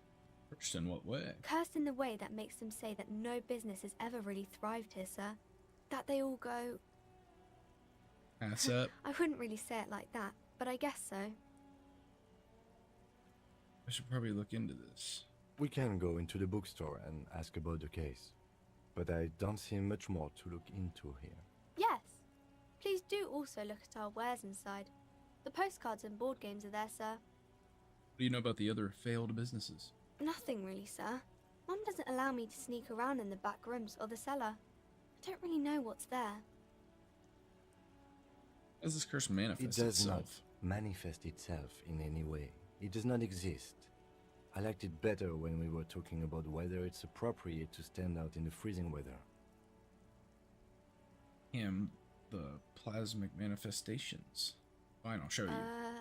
Anything else you wanted to talk about, sir? Enough about the curse Maybe I for can now. tell you about some of our books instead. What is this crime business? Crime fiction is about murders or burglaries or things like that, and the work of a policeman or a private detective who's trying to solve a crime and catch the criminals. Yeah, I get it. Crime, murder gets the people going. And it's kind of like a puzzle too. You can guess who the criminal is or how the good guys are going to catch him. I'm a policeman myself, by the way. You don't look much like a policeman. What does a cop look like then? Didn't mean to offend, sir. Sorry, sir. It's just that you don't look like Dick Mullen. I used to be exactly like that Mullen guy, then I decided to live a little. You know, nobody actually looks like the guy in the picture. It's just a stupid fantasy. But man, it's not your body that's important to police work anyway. It's your head. Oh, look at that guy. Head? Yes. Head? Yes. No, it's your soul. Your blue soul. I'm not sure I understand. If you say so, sir. He's just a fictional character. He's no match for your soul. Maybe you can show me some real police work, sir. Like in the books. The girl keeps her hands folded, hidden. Why is that? Hey, why do you keep your hands folded? What do you mean, sir? She knows where this is going. You don't need to be worried. I'm here to help. She looks around anxiously. Her hands remain folded in front of her. She doesn't want to show them. The lieutenant stands by, looking at the two of you with little interest. A facade of true professionalism. He is far more intrigued by the situation than his poise reveals. Okay. She brings out her reddened hands, her nails frayed, nearly chewed down to the flesh. You bite your nails? And you knew this from me keeping my hands folded? Show me your hands. There were a few other hints. Well, that proves nothing. Anyone could do an easy deduction like that. She actually is impressed. This is more like a defensive reflex. But I can figure out why you bite your nails. She nods, half provocative, half enthusiastic. The pressure she's putting on you. Rats have been nibbling on you for years. Chewed on nails means your recycled body. It's an intense dedication to the way of business. There are no riches without personal sacrifice. Maybe so, sir. Okay, I know it's a bad habit, and I shouldn't. Another ace deduction. I hope this entertained you. It was okay, sir. There's more that can be achieved here. Ask her to do the same. You're quite sober. The lieutenant does not flinch at the comment. He does not flinch even a single bit. He is intensely not flinching. It takes effort. How do you know I'm usually not? Because you usually aren't. And I'm having a grand time. I sure hope you are, sir. There she stands, swaying on her feet, assaulted by the early spring breeze. She smiles at you. The whole situation suddenly feels familiar, somehow. What are you missing here? Why does this feel familiar? You have absolutely no idea. Familiar? How?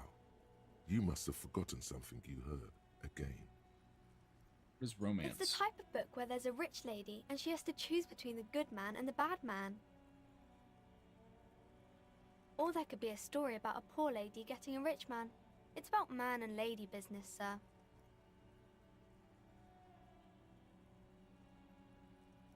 What about a poor man getting a rich lady? It happens, but usually the guy gets rich in the process. Or should actually be rich himself, but has lost his family property unjustly, like during the revolution or something. I see. Those are unhappy books, for most of the pages. People sad about what they have lost, but then it all turns out just fine in the end. What about when both of the men are bad? These are not very common. You can't have a choice between bad and bad. Nobody wants to read a story like that. It's written really well. Well, maybe then it's fine. Maybe if the lady then decides not to pick either, because she doesn't need a bad man. Yes, that would be interesting. What about when everyone is poor? That's really not a proper romance story. That's more like everyday life. Sometimes you have to write about real life. Not in romance books, sir. These are about nice and pretty people, and everyone is happy in the end. But when it doesn't work out at all. I haven't read many of those. Maybe you should ask Mum. Think she has one about an excruciatingly painful breakup? I don't think it's a romance story if the main characters break up, though. No, think about it. One where they plunge into a torpid spiral of pain and recrimination. It's really long and drawn out. Scarred for life, phantom limb. No, I don't know. Doesn't ring a bell? Alright, I'll ask your mom. Yes, she knows books, definitely. What was that? An idea for an unfinished novel stuck somewhere in your forebrain? That's enough romance for me. I have Maybe other some questions. about other books? Who are these famous people? Oh, kings and queens and generals of old, or artists and writers, or musicians, those kinds of people. There's usually something extraordinary about them. I think that's why people read them, to find the secrets of their fame. Seems like most people who read those books fail to get more famous from reading them. Reading those doesn't make the readers more famous, does it? Right. But it does make the famous people more famous. Famous for vain people. I have better things to do. Famous people sound like a bunch of dorks. Annette's expression remains ever so helpful, but she doesn't say anything. Never mind, I literally had nothing else to say. Okay. Bye.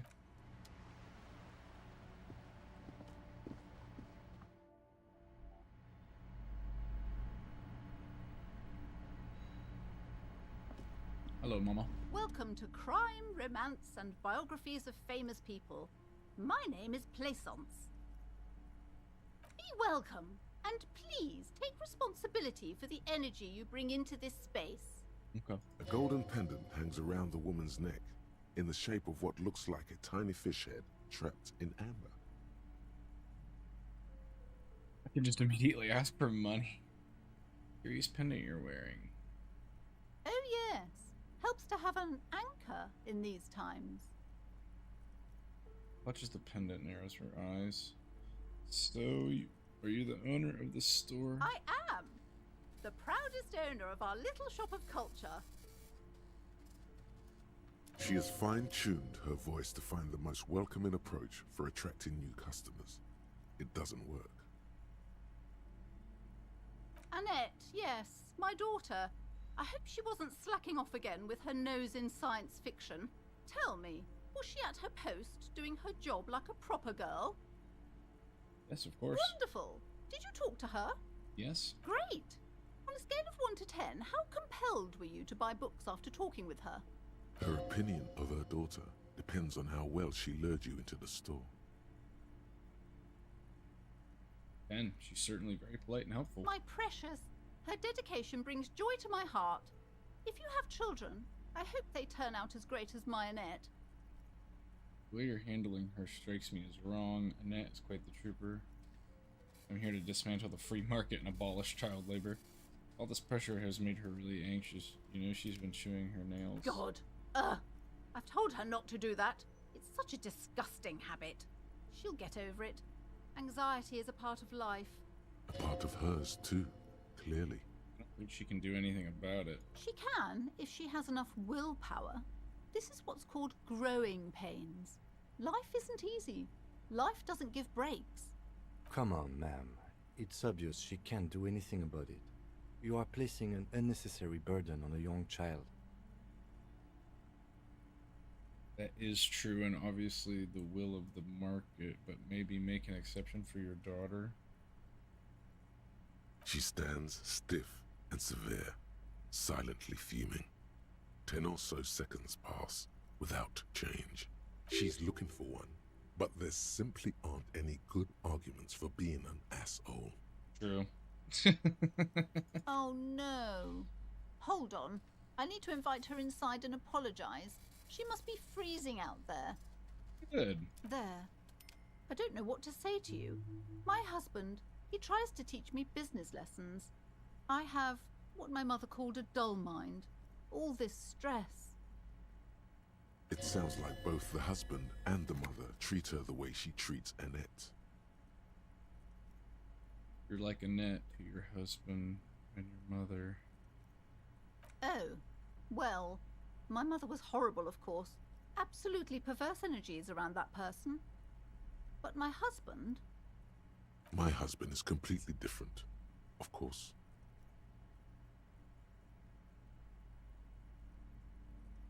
That husband Annette's father? Yes, my husband is a successful entrepreneur east of the river. If only he were more involved in the business we're running up here. No matter. Soon we'll both be off for Grand Couronne. Wait, Grand Couronne? It's a proper place to live. One of the most peaceful neighborhoods east of Jamrock. You may know it for its massive housing projects. No, I've never heard of it. Most of the buildings are empty at the moment. It's a great opportunity to get ahead of the crowds. Better times ahead. He made the initial investment. Since then, he's been what you might call a silent partner. Super silent. Almost inaudibly so. Is she an only child? Yes, I'm afraid so. A real treat she is. It would be nice if she had... No, we couldn't have afforded more children, really. Not in this economy. Why not? We're quite busy people, you know, my husband and I. Quite busy. Children are a lot of work.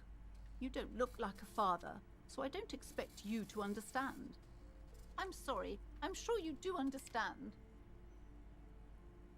I mean, she doesn't go to school anymore. She's been too busy helping me here. So she studied at home this trimester. This is a temporary solution, of course. I assure you, I of all people understand the importance of education. She will be back in school the moment the store takes off. Alright, I had something else in mind. The woman looks aloof. Her features much softer. Occasionally she glances at her daughter's silhouette. What if I want to buy a boat? Then why are you talking to me? Everything is on the shelves to browse. Don't you feel compelled to buy anything? See those shelves there? Go. Be drawn. Alright, I'll take She a look. smiles and nods, seemingly relieved.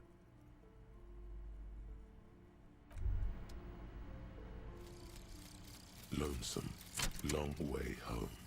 That's what I've been waiting for, baby. Here we go. Home awaits. Walk past Station 41 and through the market, past the Boogie Street spearhead to the other side of the lake, the frozen eye at the center of the district. Then past the video rental store on the corner. There, at the end of a street lined with pine trees, a small house no larger than a matchbox. 11 Voyager Road. You no longer live there. Those times are gone. And so are those people. Why did you come here? Why are you still here? And where's the dealer? You have to get back to work. That's all you have now. Main cap for perception raised to 5. Speed gives 1 sign.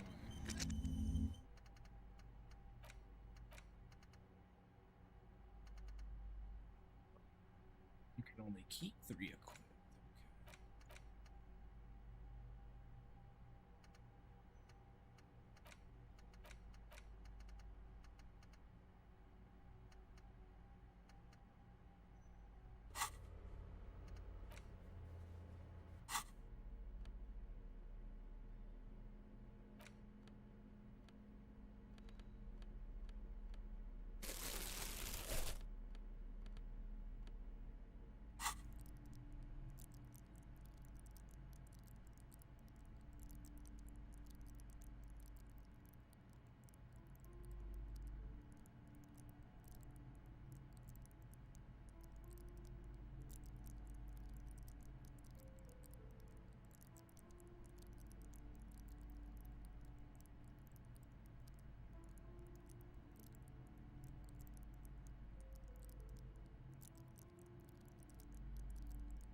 A skill point.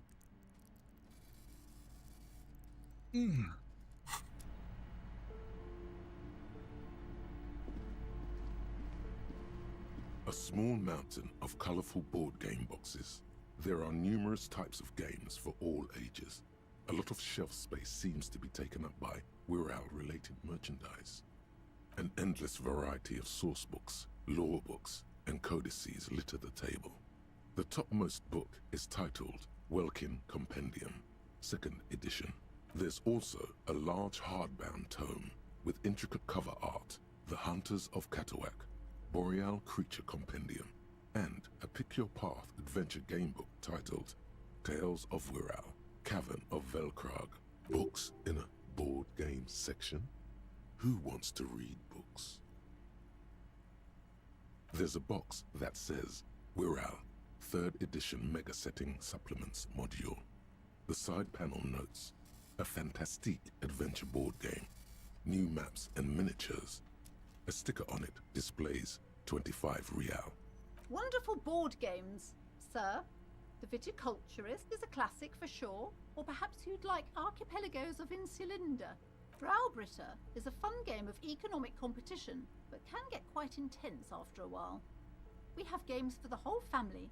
You can play with your children. Who are you going to play board games with? Do you have friends or family? It certainly feels like whatever you are will die with you.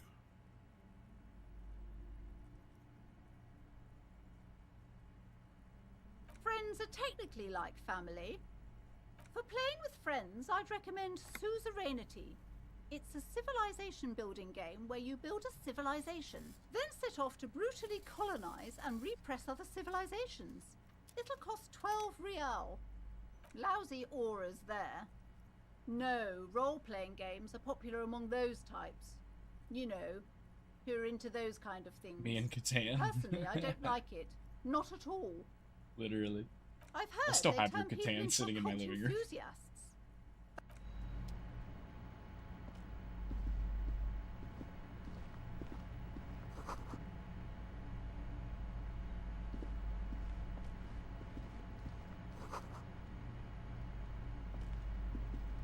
I'm sorry, sir. I can't talk right now. I'm very... You just can't win. Out of the rain and into the gutter.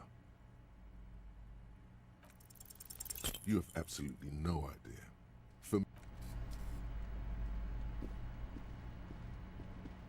the display rack is brimming with worn paperbacks featuring an extremely muscular rows and rows of Heimdall men blur your vision.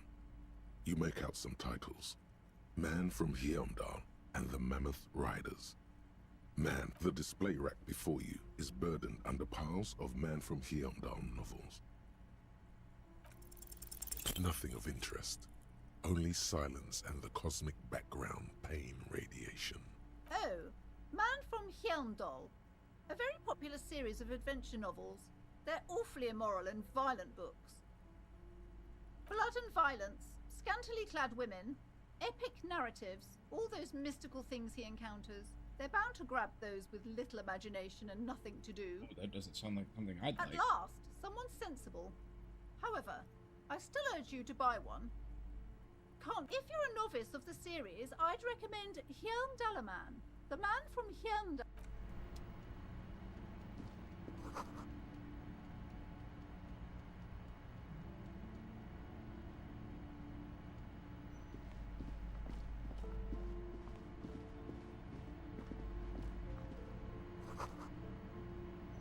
Magic.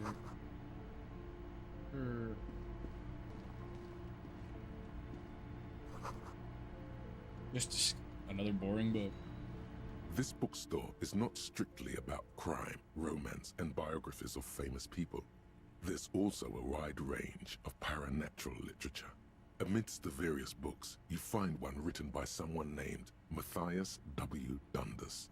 It's about wholeness, unity, balance. These three things are very important to the working class mind. The point of the book, and many others on this shelf, is to give people medicinal advice in situations where they don't have access to paid health services. Various paranatural books still litter the shelf. Amidst the various books, you find one written the point of the book, it serves platitudes, while also telling everyone that traditional medicine, the kind people don't have access to, and which costs more than this book, is garbage. Wholeness, unity, balance, on the other hand, can basically take care of anything. Though it is important to note, when it's up to your mind to heal yourself, then it's because of your mind that you're ill in the first place. The book features chapters on topics such as how to find magnesium, It even lists plants you can harvest magnesium from. How to continue drinking if you're an alcoholic who has destroyed his liver. There's even a chapter on the ancient Seraïs tradition of using duck gallbladder preservatives to treat and prevent sexually transmitted diseases. Pre and post factum apply. This is just mundane garbage. What's even paranatural about this? The throbbing in your head increases with every passing moment you gaze at this shelf. Suddenly, as if out of nowhere, a small green book becomes apparent. The title of it reads, Medicinal Purposes of the Pearl. The book contains very little explanation on the matter. This knowledge seems to be taken for granted. Book about? The book contains descriptions of various pseudoscientific therapies, alternative medicines, and folk remedies involving the Pearl, also known as le territoire. For example, it recommends vigorously swatting one's naked body with a venik or hand broom, made from the leafy twigs of a young birch tree from the near Pearl. Painful. It is supposedly invigorating and good for the circulation. What else? It also recommends consuming distilled spirits like vodka or whiskey that have been aged in the Try Pearl. that for Readers are instructed to cover these jars in a shallow hole just inside the Pearl and leave them there for 30 to 60 days, depending on the potency desired. And among other benefits, it is alleged to restore a damaged liver to perfect health. I should probably get my hands on some of that. For general health and well-being, readers are encouraged to take regular strolls through the Pearl, though a sidebar cautions readers to limit each stroll to less than an hour.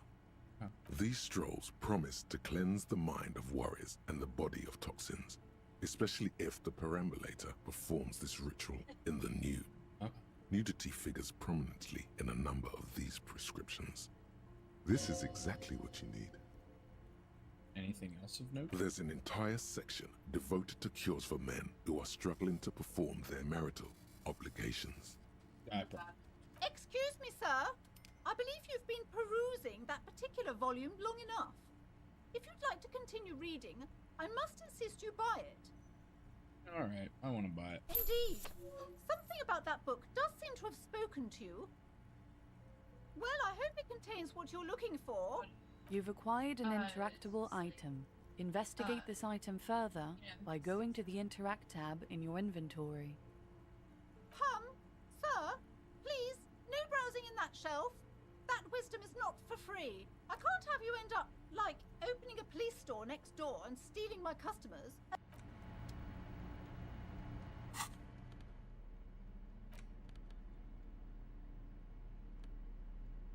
The buffoon. Being intellectual organ of the merits of communism offers The front of this quarterly journal features a large satirical portrait of the late King Friesel. From the sides of his head, a pair of white antlers spread to the corners of the cover. Because white antlers are one of the symbols of communism. They represent a society in accord with the natural world and at the same time above it. Because Friesel was incompetent, foolish, and cruel. In short, the embodiment of everything the communards wished to overthrow. It's satire, you see. Look at the pages and see what catches your eyes. To your disappointment, there aren't any full-color pictures to direct your attention. Just column after column of closely set text, interrupted occasionally by little doodles in black and white. Pictures. After rifling the pages with your thumb several times, you return to the table of contents. The magazine is divided into several sections: international development, Kunst und Kultur, and local concerns. Just inside the cover, there's also an editor's note. Read the editor's note. Comrade, as you know, this journal takes its name from Mazov's immortal expression, du cristal à la fumée. This was his way of describing the way the rigid, crystalline structures of capitalist ideology turn to smoke under communism. But, like the structures of capitalist ideology, we too are at risk of going à la fumée, unlike many publications which are content to spoon-feed their readers reassuring drivel. La Fume is committed to telling the radical truth, even when that truth may drive away potential subscribers. So please, if you value our radical Mazovian perspective on contemporary politics, culture, and international affairs, please consider subscribing today. Yours in struggle, the editors. I think this is a communist magazine. What do you expect? It was laying around the office of the Debarders Union. They're probably bankrolling the thing. You flip back to the front of the magazine. The table of contents unfolds before you. I'd like to catch up on the international developments. This section includes a long, tedious critique of the latest round of free trade negotiations between the EPIS nations and the Free State of Semenine. You also skip over an article about heavy fuel oil smuggling along the Messina border, something about bear wrestling in Samara, book riots in Yugograd. Face it, you really aren't interested in foreign affairs. You're not even sure where most of these countries are. You flip back to the front of the magazine. The table of contents unfolds before you. What is the Kunst und Kultur? It takes a moment, but gradually it dawns on you that Kunst und Kultur must mean arts and culture. As you leaf through this section, you come across several reviews of recent radio plays, as well as a brief artist spotlight featuring a local artist identified only as CS. Yeah. Okay. The main feature, though, is a long essay titled Tip Top Tournée, a critical Mazovian perspective. This so-called artist spotlight is really just a brief Q&A, made all the briefer by the subject's evident hostility to her interviewer. The actual article is surprisingly light on details, but after skimming a page or two, you gather that it has something to do with motor carriage racing. If you don't follow it, you only ever hear about the ludicrous sponsorships and obscene death toll. Let's see what these communists have to say about TikTok. You think you're settling in for a relaxing recap of the most recent season, maybe sprinkled with some nice anecdotes about a few of the more colorful drivers. Instead, you find yourself skimming a 10,000-word feature about all the politically problematic aspects of Tip Top Tournée. Where to even start? For one, there's the crass commercialism of its sponsorships. And then there's the practically criminal emphasis on deadly motor crashes. So, all of it, basically. Oddly enough, this article has two bylines. Nasteb Encolada Bernal and Exilus Buka. There's no way those are real names. Wait, why aren't they real names? Have you ever met anyone named Exilus? Come on. They're plainly pseudonyms. They're bad about sponsorship. Under capitalism, the article says, every pursuit has its price. Every pleasure, even one as elemental as the joy of racing others around a track, is reduced to an advertising opportunity. Are they for real, though? Thus, the so-called tournée becomes a competition between increasingly meaningless brand signifiers. Your discount laundry detergent racing against a pack of Astra cigarettes, or even a fritter. Right, but then you get to see him crash. And that precisely is what's problematic about it. Were it not for the promise of random, spectacular violence, audiences would quickly lose interest. This communist book is spitting facts, though. At the end of the day, it's the destruction of these 750,000 real races that you're really watching for. No, I'm pretty sure I like it. Sure, you think that, but subconsciously, it's the visions of brand names being engulfed in flames that you crave. Guess I never thought about it like that. That's because you haven't been reading critically. But don't worry. The whole point of these sorts of articles is to let someone else read critically for you. This article says that no one really watches Tip Top Tourney for the reasons. Oh, come on. Can this article read your mind? It seems to think so. A certain kind of young man reads 1 or 2 books and suddenly thinks he understands the secret structures of reality. If I had to wager, I'd say they've never even seen the inside of a motor, much less a motor race. I take whatever they write with a large grain of salt. Yeah, I like what You Kim has flip to back say. to the front of the magazine. The table of contents unfolds before you. Let's see what they mean by local concerns. Unsurprisingly, much of this section is taken up with articles declaring unqualified support for the dock workers' strike. You skim the headlines. Paint the harbor red and white. Martinez tames the wild pines. A city in revolt. First we take Martinez, then we take La Delta. We're onto something here. Finally, there's a brief article by the writer, G. Martin, accusing the owner of the Capeside Apartments of illegally attempting to evict certain communist tenants simply for not having paid their rent. You do have to pay rent. Damn communists should have killed a lot of them when they had the chance. If it weren't for the wild pines, all those moochers would be out of a job. Charging rent just to live somewhere is pretty outrageous. Wouldn't it be better for everyone if labor and capital could reach some reasonable accommodation? According to these editorials, there can be no accommodation with the forces of international capital or their mucilaginous allies in the coalition. Why do communists love puerile insults? And they wonder why they're always being left out in the cold.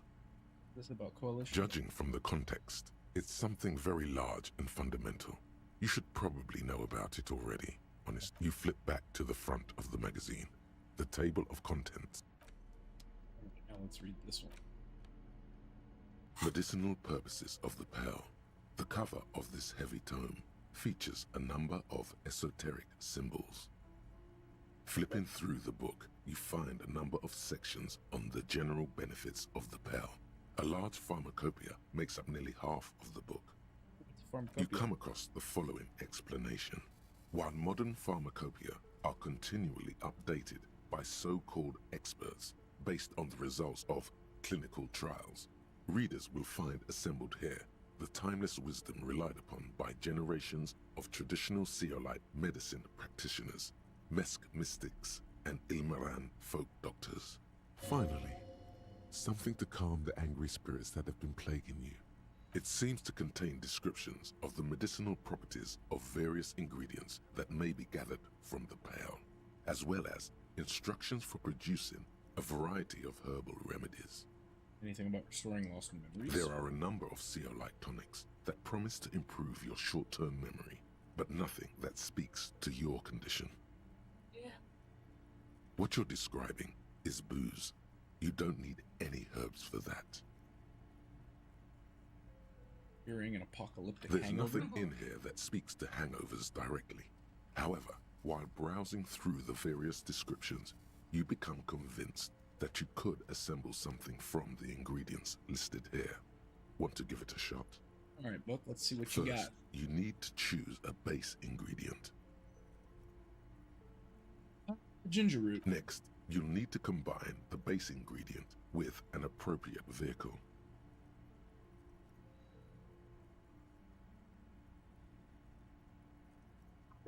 Lastly, is there anything else you'd like to add? Saying root. The ginger root will help with the nausea, and the birch bark tea will help you flush out the toxins. The ginseng should give you more energy, as a nice bonus. The very thought of this tea causes your muscles to relax and your mind to clear. Go, baby. You're That's more fucking present huge. and in control than you were a moment ago. Savor the feeling a moment. A tingle rushes down your spine, and you feel your toes uncurl. If only Yeah, it could but always be like this. I want to try to cook up one of these. Very well. First, choose a base ingredient. Let's get some mint in this Johnson. Next, you'll need to combine the base ingredient with an appropriate vehicle. Let's get that out of the way. Lastly, is there anything else you'd like to add? How about some sugar? The ginger root will help with the nausea, and the birch bark tea will help you flush out the toxins. The ginseng, you imagine yourself with a mug of this tea in a chair by the window. It's a beautiful image, but will it ever come true for you? Flipping through the book, you find a number of sections on the Have you taken any walks through the Pale recently? I don't even know what this pale thing is. How could I walk The through book is frustratingly vague on this topic, but it seems that if you've walked through the Pale, you would know it. Who's super malnourished.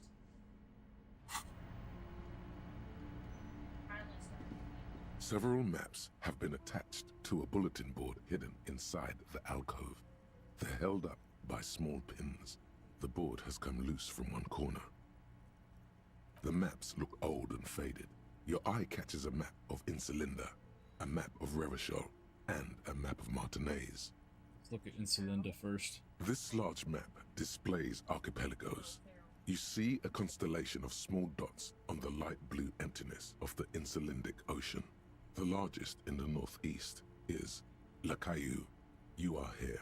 Another far away in the southwest, Seminese Islands, Ile de Fantôme. What else? Ozon, Laurentide, Fas Alamir, Archipelagos, North Arcade Islands, all just specks of dust on the vastness of the Insulindic. On the edges of the map, the color fades into a blur of dotted lines, black disintegrating into mathematics. In the northeast, a dust mite stands on the north coast of Caillou, in a bookstore. It's you. Can you see cities on the islands? You can. On Caillou, Revachol, a single black star. On Ozon, Fondelier, and Vilmandu. On archipelagos, Croyan Moran, Villiers. On Seminine, Olduvai, and on Laurentide, Deora of the Seven Seas. Lost little pearls of light, tiny fires in the dark. Look at the edges. The ocean breaks apart into a tangle of cosines and azimuths, all pointing into pale nothingness. Windy is the north azimuth. Grad is the northeast azimuth. Samara is the east azimuth. Seo is the west azimuth. Isolas, they're called. Connections to other worlds. Words past the Insulindian, unknown to you. You only know you've never been there. You have little idea what they are. Distant stars, gods, but looking at them makes you feel almost non-existent. Whatever they are, the Isolas are immeasurably large compared to you, and very, very far away. Perhaps they are gods, gods of distance and outer dust. The north coast of a verdant island is shattered by the delta of a river. It is the River Esperance. Countless bridges put the shards back together, connecting city blocks to river islands. La Delta says a great artificial heart in the center, teeming with life forms and construction. To the east, rolling hillsides, Le Jardin, Stella Marie, the suburbs of Saint-Baptiste, swallowed up into the Yeah, I'm megacity. loving this dude's They voice. sound rich to you. This is Revachol East. I don't think they could have got a better guy for this. Hudon, it's somewhere to live. Not bad. Then there's Jamrock. It's bad. People shouldn't live there, but they do. Then Forberg. It's almost as bad, and much larger. Then Coal City. It's the worst. You feel you're just west of Coal City, somewhere above Jamrock and close to Coal City. Oh, you had to read it all before the final cut? Did you play it before that? It's not really a map. It's a tourist thing. A picture postcard with buildings on it. I don't know drawn if I... from an isometric perspective. I don't know if I could play it A without the date in narration. The upper right corner says I mean, I could 48. play it, but I would, the info would be lost to me. This helps me create a physical place in my mind and like navigate everything. This is a ton of info to just be taken in on reading it. Like, I'm sure I wouldn't be able to pronounce all the stuff, and I'd be like, Still, it's detailed. Could be pretty useful for scouting ahead. You see the jagged boxes of an industrial harbor, even the whirling in rags there. I'm sorry, officer. The map of Martinez is the only one available. The other two are not for sale anymore. And besides, You could scarcely afford them. Multiple books worth of reading. It would be exhausting, yeah. They're quite valuable, though they might not look it. The map of Martinez is 90 cents, though. That old thing. It's an out-of-date map of a tourist location that never was nor came to be. From when some design studio people tried to spruce the place up 4 or 5 years ago, they also renovated the horse statue, set up those coin-operated viewers, and designed the new street lamps. The place does not look like a successful tourist trap, does it? They didn't get that far, for some reason. A shame the project never got going. Would be nice if someone fixed Martinez up. All these ruins are bad for business. Always good to be informed of your surroundings.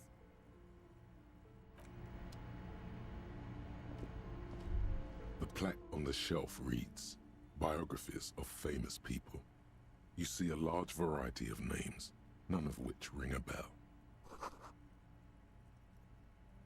Everyone knows the most interesting thing about fascists.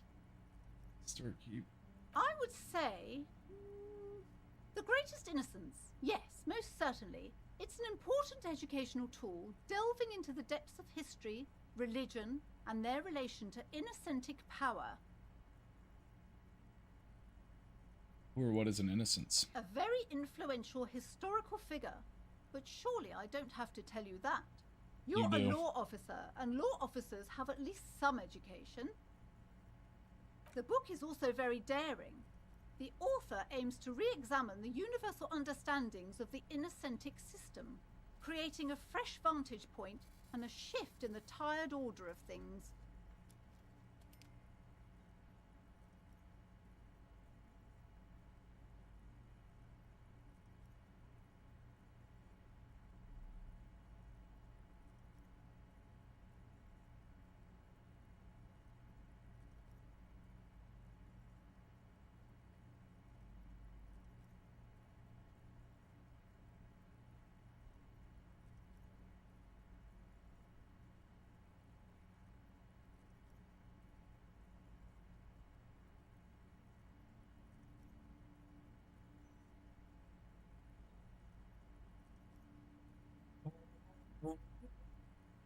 I thought it was about which of these innocents is the coolest and greatest, so you recommend it. Certainly. It's prudent for a person to have at least an elementary understanding of history and society. Imagine the chaos we'd be in otherwise. True. You feel like you should get this one. Definitely. It's important somehow. There's something personal inside. Browsing through all the books with all their names makes your head spin. Suddenly, a particularly odd title catches your eye. It reads, High Speed Love, the tragic true love story of Jacob Irv and Al. High Speed Love chronicles the romance between two of the finest tip-top tourney racers in history. One of them is the madcap driver, Jacob Irv. His blonde mane graces the cover. Next to Irv's life story, you see a slim biography of an Occidental rock star called the Anti-Star. He's famous for shooting morphine into one of his eyeballs and cocaine into the other. Is he also famous for dying minutes later? Next to that, Rivasholian radio personality Guillaume Bevy stands in front of a rundown drug den. He's a permanent fixture on Channel 8, reporting on real-life crime and ruining cops' days. I really must insist you buy one of the books. Reading them is not for free. Do still browse, though. She understands she has erred against the customer and immediately corrects course. I'm sorry, I did not mean to rush you. You are browsing. Go ahead. Take your time. Time is commerce. Need to get some money to buy that other book. These shelves are overburdened with books from the same series. You see the name Dick Mullen over and over. Crime fiction is a disgrace. An asinine misrepresentation of the physical attributes of the arduous everyday work of actual police officers. These books greatly overstate the excitement of police work, glossing over how long it takes to actually follow up on leads and eliminate dead ends. What's more, they completely ignore the psychological hardships of year after year coming into contact with people during the worst days of their lives. Not a single mention of all the stress this work creates upon the officer's family. Detective fiction just doesn't tell the truth at all. Now, would you like a list of all the books found on the shelf? Yes. You see Dick Mullen on the job. Get Me Mullen. The Stalwart Adventures of Richard P. Mullen. Dick Mullen and the Murder in the Orchard. The Sordid Affair of Dick Mullen. A killing is declared. Dick Mullen in the Murder House. The Final Case of Dick Mullen. An Obvious Lie. Dick Mullen in the Clock Tower. The Ordeals of Dick Mullen. Dauntless Dick. Dauntless Dick. Dick Mullen's Funeral Pyre. The Murder of Dick Mullen. Dick Mullen dies? Wait, are there any more? Yes, there's also The Dame Who Did It. Farewell, My Mullen. Faking death seems to be a common trope in the Mullen series. The morbid tales of Dick Mullen. A dark tide turns. Tragedy calls for Dick Mullen. Another one with fake death. And, of course, Dick Mullen, the murderer. In order to catch a murderer, Dick Mullen must become the murderer. Come on, this is not the way real police solve crimes. The real police are some 20 kilometers away, sitting in an armored motor carriage. Come on, Chester. Tell the story again. Again? Man, I tell that one at least once a month. It's not that interesting. The fuck it is. And these guys haven't heard it. You see, Chester here.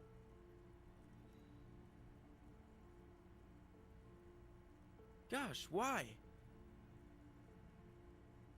A very fucking dangerous case, ain't that right, Chester? They almost got you that time. Yeah, sure came close. Alright, so I was tailing this guy called Francis the Shoe. Inside of the motor carriage is thick with cigarette smoke. Outside it starts to rain. After all this, you still haven't found the answer to the one question that matters. Who is Dick Mullen? Is Dick Mullen? Your attempt to grasp at the answer fails. It seems very close by, pulsating just out of reach. Oh, crime, robberies, murders, even sexual crimes. We're fortunate to have Dick Mullen and his stories to sort all that out. You're a police officer, apparently. You should buy all of these. No.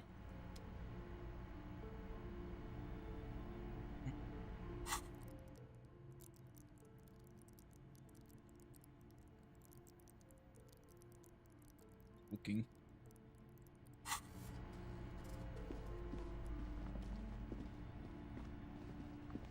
You see a set of tattered curtains blocking the way to another room. A strange cage-like trinket dangles from the curtains. Excuse me, officer. The back room is strictly for employees only. Nothing. Now please go back to browsing the books.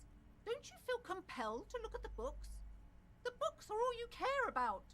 She speaks almost as if she's trying to put a spell on you, urging you to buy more books.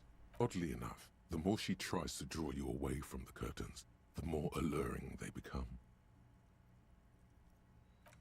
You see some kind of charm, an irregular polyhedron assembled from bones, sticks, and straw. Inside, a disturbing fish head with empty eye sockets stares at you. Aside from poking at it suspiciously, there is nothing else to do with the fish head charm at this time. The curtains remain shut before you. I'll leave it for now. I don't have a warrant.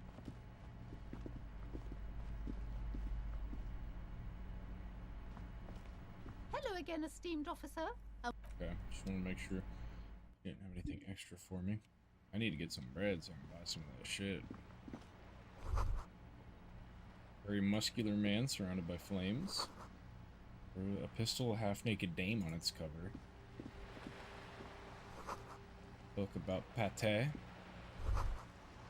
Don't really understand what it's about, nor does it seem important. It takes willpower to even read the author's name, Jean Cosse from Iguania. Book about Bordeaux culture. It promotes freedom and roaming upstream. Future, government reads our mind using radio technology.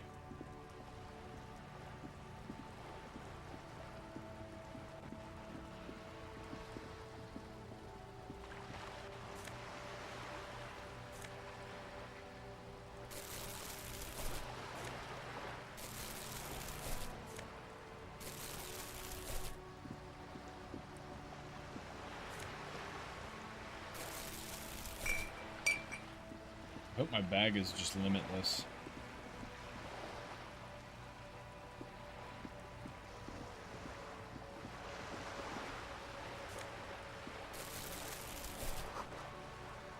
A lonely cormorant surveys the sea, indifferent to your approach.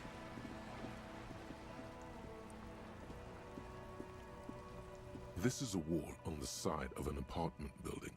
Why am I looking at this wall? You have no clue. So many walls all over Martinez, weather-worn, cracked, their paint peeling.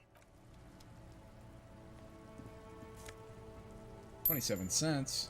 And magnesium. And a can. That's my lucky day. Hey, it's the kid.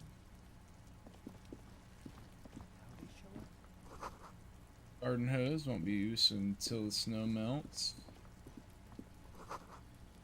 Bullet holes on this wall. Chairs and tables eaten by rain rot. What does it say up there? Balcony with the view to the yard at the and the hanging. Okay, kind of fucked up.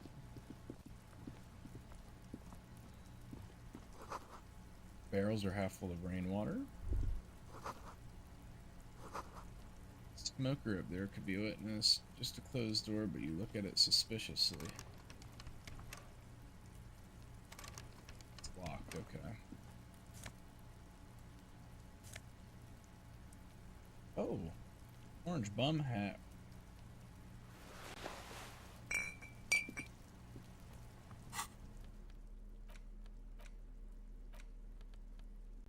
Where's that nosipade go?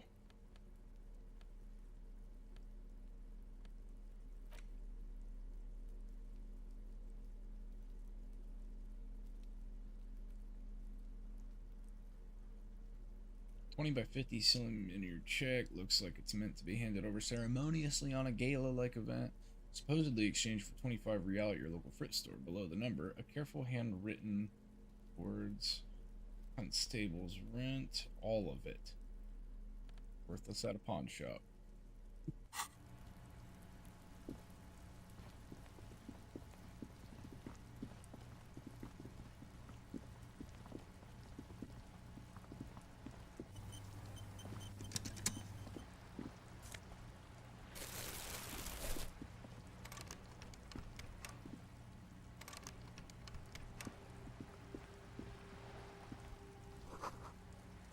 Motorcycle and repair, and the tools used to disassemble it. Cape Side Apartments. Hey, Rue de Saint Ghislain. You gotta give me a minute, lady. I'm gonna run back to the... I'm gonna go see if this guy will take this $25 check and call us even on the rent.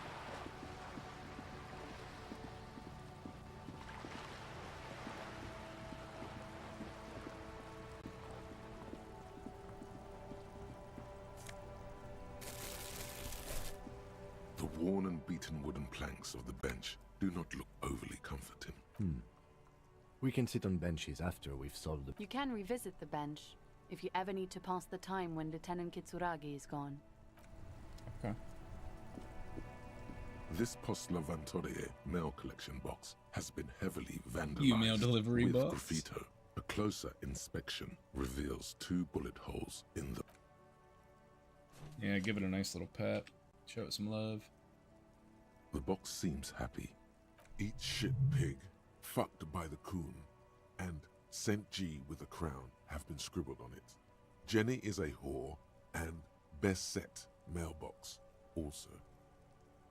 Been there. Posted la Aventure mailbox. Been there. The mail collection box seems cathartic. Thankful even. So do you. You shut.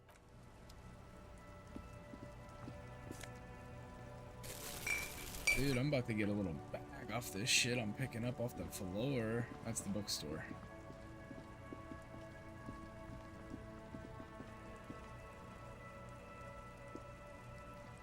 sealed call box with a matrix of push buttons lists all the... This button looks new, but someone has removed the name card. Huh. This button looks new. It's probably not connected yet.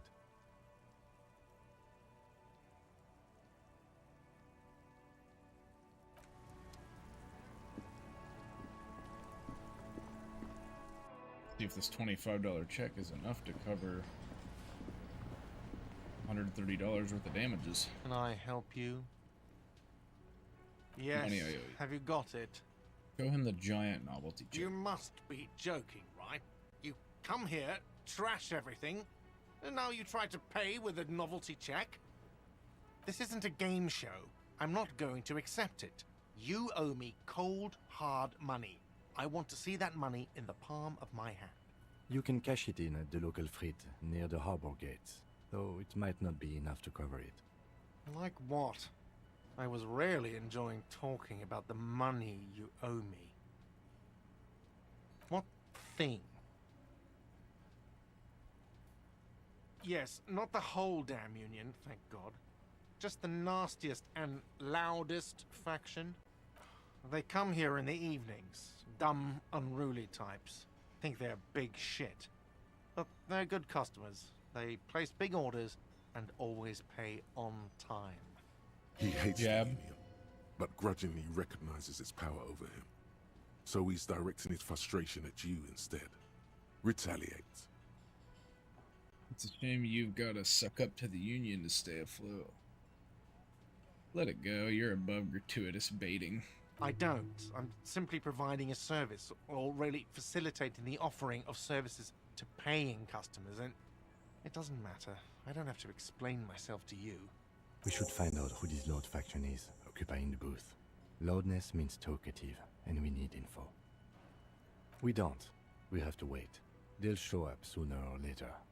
Men get hungry, even men on strike. You glance at the clock on the wall behind the manager. Huh.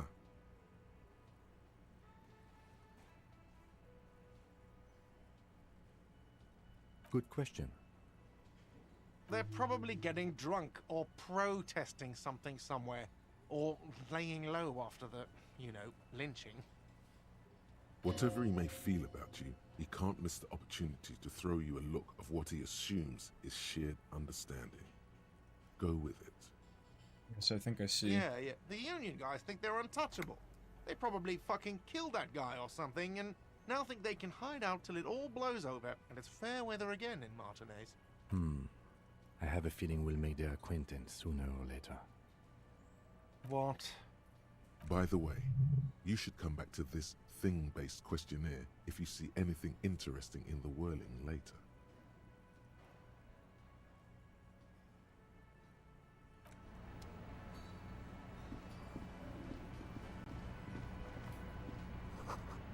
Dishes are drying, smell of chemicals and pine trees.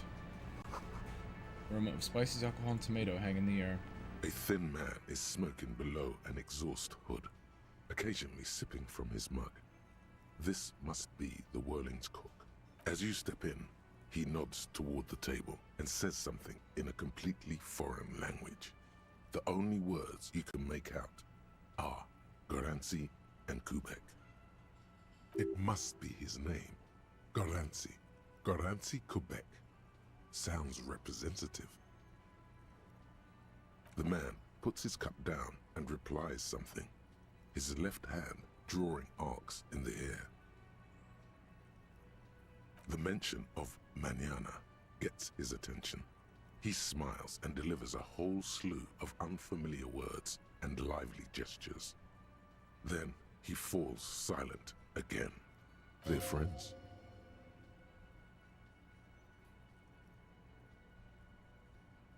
The man says a couple of sentences in that strange language of his, and then seems to wait for you to speak. I'm pretty sure he asked you a question. He doesn't know your language. You can just say something cool in return.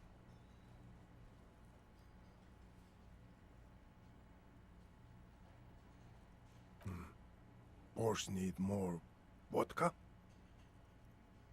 Okay, so it's vodka that keeps the men happy and in good spirits. Clever move by the Union. Vodka, boy! finished! I love it, Bratan! Turn it the fuck up and then ask for some yourself!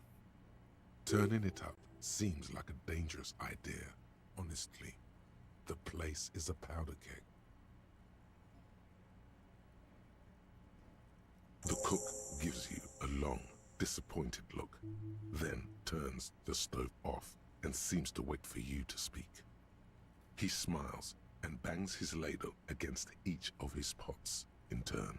It's almost like music, especially with the sounds of assorted dishes boiling and simmering on the stove. Stay masculine. You see a heavy steel door with a prominent dimple lock. It's painted blue. You immediately feel drawn to the color. Blue is for mystery. The cobalt blue surface feels rough to touch. The stainless steel door is flush with its frame on every side. You do? It's a door in the back of the kitchen. Why do you care where it leads?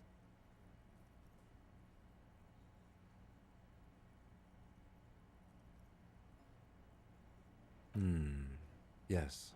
I suppose it's worth seeing if we can get in. Just to be thorough. As a side investigation. No. The door is a mega investigation. Hardly. Anyway, Gart is the person to ask about this. The cafeteria manager. The door does not.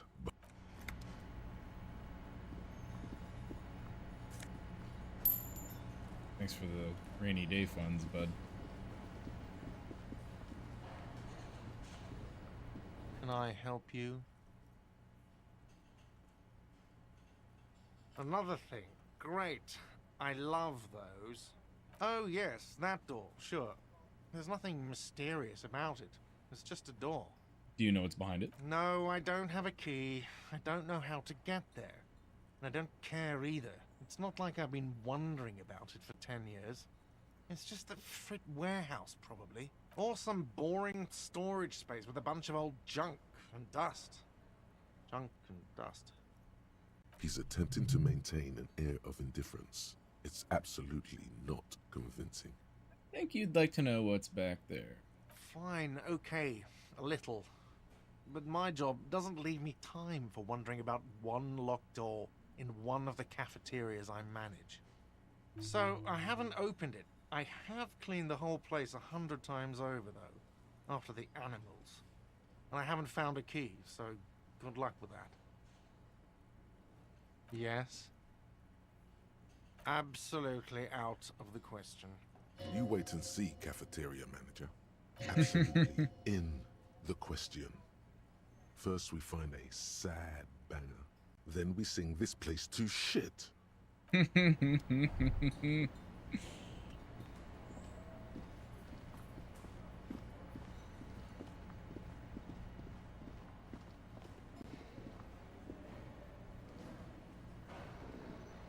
All about the money, you know. Oh, it's all about the money, comma, you know.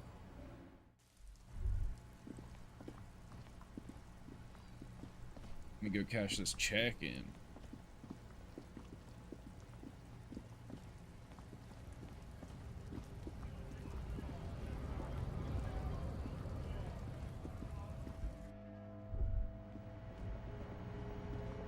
Welcome to Frick. What's that magazine she's reading? You mean this? Two girls kissing. This is Pop Stars. It's got, like, famous people in it. It's not for sale. Looks like it also has something called Police de la Mode, featured on page 34. This speaks to you. I approve of this. Very futuristic. Forget about all that. What's this fashion police feature? It's where they rate different outfits famous people wear. It's kind of funny. They're kind of mean. It's about who's the most stylish. Who's the numero uno guy in there right now? Does he look like this? Bet your hat would take the prize. No. I don't like it. I hate it. We are not the fashion police. We're the real police.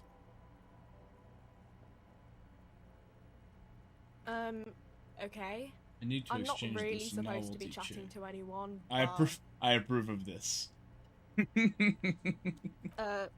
Wow. I didn't know you worked for the Union, sir. Anything else I can do for you? No, you don't work for the Union. The Union works for you by supplying you with cash.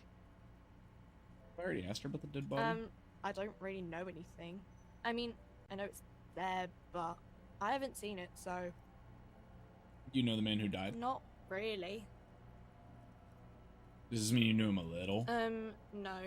I didn't know him at all. How long has it been I there? don't know, really long. What do you think happened? I don't know. No need to worry. It's just standard procedure for us to ask around. Okay. Thank you for your help. Does Fritz have a warehouse in the back of the Whirlings and A Rags? warehouse? I don't know. Maybe. I don't really care what Frit does. Come on, give me something to work with here. She looks up from under her brow. Fine. Frit doesn't have a warehouse. Just a little back room here. Okay? She looks up from her magazine. Yes. What we have is there. In the medicine cabinet. Go take a look yourself. A colourful display. Again, I'm obliged to inform you that both alcohol and cigarettes damage your health. I would like, oh, I wanted a cigarette, but it does damage my health. I'm gonna Here you get go, some just in mister. case. The tear machines. Your bottles Insert your clunk bottle. into the machine. $1.10, damn near paid for about 50% of my cigarettes.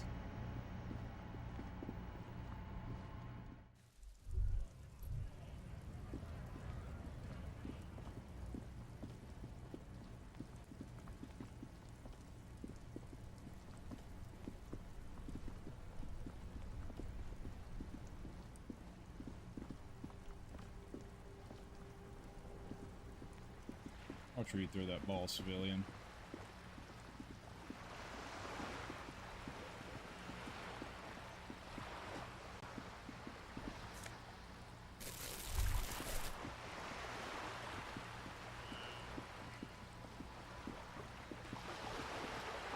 I'm so hungry. I need to get off and make dinner, but God, I'm having such a wonderful time.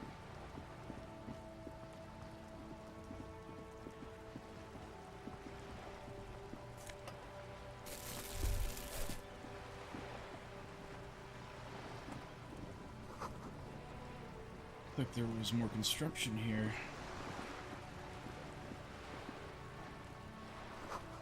Belly of the boat shines like it was recently painted. Docking reserved for residents of the Rue de Saint-Ghislain 33A. Your room in the Whirling isn't much bigger than this loop. This is worth more than you'll ever earn in all your life. I'm so glad. I thought it might be up your alley. The depth of the world is unmatched. Yeah, I honestly was like immediately like, oh, this is fire. Air green paints under the calm surface. A striking woman leans against the cabin top of her sailing boat, smiling as you approach.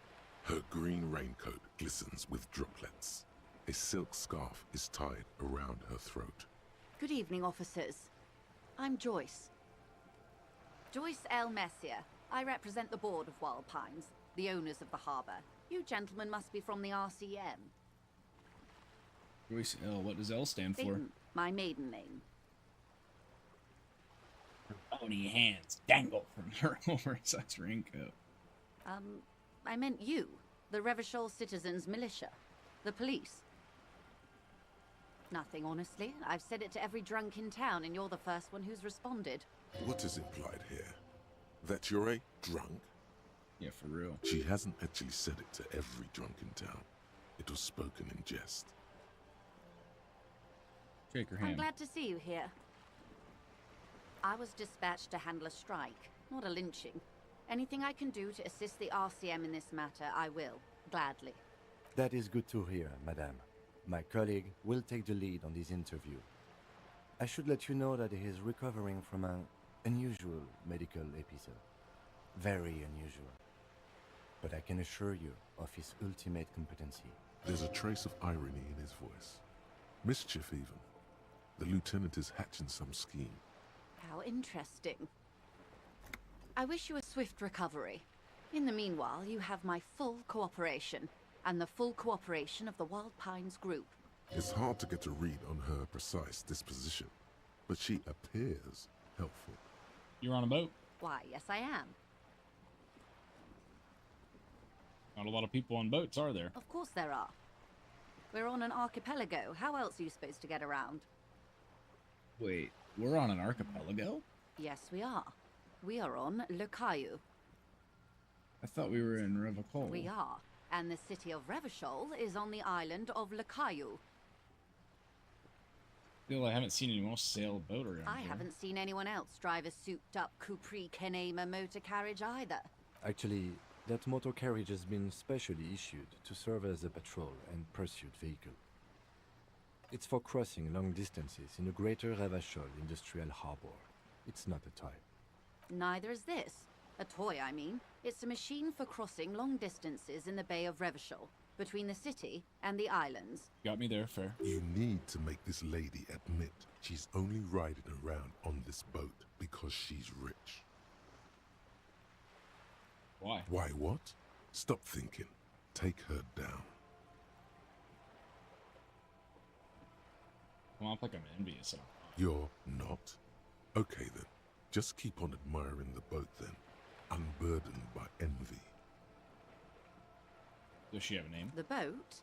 No. It is called Cordelati 19 because that's the type of sloop it is. The word "it" feels strange.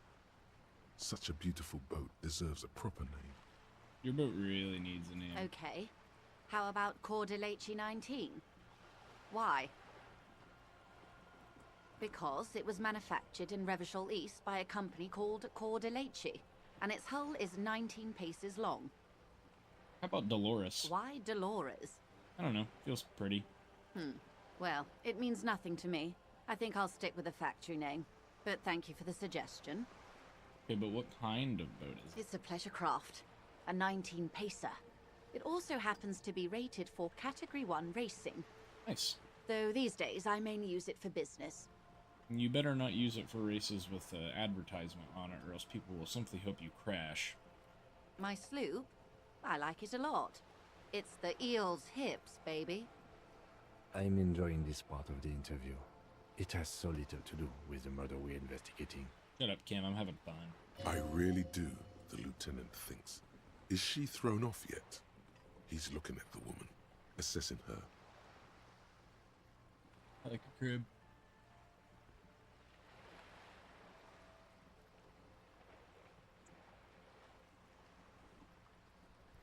You have a license for this boat?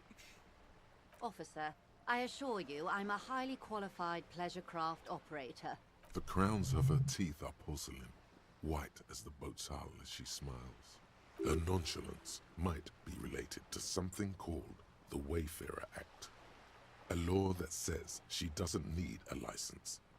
Sly Fox, you're not aggressive enough to harass her further on this. I think I have a handle on the boat. Good. Tell me about the Wild Pines. What do you do? What we do? I'm afraid I don't speak for Wild Pines as a whole. It's a giant undertaking. There was a touch of discomfort there. She wants to merely represent. What do they do? Pines' core competency is logistics. Container shipping, freight, that sort of thing. See those airships there, blinking? Those are the shipping side of things. And that is the terminal. Another subdivision deals with energy, oil and gas exploration, offshore platforms. How much money does Wild Pines have? I'm not at liberty to discuss the company balance sheet, but I can tell you that last year, the company booked more than 20 billion real in revenue. I have 130. A billion? I thought Wild Pines is supposed to be big time. The money I owe is so much less than that. Yes, past a certain point, numbers begin to seem imaginary. But they are quite real for the 72,000 employees who depend on Wild Pines for their paychecks. A conglomerate the size of Wild Pines is like a shark. If it stops moving and growing, it will die. Then what becomes of those 72,000 families? It is a tremendous responsibility. Where do they get all these billions? They started as an exploration and cargo fleet conducting trade between the Samaran and Insulindian Isolas 250 years ago, when pine ships explored the South Seminese and charted Lomantanga on behalf of the suzerain. Centuries of care, deliberation, and madness have gone into this endeavor. Vessels pass through the great unrest to re-emerge with apricots in tow.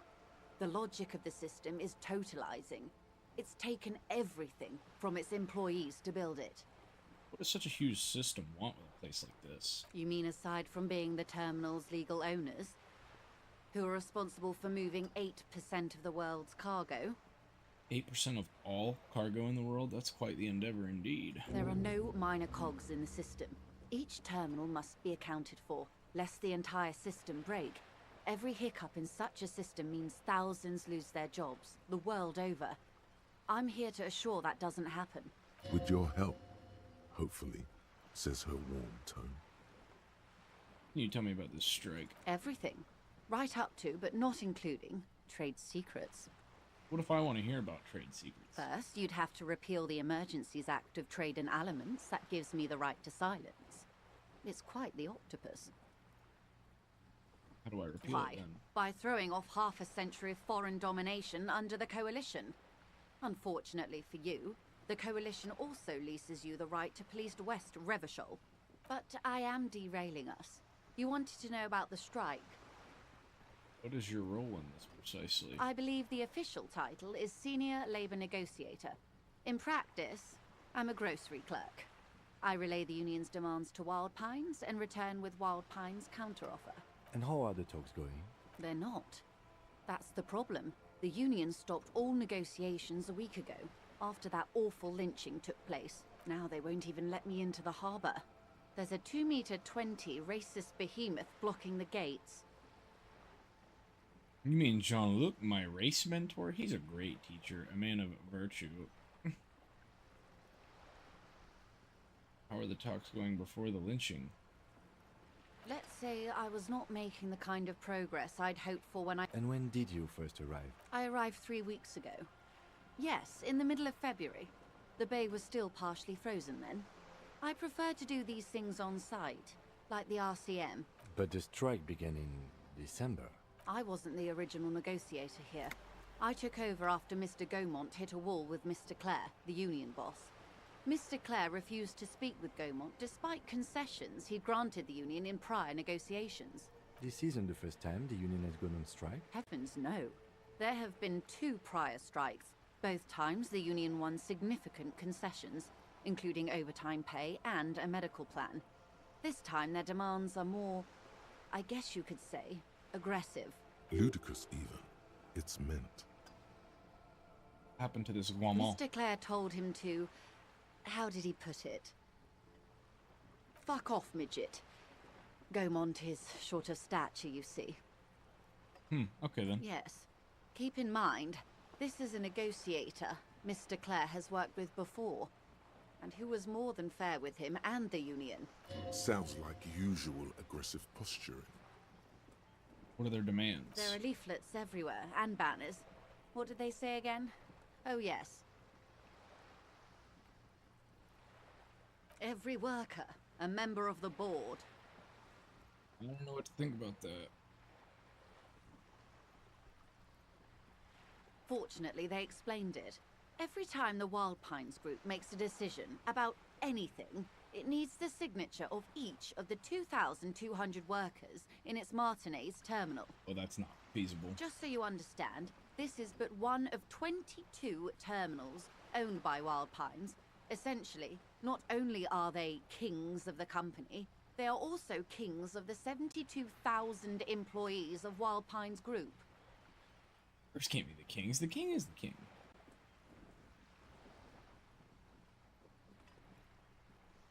It's pretty funny, I have to admit. They're having a blast. But how can they afford it? After 4 months, my assumption was they would prefer a more practical solution. What are you gonna do? I'm not sure. Naturally, I assume that was just their opening position, a hard-nosed tactic with a side of mockery. But there's been no follow-up, just the same nonsensical slogan repeated over and over again. And now, people are getting lynched, I hear. Behind the whirling in rags. A disastrous situation if there ever was one. Excuse me, from whom did you hear about this lynching? I first heard it from the boyer at the gates. The one whose very name advertises his aversion to work. I think he said it was, "Call me mañana." This checks out. Scabs at the gate. Did you put them there? The scabs? You mean the huddled masses of Jamrock, come to plead for work where the Union refuses to? If they were organized by Wild Pines or its affiliates, then it would be a company secret. I could not share it with you. It's implied. She's open to discussing this matter with you at a later occasion. What do you think of Everett? Everard Clare is a man of the utmost integrity. If you can say one thing about him, it's that he always puts the interests of the workers first. Really? Of course not. Everard is fantastically corrupt. I imagine he has a thick, viscous goo where you and I have blood. That's Everett, all right. He is the most corrupt individual I have ever seen, and I deal with men like him for a living. If there is anyone more venal, more irredeemably nepotistic, then it's his twin brother, Edgar. Wait, there are two of them? Yes. Edgar looks exactly like his brother, except for that lazy eye. He also talks exactly like Everard does, and when one's term as foreman is up, the other takes over. I love that this game genuinely has no good side. Yeah. Yeah, it seems to be the case. It's how they circumvent the term limits, you see, with a funny little switcheroo. While in office, they've embezzled God knows how much of their workers' dues. About the Union itself outside the Brothers Clare. The Debardeurs Union was once a perfectly normal institution. 20 years ago, anyway. It must not have been easy to establish under the Emergency Act, but they did it. I can respect that. Organized labor at its best, as they say. Then something happened in the local chapter elections. The Brothers Clare came and transformed it into a... how do you say? A mob. The Debardeurs are a crime syndicate. Sad as it may be, we are forced to cooperate with them. Refreshingly honest, officer. The company has tried appeasing in the past, but I'm afraid our concessions have only emboldened Everard and his brother. And your opinion, detective, if I may ask? I'm a curious and talkative person, you see. Would you say the Debardeurs Union is...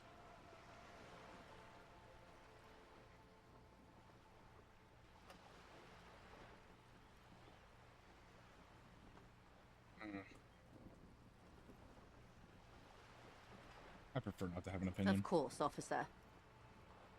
One more thing, you said something happened in the elections? I'm glad you asked. There was a woman, the previous forewoman of the Union. She disappeared. Disappeared? Yes. On the last day of the local chapter elections, her daughter phoned in and said she wasn't running anymore. Or coming to work. Ever. End of story. Yeah, some kind of extortion, probably. Indeed. The company suspects foul play, but there's nothing they could do. It was a union matter. The point of the presentation is, these kinds of things happen around the Clares. Watch out when you're dealing with him. Thank you for your concern, ma'am. We'll be just fine. Change topic. Of course. How else can I help? I've talked to Everett. You have?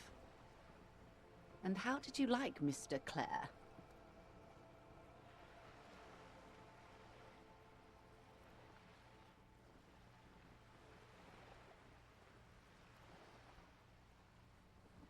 I didn't. Oh, come on now. He has his uses. How else would he have stayed in power all these years? Or wait, corruption. That's how he's done it. Fantastic, worm-like corruption, reaching into the bowels of the earth. The position of my unusual colleague does not reflect official policy. I hope you understand. The RCM does not pick sides. Of course. And I don't expect you to share anything he told you with me. I'm not a corrupt worm myself. However, if you felt like discussing something, how could I stop you? Are we not human? Are we not curious to hear another person's take. It's only natural. Intellectually speaking, it would be quite interesting to hear what she has to say about these things. Yes, your disgusting necktie agrees completely. Let's gossip.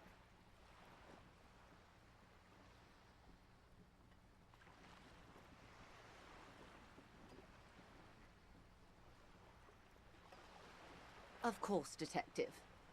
Should something come up later, down the road, don't be afraid to drop by for a chat. Until then, is there anything I can help you with? Can you tell me about the lynching? Quite a few things, I'm afraid. The information I'm to share with you includes sensitive trade secrets. For the sake of my employer, I have to ask for your names and badge numbers. Of course, ma'am. We should have introduced ourselves. I am Lieutenant Kitsuragi from Precinct 57. And this is my colleague from Precinct 41, Detective Dubois. I'm afraid Harry doesn't have his badge at the moment. Oh, and what happened to yours, Detective?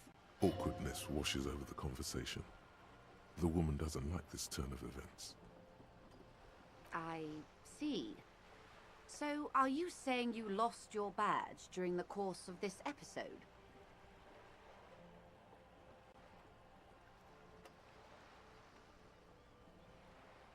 I can't hear you, darling. Speak up, please. Oh, dear. Some kind of encephalopathic amnesia. I don't even know how to respond. I do believe you, naive as that may sound. I simply can't imagine what you gain by faking such a condition. Nothing. As I said, ma'am, his technique may be very unconventional, but he is an officer of the RCM. Of course, I sympathize, but I'm afraid I simply can't share anything more until I've seen that badge. Hang on. She's a professional negotiator. She should be open to some sort of mutually beneficial arrangement. She's a negotiator. Just float a favor at her. Insinuates. I will be frank with you. If I'm going to break protocol, I need to be able to justify it to my superiors. They're going to want to see something very tangible. She's gonna want to see my gun. You're in, but expect her to drive a hard bargain. Reports from inside Terminal B suggest it's a hub for the local drug trade. This is an open secret in Martinez. The Union controls the terminal, so it goes to reason. They're profiting from this trade. The company has tried looking into this matter before, to no avail. Perhaps someone with your authority and resources might turn over the right stones. Or you can recover your badge, though if I may be blunt with you, it sounds like that may be a lost cause. Detective, a word in private before we continue. What's this? We're getting reports of normal, reasonable, temperate, political opinions somewhere in Martinez.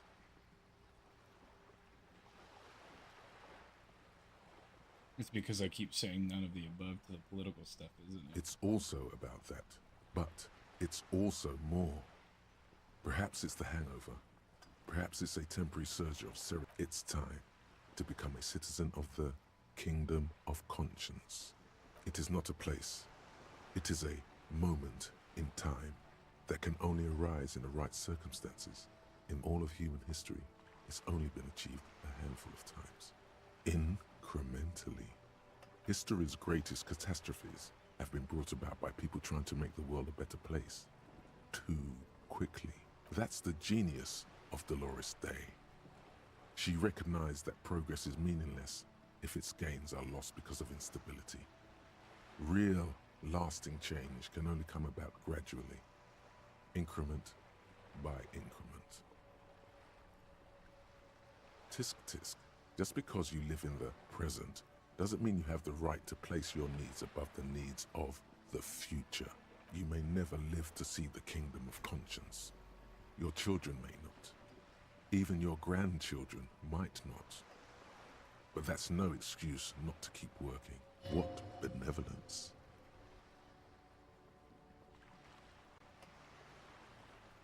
The Kingdom Consciousness really about doing things or just preserving the Do you status believe quo? the status quo is preferable to chaos and bloodshed?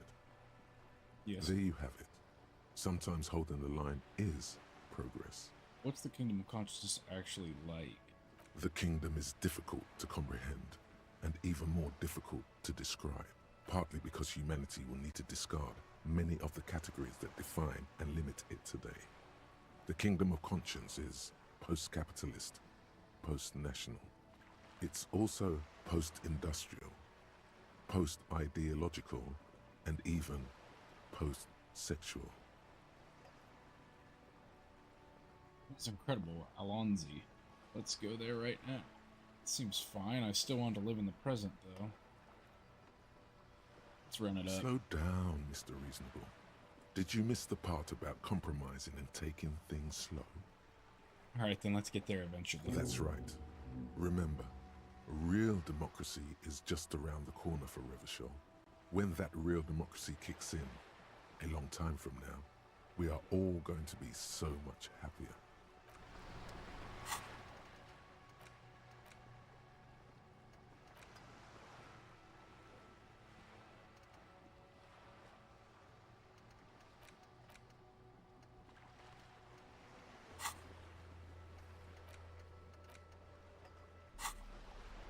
Alright, I better call it there for right now. I gotta make some dinner. I'm making some buffalo chicken pasta.